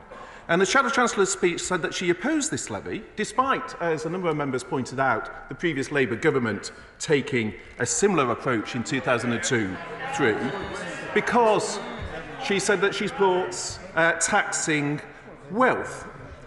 But the problem with that, Madam Deputy Speaker, is only a broad-based tax base, like income tax, VAT or national insurance contributions, can raise the sums needed for such a significant investment. Again, a point, in fact, made by critics of the government, including my good friend, the member for Wickham. So it could not be raised by taxes on wealth, because currently 6 billion is raised from inheritance tax, 8.7 billion from capital gains tax, and 12.3 billion from the property transaction. And indeed, that case was demolished by the chair of the Treasury Select Committee, my right honourable friend, but also by the member for Dudley and indeed the member for Thirsk and Moulton, who highlighted that to raise the revenue requires a broad-based approach. Of course, I give way. Grateful to the Minister for giving way. On the subject of cases being demolished, one of the cases that his colleagues have made a great deal of play on today, the case of the fictional Yusuf in the government's own document.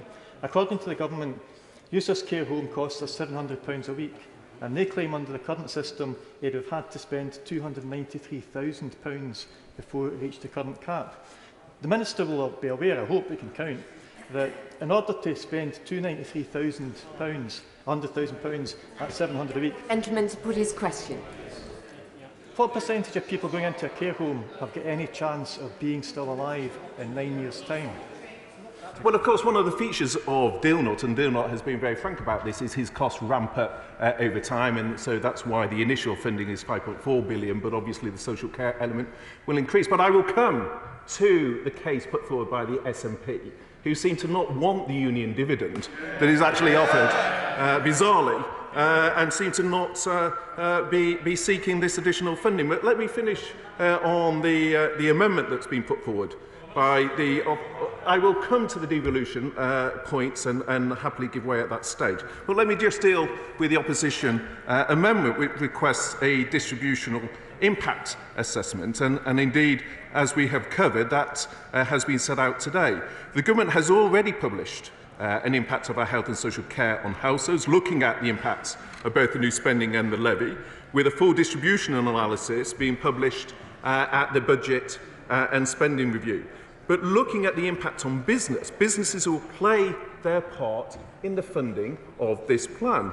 However, existing national insurance contribution release and allowances will also apply to the levy. So this means that 40% of all businesses will be not affected due to the employment allowance, and it allows eligible employees to reduce their national insurance liability by up to £4,000. And again, that was a point brought out by my right friend, the member for South West Wiltshire, who highlighted the impact on business and the fact that actually it is the businesses with 1% of the highest turnover that will cover 70% of the cost of business. Of course, I give way. Giving way. I think he probably knows the point I'm going to raise. I'm very interested in the impact on local authorities. Will he just say, out of the £36 billion to be raised over 3 years, how much extra money will go to local authorities after the costs of the cap and floor system have been taken into account? How much extra money over 3 years to local authorities out of the £36 billion?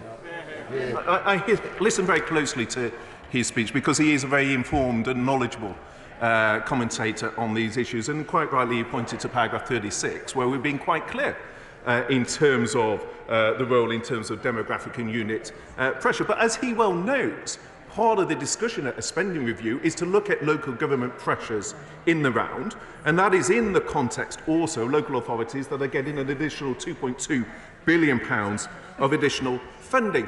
And I just simply remind the House that in terms of the adult social care flexibility that was allowed for councils this year, out of 152 local authorities, less than 2/3 actually used that flexibility.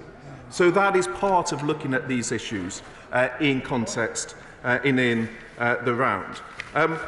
Just make some progress and come to the central point put forward by the SNP, which was very well demolished by my honourable friend, the member for Warwickshire, Roxburgh and Selkirk, because all parts of the United Kingdom need a long-term solution to fund health and social care. Yeah.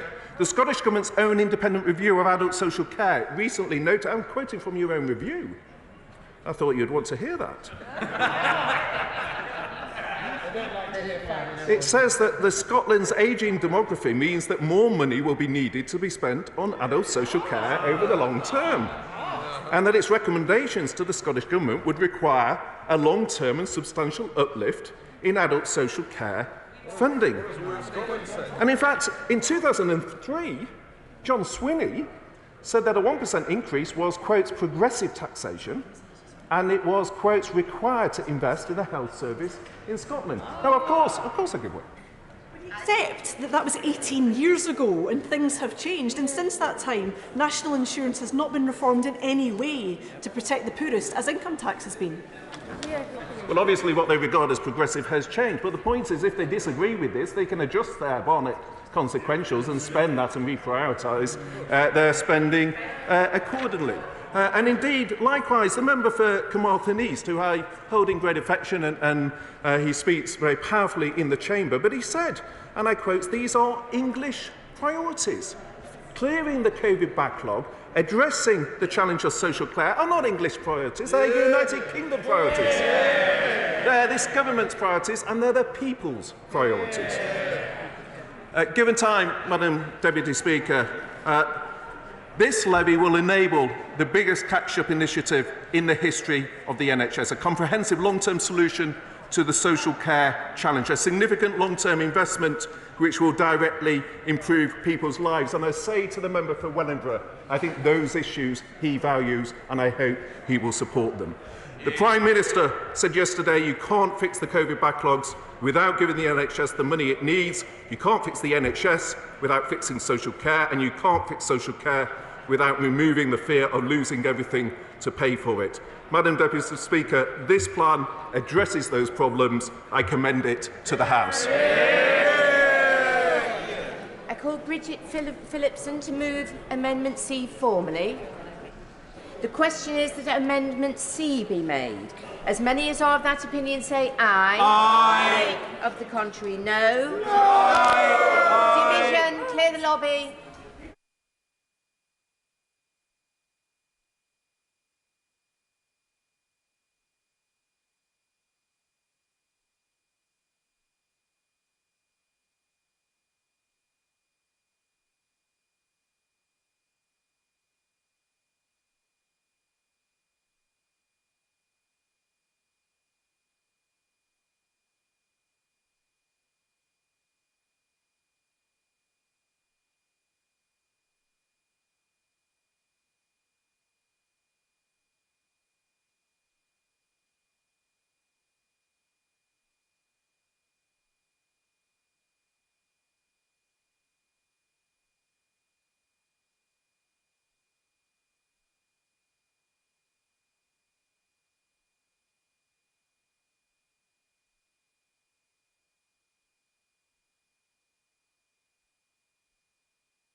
question is that Amendment C be made. As many as are of that opinion say aye. Aye. Of the contrary, no. No. Tell us for the ayes, Jessica Morden and Colleen Fletcher. Tell us for the noes, Maggie Throop and David Rutten.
the doors.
Order.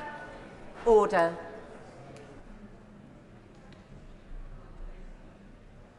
The ayes to the right, 243. The noes to the left, 335.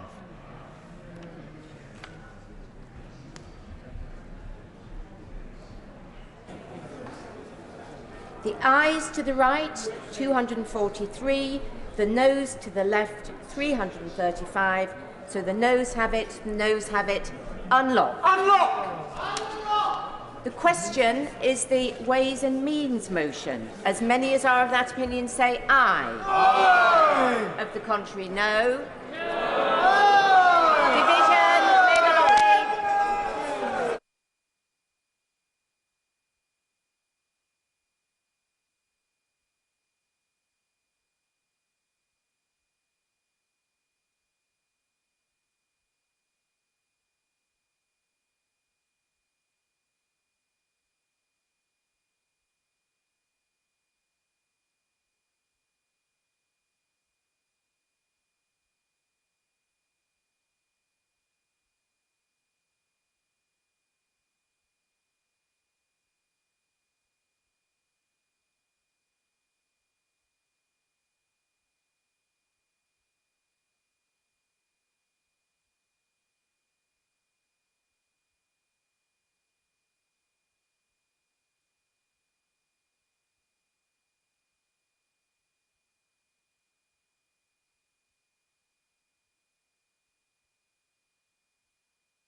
Order.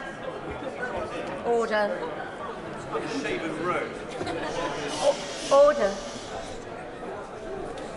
The question is the Ways and Means motion. As many as are of that opinion say aye. Aye.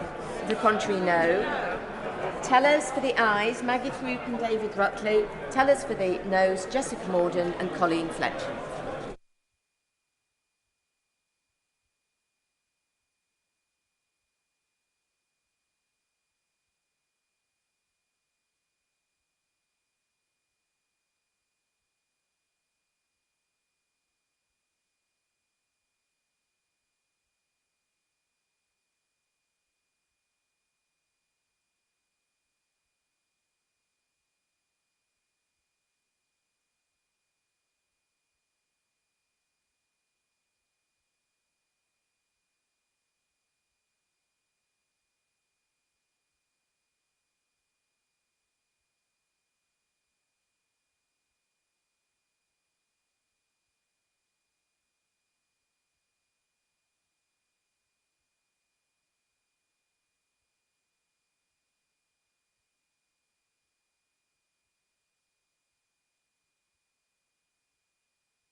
Lock the doors. Lock the doors!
Order.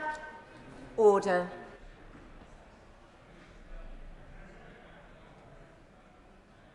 The ayes to the right, 319.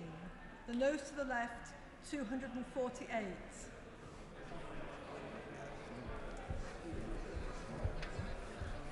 Thank you. The ayes to the right, 319. The noes to the left, 248. So the ayes have it, the ayes have it. Unlocked.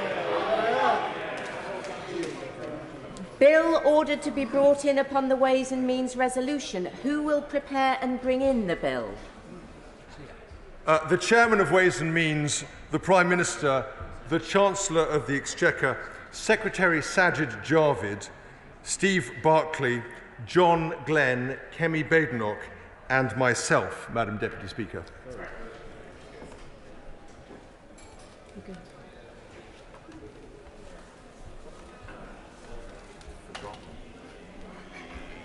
I asked him 2 minutes ago.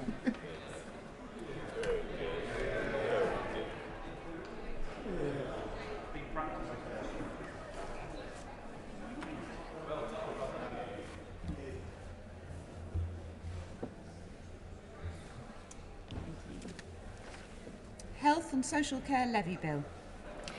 Second reading, what day? Tomorrow. Tomorrow. Thank you. We now come to motion number 4 on pensions. Minister to move. I beg to move. The question is as on the order paper. As many as are of that opinion say aye. Aye. The contrary, no. I think the ayes have it, the ayes have it. I beg to move that this House do now adjourn. The question is that this House do now adjourn. Daniel Zeitner. Thank you, Madam Deputy Speaker, and it is a pleasure to have the opportunity to bring to the House a subject which affects every one of us. On the back of a particularly scorching few days and a summer where we've seen unprecedented weather events in mainland Europe as well as across the wider world, I don't think anyone is any more in any doubt that we have a problem. And most acknowledge that our actions as human beings on this planet have played a significant part, and that we have a very direct interest in addressing those behaviours if we are to survive in future. With the United Nations summits on both the climate and nature emergencies in the next few months, it's particularly timely to be looking at what we can all do in our own areas. And my purpose in bringing this debate tonight is to highlight what I consider to be the excellent work being done in Cambridgeshire and Peterborough, and press the government to listen both to the recommendations but also the requests that flow from them. I'm sure the Minister is in listening mode. This is no partisan intervention. We all need to be working together on these issues. It's what the public wants and expects. And while of course there are differences in view, legitimate differences in how some of these goals will be achieved, it is striking to me that almost all political persuasions are contributing, certainly locally. From the school climate protests initially on Fridays a couple of years ago, which were fantastically well supported in Cambridge and quite inspiring, through the explosion of interest triggered by the Extinction Rebellion-led protests, awareness has risen substantially and the political parties have responded, and rightly so. Now, the first directly elected mayor of Cambridgeshire and Peterborough, James Palmer, was an often controversial figure, and I don't think he would mind me saying he wasn't too unhappy about having that reputation. Now, between us we had predictable areas of disagreement, but on establishing the independent Cambridgeshire and Peterborough Climate Commission, I think he made an important and bold move. And persuading Baroness Brown, renowned for her national work with the Climate Change Committee, to chair it, gave added gravitas to a highly impressive panel who were charged with the work. And their first report earlier this year came shortly before Mayor Palmer was replaced by my friend Dr. Nick Johnson, the new Mayor of Cambridgeshire and Peterborough. And I'm delighted that Dr. Nick has picked up the recommendations with enthusiasm. Now, Madam Deputy Speaker, we're fortunate in Cambridge and Cambridgeshire to live in a truly beautiful region of the UK, with fenland, nature reserves, peatland restoration projects and more. But as the impacts of climate change become more apparent, it's clear we must act to protect those things that make Cambridgeshire and Peterborough so special. Our environmental assets not only enrich the lives of us and we hope future generations, but also provide habitats for wildlife, clean air and the basis of our local food supply. The work that the combined authority and local councils, as well as many companies and voluntary organisations, are doing to protect all of this is crucial. So, led skillfully by Baroness Brown, the Cambridgeshire and Peter Independent Commission on Climate published an initial report in March 2021 with a series of 31 recommendations for local and central government. The recommendations were grouped into 4 key themes, covering transport, buildings, energy and peat. The Commission will publish a second report, which I'm told is due next month, covering other important themes such as waste, water, business and industry, the requirements for a just transition, which as trade unions have always rightly argued, in my view, is absolutely critical. There must be social justice alongside environmental justice, and the role of nature in helping us to adapt and mitigate the impacts of climate change. Their conclusions on these issues will be important in guiding actions from a range of local organisations, but will also need support from government, and I shall return to this point. That first report highlighted the scale of the challenge.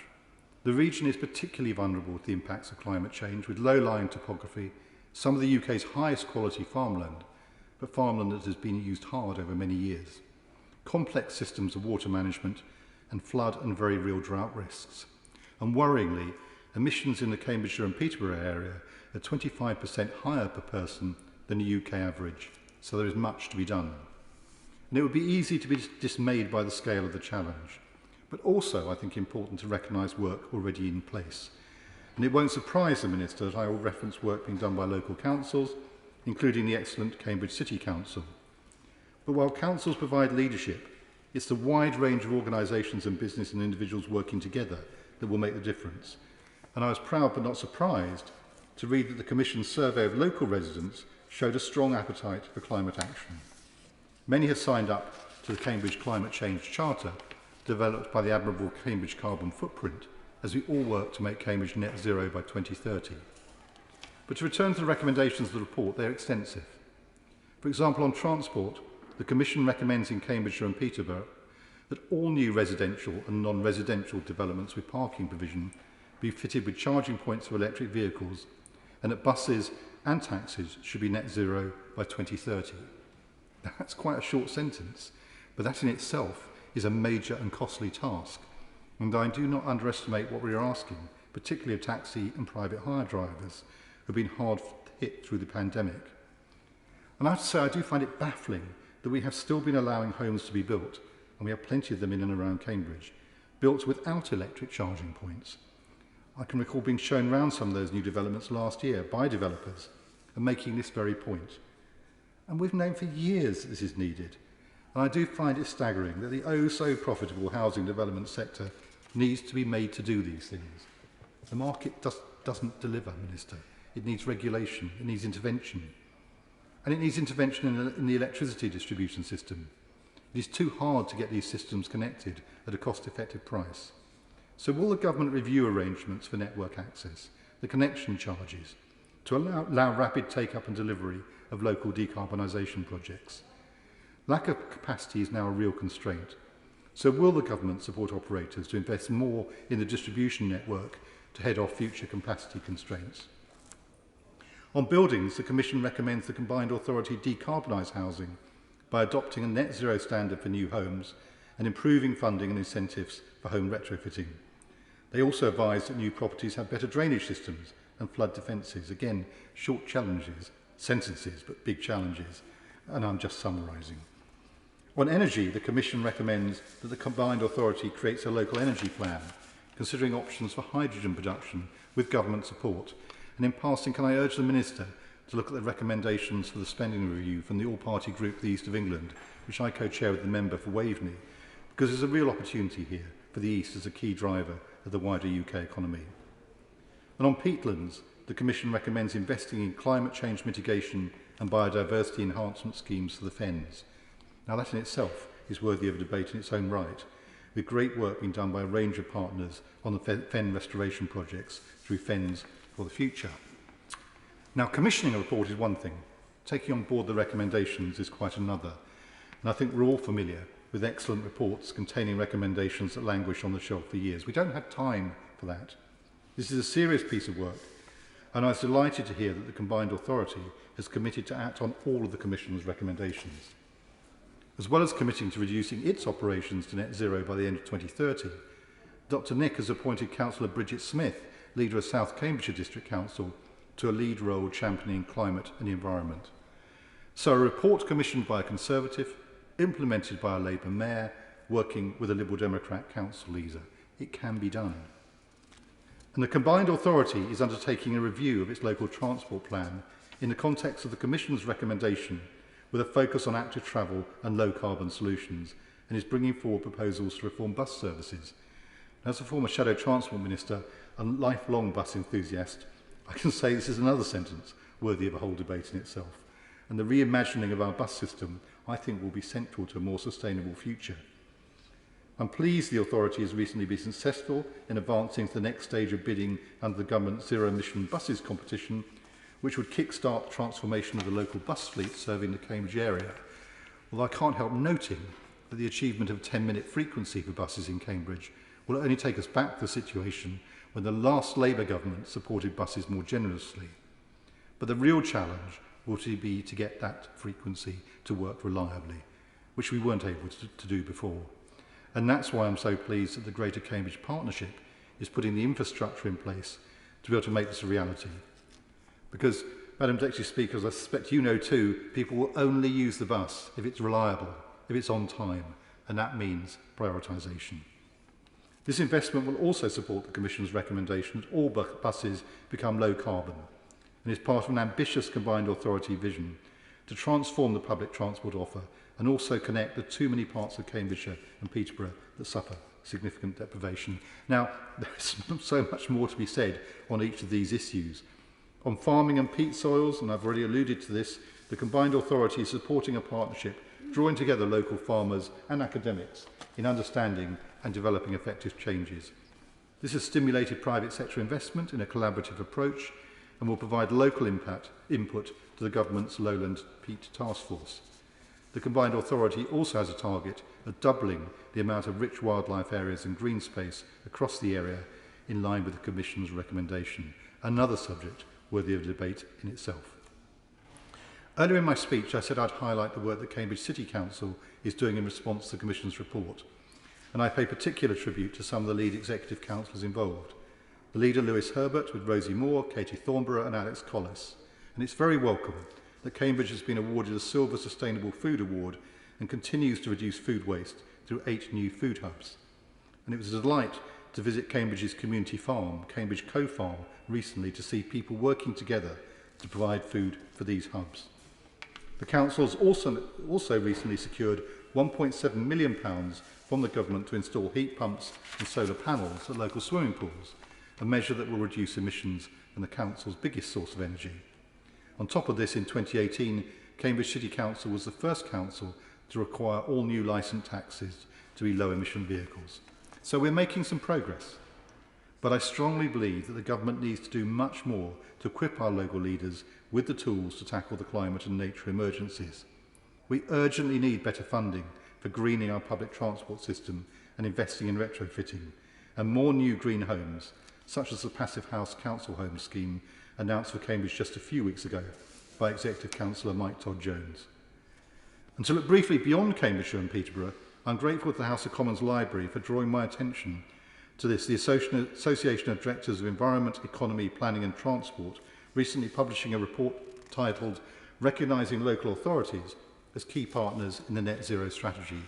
And in that report, they say very clearly, and I quote, "Empowering local authorities is not a nice to have.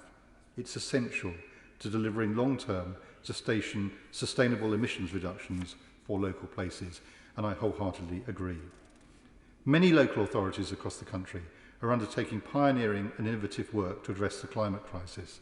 The Local Government Association estimates that 230 councils have declared a climate emergency, and Climate Emergency UK believe that 81% of councils have a climate plan. Whether it's Telford and Wrekin's Labour Council building a publicly owned solar farm that powers over 800 homes, or Mayor Sadiq Khan's ambitious climate plan for London, local authorities across the UK are doing their bit. And so it's time for the government to do their bit.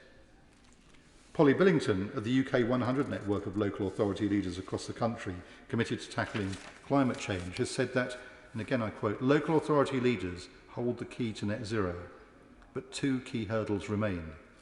She argues that one of these hurdles is that the government simply doesn't have a plan for reaching net zero.